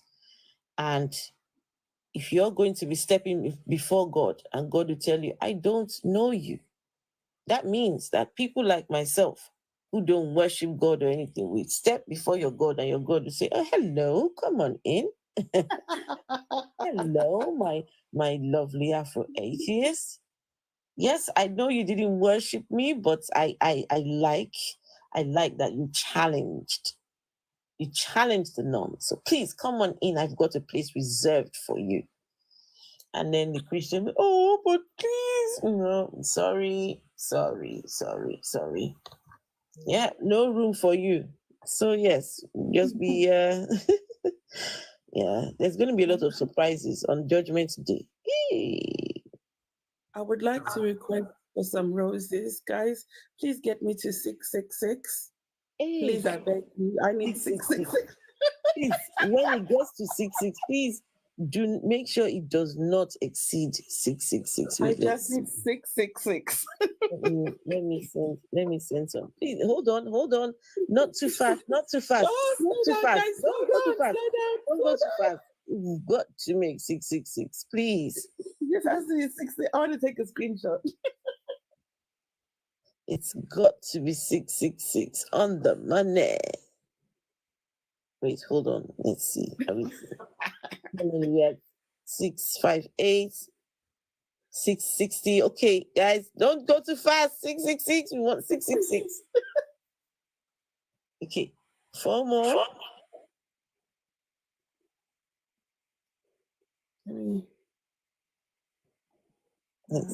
Okay, you got 3 more. And thank you everyone for the roses. One more, just one more.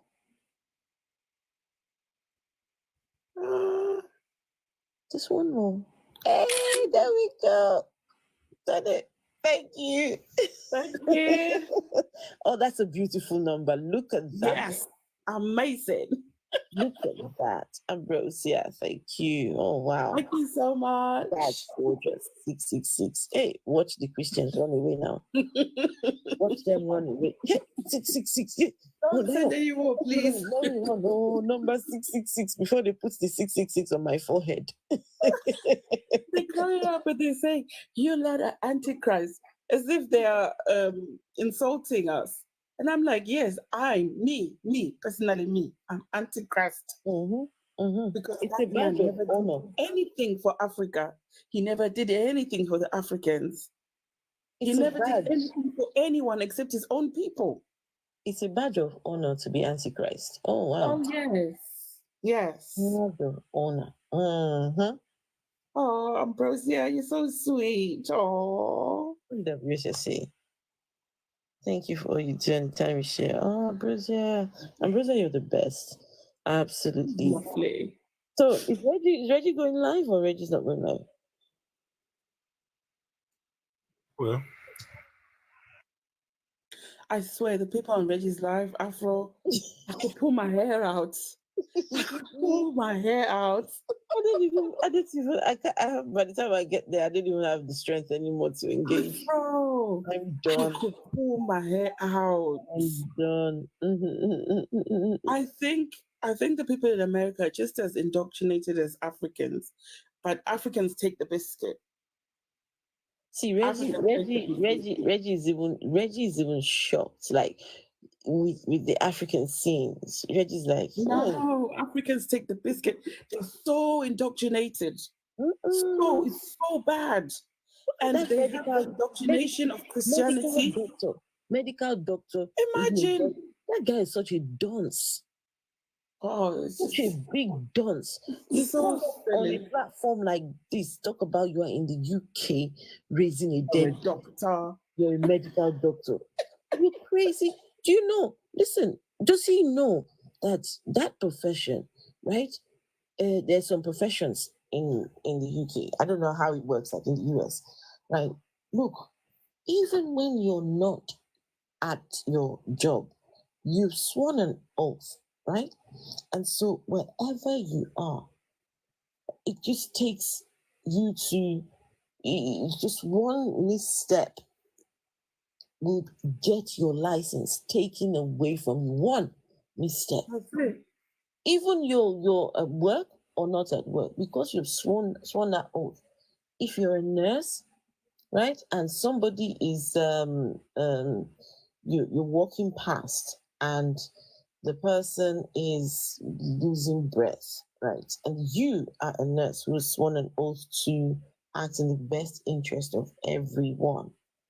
If you walk past and anyone can identify you as a nurse in that vicinity and you chose to do nothing, you realize they can bring some kind of case against you.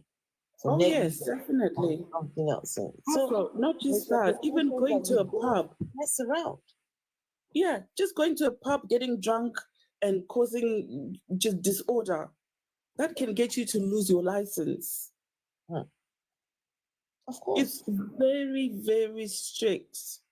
But with Africans, they were indoctrinated into the religion, and then a secondary indoctrination came in, that of these so-called spiritual fathers and pastors and prophets. This came with the Pentecostal movement. Because some of the doctrines that they talk about, it's not there in the Bible. All this spirit of discernment, spirit of this, it's not there in the Bible. Today I heard something.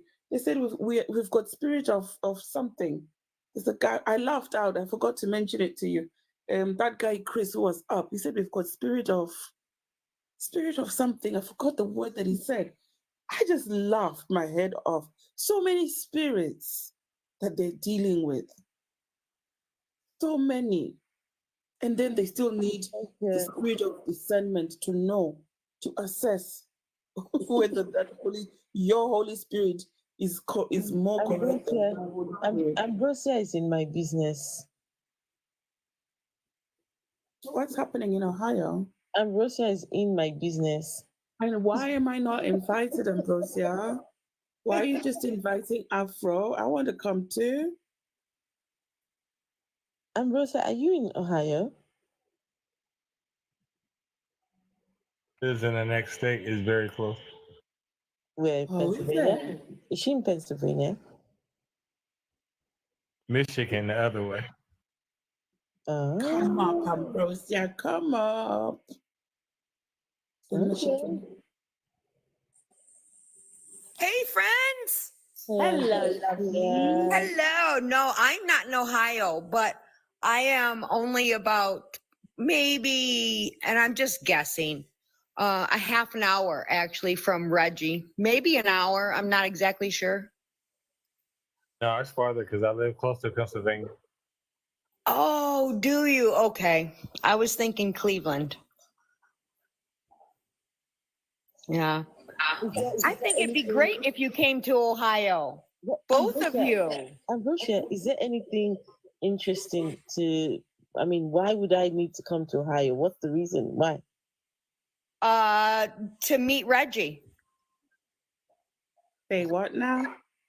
To meet Reggie. Okay. I think that would be great.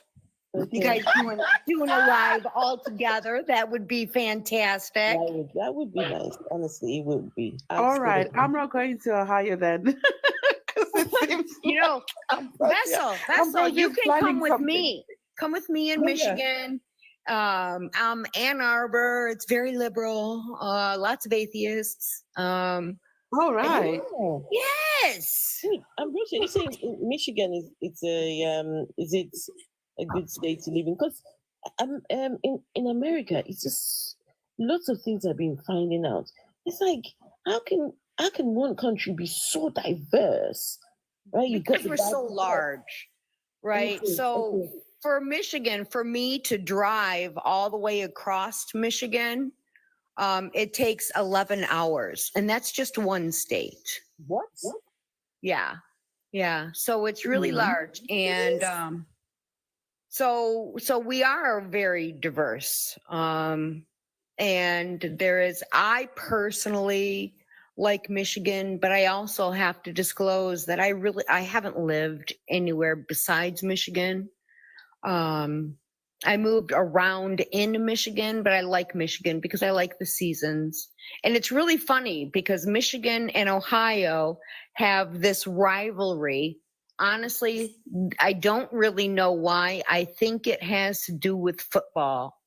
I'm not sure. Is that true, Reggie? Is that why, Michigan and Ohio kind of like don't like each other, but not really? Why. Listen, it's so bad. It's so bad that people that are from Ohio that are real big football fans, they won't even say the word Michigan. Right. I know. Yeah, and we're the same way here, and it's so funny. I'm like, this is over football, and I think it's college football, isn't it? Because we got U of M. Yes, it's between Ohio State and Michigan. Yeah, that's it. Yeah. So I'm only a few miles away from U of M. And it's really interesting because we see people coming over from Ohio, and people will start to honk at them like you don't belong here. It's funny. Like turf wars. Yeah. All due to sports. Sports and politics. The politics in that country, it's alarming. It It was really on is. on the day of the insurrection. That's the day I knew that. Oh, Yes. Yes. these Michigan, people, we're a swing state. I'm not sure. Is Ohio a swing state too, Reggie? I don't know. What's a swing state? Technically, but it's been read for a little bit. Damn. Okay. What's a swing state? What's that? Where California has always been a blue state, and that is a political label. So Michigan has been liberal for a few years, I believe, and it will flip. And that's what swing means. So it goes back and forth from being liberal, or I'm sorry, Democratic and Republican. So right now I believe that we are swinging for blue, but I'm not positive. I think Harris is ahead here. I don't know. I don't keep that close a track on it because it actually bothers me so much that I really can't follow it. My decision won't change.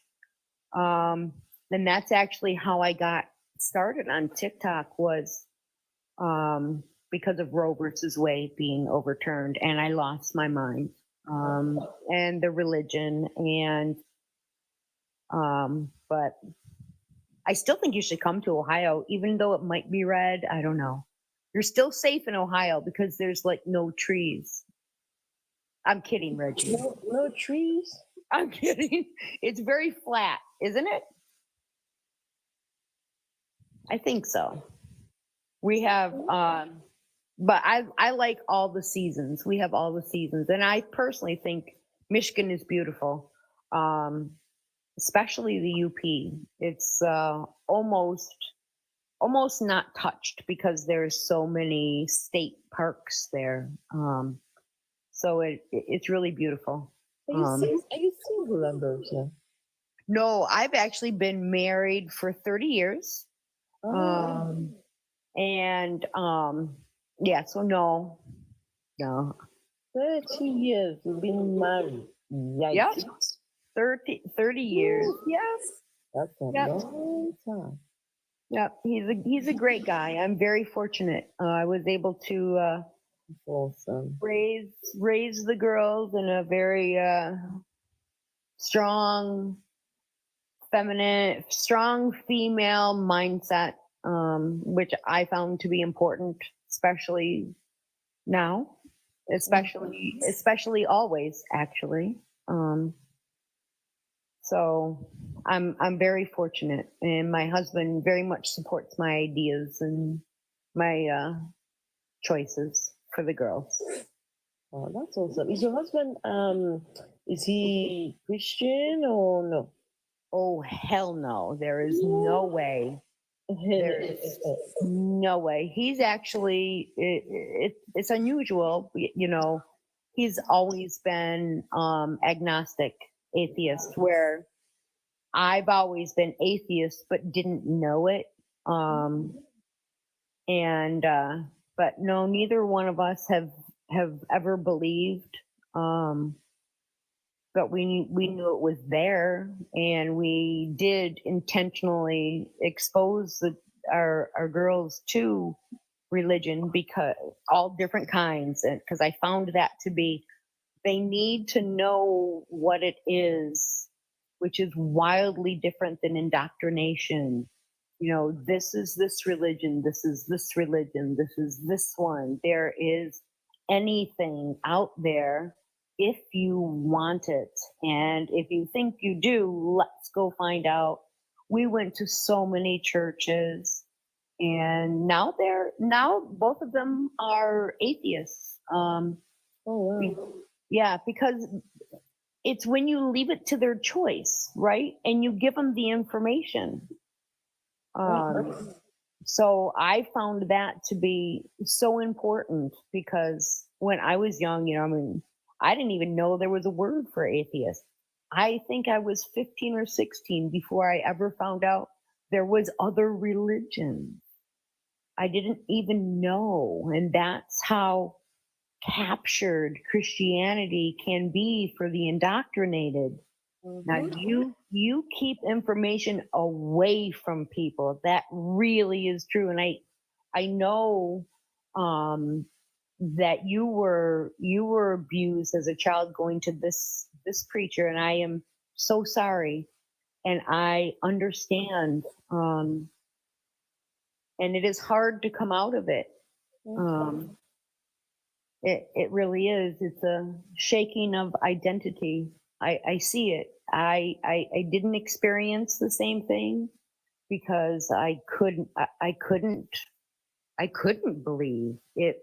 Was never logical. When they told me when one of my childhood pets died, they told me, you know, oh, they go over a rainbow bridge, which is another heaven. And I'm like, well, that's some kind of bullshit because I like my dog better than I like you. So, I mean, none of it made sense. And that's a childhood concept. But at that point is when I'm like, this is all baloney. It can't be this way. It can't be. It can't. None of it makes sense. Ambrosia, and even if, because I can imagine some people listening to you now and they're thinking, what if you're wrong? What if it's true? What if God does in fact exist and hell exists and heaven exists? You know, what will you do then? Listen, I will have no problem at all. I'm so resolved in my lack of belief that, listen, I will happily stand before your God and tell him, yes, I did not believe in you. Now, what do you want to do to me? Whatever you want to do, bring it on. I'm not afraid. Not afraid of your God. What's the worst your God is going to do? What's he going to do? Tell him to do it already. I mean, what the fuck? Yeah. Not afraid of that God character. I'm not. I'm actually afraid I'll go to heaven. You know, it's not. Same here. I do not want to go to heaven. Oh my God, it sounds awful and it sounds scary. And I'm like, Jeffrey Dahmer is there. Why would I want to go there? No, Jeffrey Dahmer? No, no, I ain't doing that shit. No. Right. You know, it's ridiculous. You know, and I've actually thought about this, you know, years and years ago, and it's still accurate. The same right now is consciousness. Like I really want to understand consciousness. No, we don't know yet. It's still is so curious, but this may sound a little bit morbid, but when I die, I think it's going to be free because I no longer have to feel. I don't have to be in pain. I don't, and that's actually the end of the sentence. I don't have to. It's over. Finished. It's over. And for us to die and still worry about afterlife means I have to have a mind because I have to think. And if I have to think, I'm gonna feel. And if I'm gonna feel, it's going to be happiness and sadness and all of that. None of that makes sense. There's no active brain.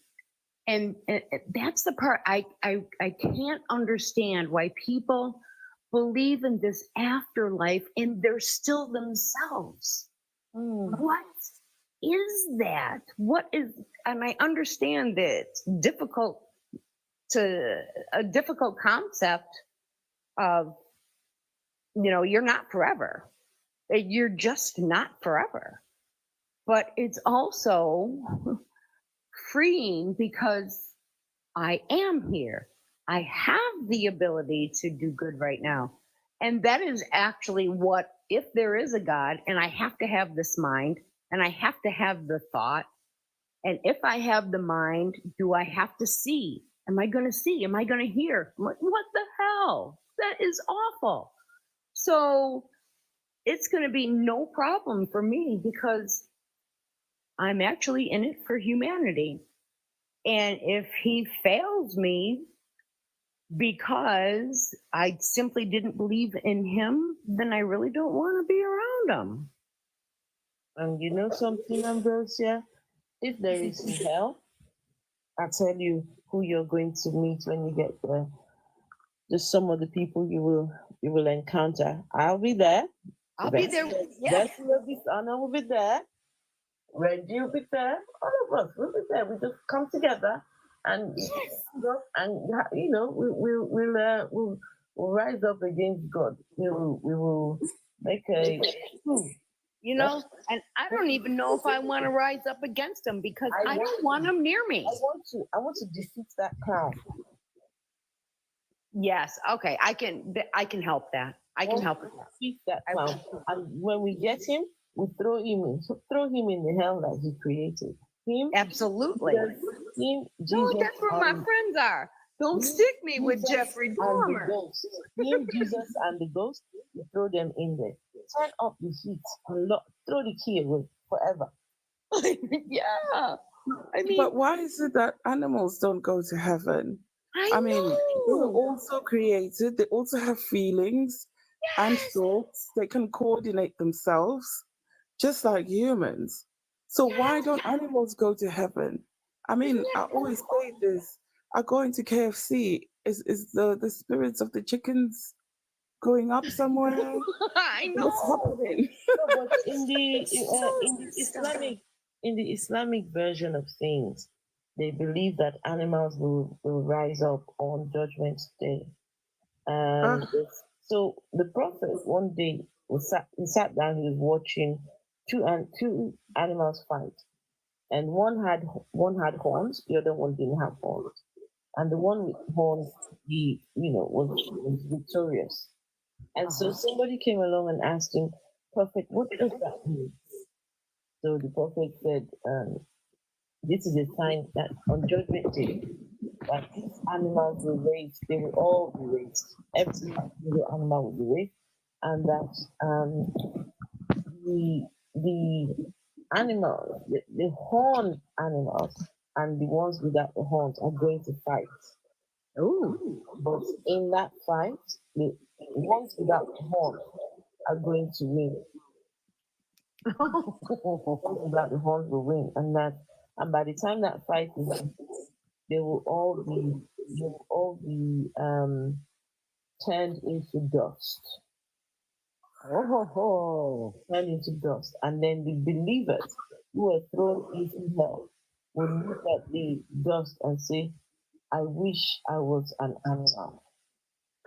Oh, I wouldn't blame the animals for uprising. I think we're even worse to animals than we are to each other.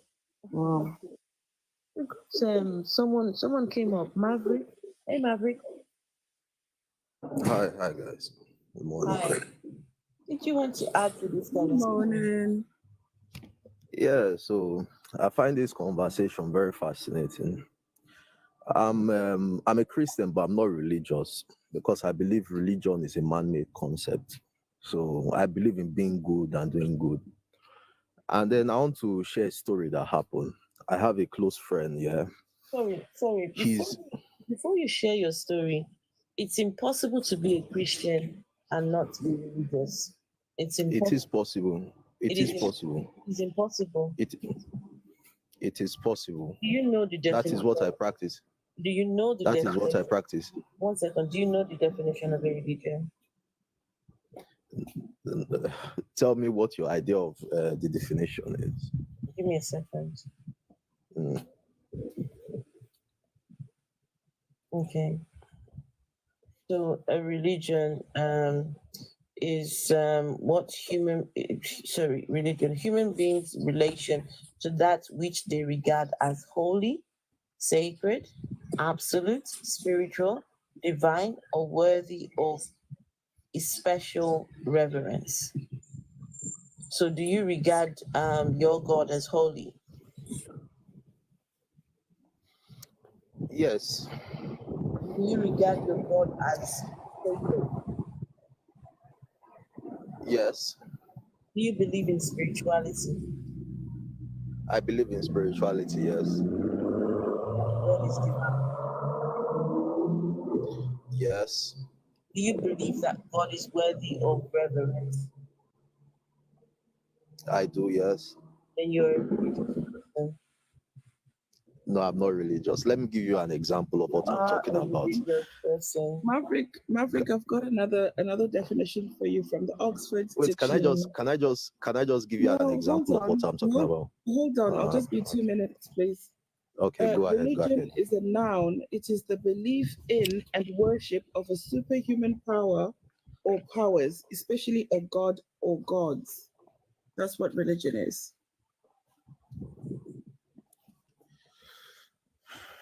Okay. Can I proceed with my story now? Yes, you can proceed, but you're a religious person. Okay. By your definition, I agree to disagree. So I have a very close friend. He's Jehovah's Witness. And what happened was that he got married to a Catholic girl, and they've been married now for 9 years. And for 9 years, he's been ostracized by his family. His mom doesn't talk to him. His dad doesn't talk to him. Who is Catholic, himself or her? No, he's a Jehovah's Witness. He grew up a Jehovah's Witness. He got married to a Catholic, and his family cut him off. No. Those two do not mix. No. Those two, Jehovah's Witness and Catholic. No, that's danger zone. So you see what I mean? Like, so he adopted my own kind of lifestyle. So he's a Christian, I'm a Christian, but we both don't go to church. Okay. We both pray, we both read the Bible, but we do not go to church because the idea of religion and church, I think it makes some people hyper religious, if that makes sense. How do you cut off your child that you've raised for 30 something years because one man of God told you that, it's right? Even I think last year December, he ordered something to his house, to the mom's house. He got her an air fryer through Amazon. She sent the sister, his younger sister, a text that he should come and get the air fryer. She put it front of the house. Wow. He had to drive down there. She picked up the box and just left. They haven't spoken in 9 years. In the name of what? And you call yourself a Christian? You're supposed to be loving and forgiving. You see where the divide comes to me. I see where it comes. So what version of Christianity do you align yourself with? I don't have any beef with any part. I can go to Pentecostal, I can go to a Catholic, I can go to Orthodox, I can go to any variation of Christian, as long as it's nothing too kinky, or you know what I'm saying, nothing too I don't think you outlandish. can go to Catholic because you may be able to go for mass, but you can't receive the blood of Christ. Communion. Yeah, because I've been baptized. I can receive communion. I've been baptized. Have you been confirmed? Yes. Oh. So, because that's something, and I want to jump in for a second. What do you mean by too kinky? Okay, like I've been to churches where, like, because again, I'm from a very religious background. Are you outside? It sounds very. Yeah. I'm outside. I don't want to raise eyebrows in this conversation, so I had to step outside. Eyebrows of who? Whose eyebrows? I'm somewhere right now with a couple of friends. So and are they religious people? No, they are. I think two are Hindu, one is Muslim. Then the other guy, I think, is an No, atheist. that would be religious. Okay. Oh, wow. So, like, what I mean by kinky or outlandish is I've been to churches where, like, if you're like me, I grew up in Nigeria, but I live in Europe now. So, like, I've been to churches in Nigeria where they will say, "Oh, you need to sacrifice things," like they will kill goats and chickens and things like that. I want you to name the church. Because I don't believe you're making. I believe that's a false claim. Name the church. So Celestian Church. Ah, Celestian Church does that. 80 stats. Yes, he is right. Is that Christian church? Well, Celestian Church. It's another one of the cults. White Okay, so it's not a Christian church. It is It's a Christian cult. Gotcha. It's just a Christian cult. All right, understood. Go ahead. Yeah, I get you now. So That's fine. I've also. I don't know all the 4,000 plus every single plus religion out there, so that's a new one. I'll remember that. Just 1 second. 80 stats.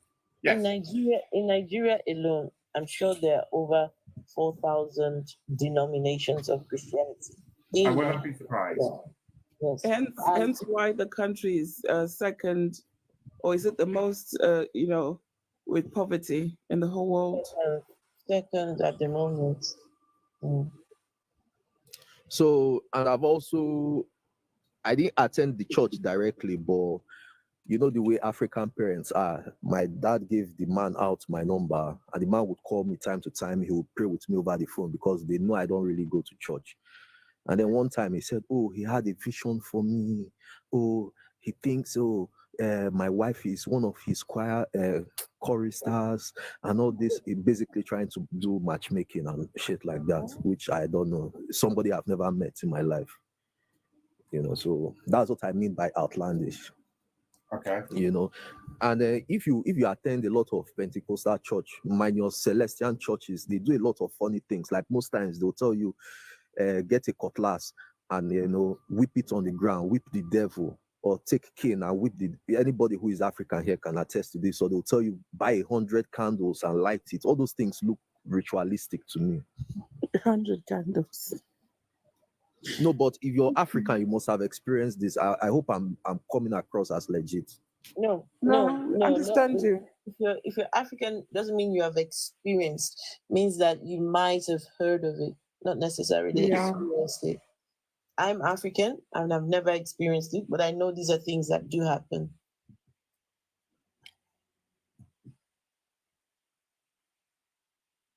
So my point is that you can be Christian, you can pray, you can be a good person, but and not attend church. Let me give you another gist. So No, hold on. My mom. Hold on. Must you be a Christian to be a good person? No, you don't need to be.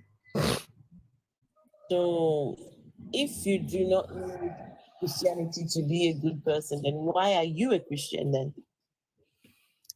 It's freedom of choice. I wouldn't compel anybody to believe in what I believe. So why are you a Christian? Yeah. What's the why? Yeah, I think it has to do again with my background. I think if I was born into a Muslim home, I probably would have dabbled in Islam, if that makes sense. It has Do to you do think with that's a the good way I reason grew to up. believe something? I mean, it's not something you can shake off, if that makes sense. Have you ever tried? I mean, I've tried to study other religions. I've tried. Have you ever tried asking yourself, why would I believe this in the first place if it wasn't taught to me? I mean, there are parts of Christianity that doesn't make sense to me, and like the person I'm seeing right now, I'm going out with, she's an atheist. She doesn't believe in God, and then she always pokes at me because she watches. There's a bit on Family Guy. I don't know how many people watch Family Guy here, so where they were like breaking down a lot of inconsistencies in the Bible, and if you think about it, it makes a lot of sense. Family Guy is awesome. Yeah, so right, but I guess I'm curious more about, I don't care what they say. What makes you think what you believe is true? I guess faith. I don't know. I don't know. It's weird to explain. It's weird to explain, Maybe but somehow that's something you believe. should sit and think about. Because I'm sure you want to believe things that are true, right? Yeah. So have you taken the time to look to see if what you believe has evidence behind it? I think you're actually starting deconstruction. Right, which is why I'm being very careful on how I word things. I'm going Right. baby steps here. It's So simple like stuff. what I'll tell you is that I've had like instances of like um where I've had profound grace or luck or whatever people would call it, and I feel like I've been favored. You Profound. understand? Wait, Maverick, are you a billionaire? No. I'm an engineer. Are you a millionaire? No, I'm an engineer. No, no, hold Melanin, on, as hold on. in Are you not whitey. are you a billionaire? No. Are you a millionaire? Oh, millionaire. She's Yes. asking In if some you have a lot of currencies. money. So In some currencies. what profound grace have you found? Just a lot of times, just a lot of things in my life. I like to be where I am, like growing up, I don't feel like, let me not say, how do I structure this? I feel like it's by the grace of God. I detach myself from a lot of friend groups. I know where a lot of my friends ended up. A lot of them, they Okay, have so nothing to write home about. Well, wait a minute. So by observation, you made a choice to get away from them. I'll be back, guys. I need the bathroom, and I'm gonna start getting ready to close down the live. It's So- 3 a.m. Could you tell me what element of you looking and realizing that's a bad path did God tell you? It could be God. No. God does plant ideas. Or did you observe the bad stuff and think, yeah, I don't want that to happen to me?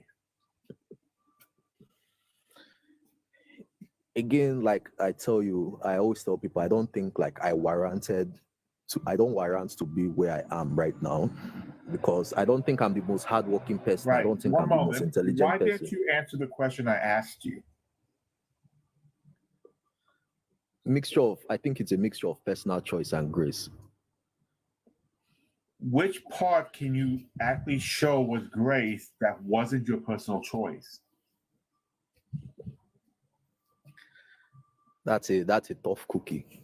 Yeah, because what you did was improve yourself. You did that. There's no reason to give God any credit for an action you did. When you talk about things that happened to you, name something that happened that is one, not something that would normally happen in life, and two, could only happen because of God did it.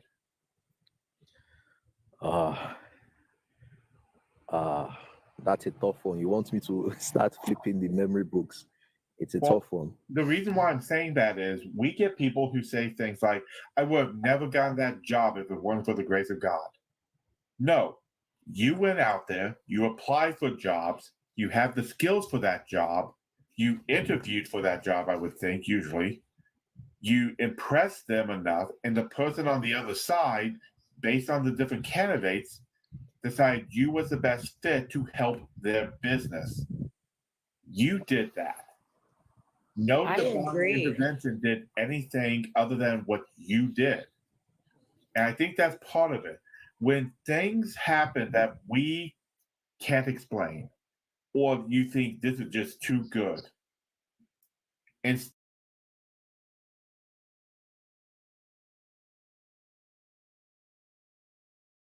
I did something, or I took actions, or I made choices, you want to give the credit to something else instead of taking the credit for yourself, your strength, your ability, what you did. And You that's are worthy of self-respect. That's Yes. what that's what religion does to you.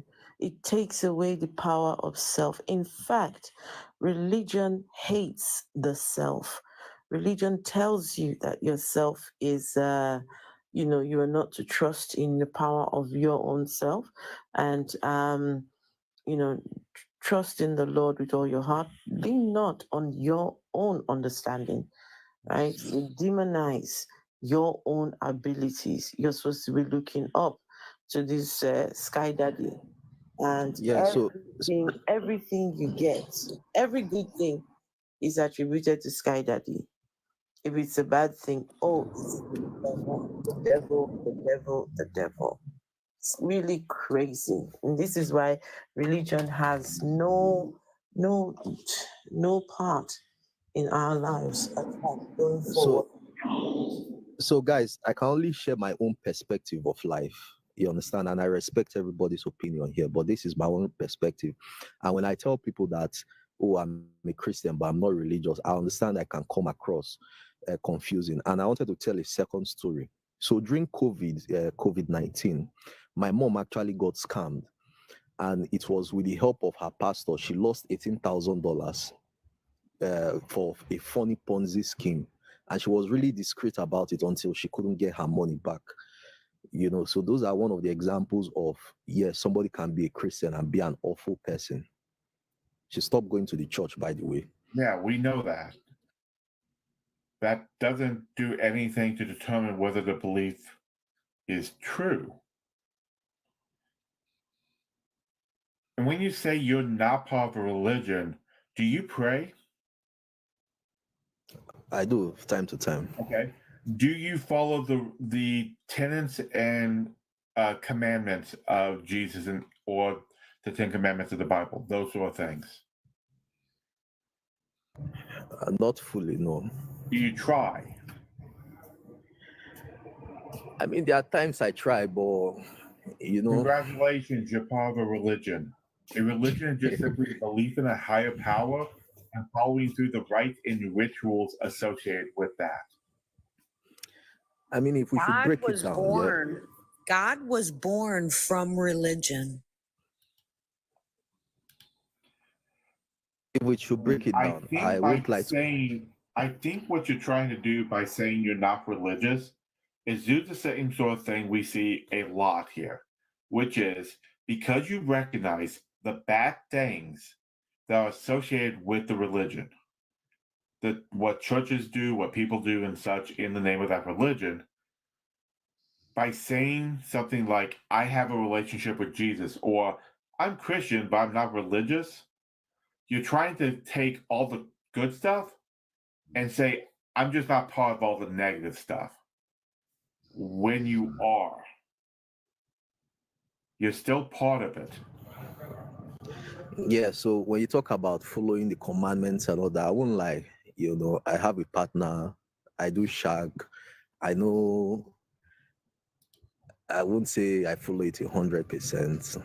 I know I have a lot of shortcomings in terms of like following the rule book, but you know, I generally believe in being a good person, you know, and I try as much as possible to be a good person. Can you do that without God? 100%. Can you do that without the Bible? 100%. 100%. Can you do that without Jesus? 100%. Then why do you need him? Well, like I tried to explain before, one is the background, and I think, but this does not apply to me. I think that's not why I asked. Why do you need him? Not why you believe him now because it's raising. Take a moment to think about it. Just think about it. Why do you need this belief? And if you don't need it, why do you choose? Because apparently you've used the word choose. I disagree, but choose to hold on to it. now this is not speaking for me, but a lot of people I want you to speak for you because it's 100% about you. I guess it's the comfort, I guess, that religion gives. Okay, religion and that's is like fair. like Christianity is like a hot cup of chocolates during winter. You understand? Yeah, because I understand where you're coming from. I do. And I'm going to be honest, we're kind of treating you a bit with care because I think we kind of see you're on this sort of tipping point in a way. So we got to be careful how hard we push you, because if we push you on these questions too hard, it tends to cause some people to tighten up. and hold on to it harder. So all I'm going to say is maybe take some time, think about this conversation and things other people have talked about, and think yourself, why do I need this comfort? And just think about it. I'm not trying to shut the conversation down. If other people want to talk, sure. I'm afraid if I keep pushing, I'm going to reach that point to take back any thought that's already happened. So I'm actually saying I enjoyed the conversation. I hope you think about it, and I'm passing it on to other people because I don't want to over push it.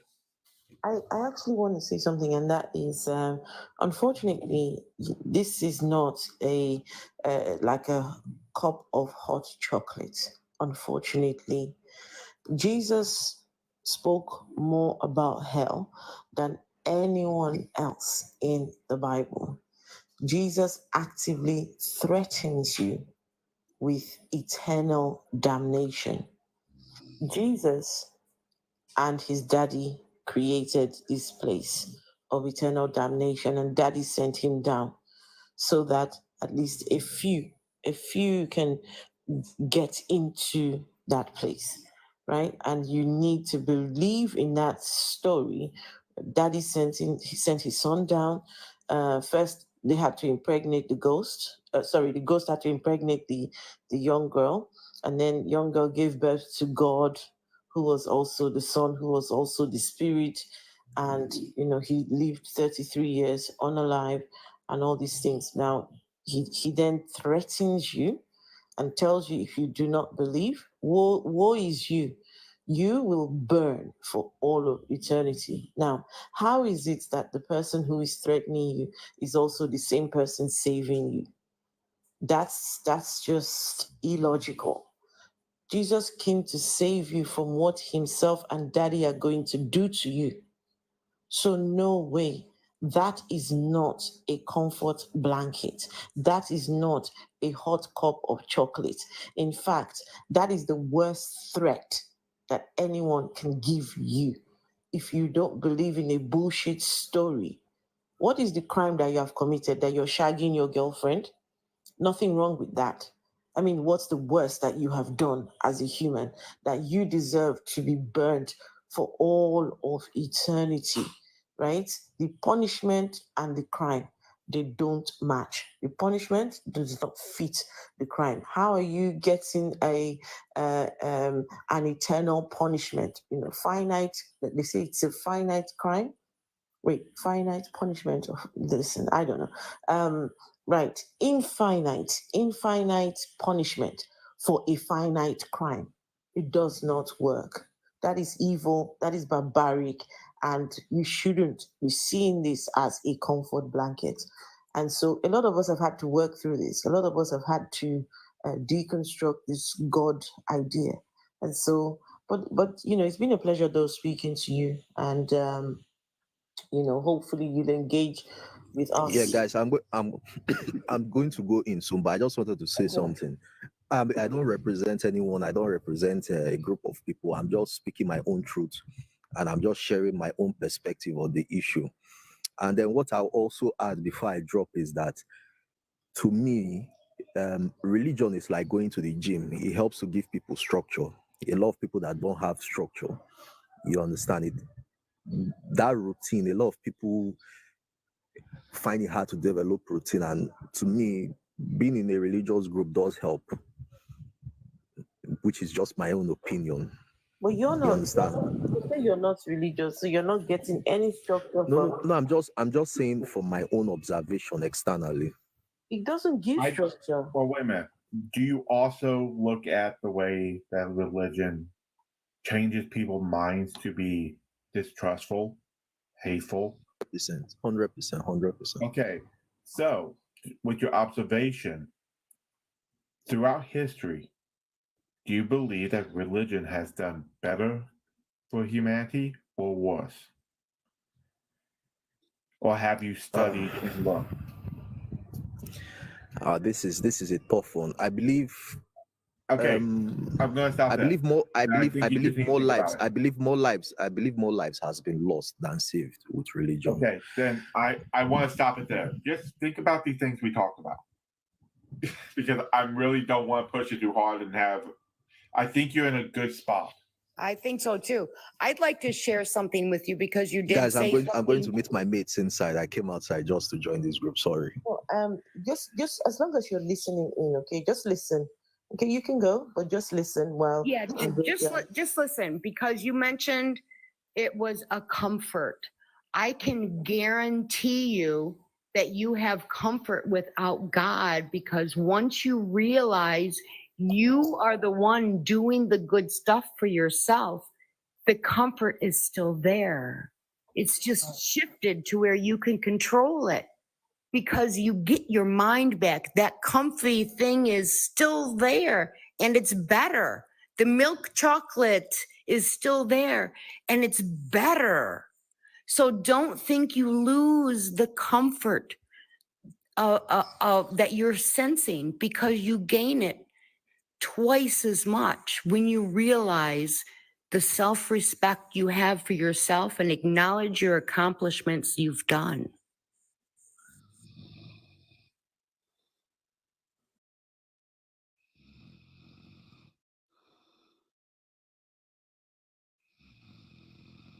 I think the birthday girl fell asleep. Yes, I was just about to wish a happy birthday again, but never mind. We will come back. We will come back and yeah.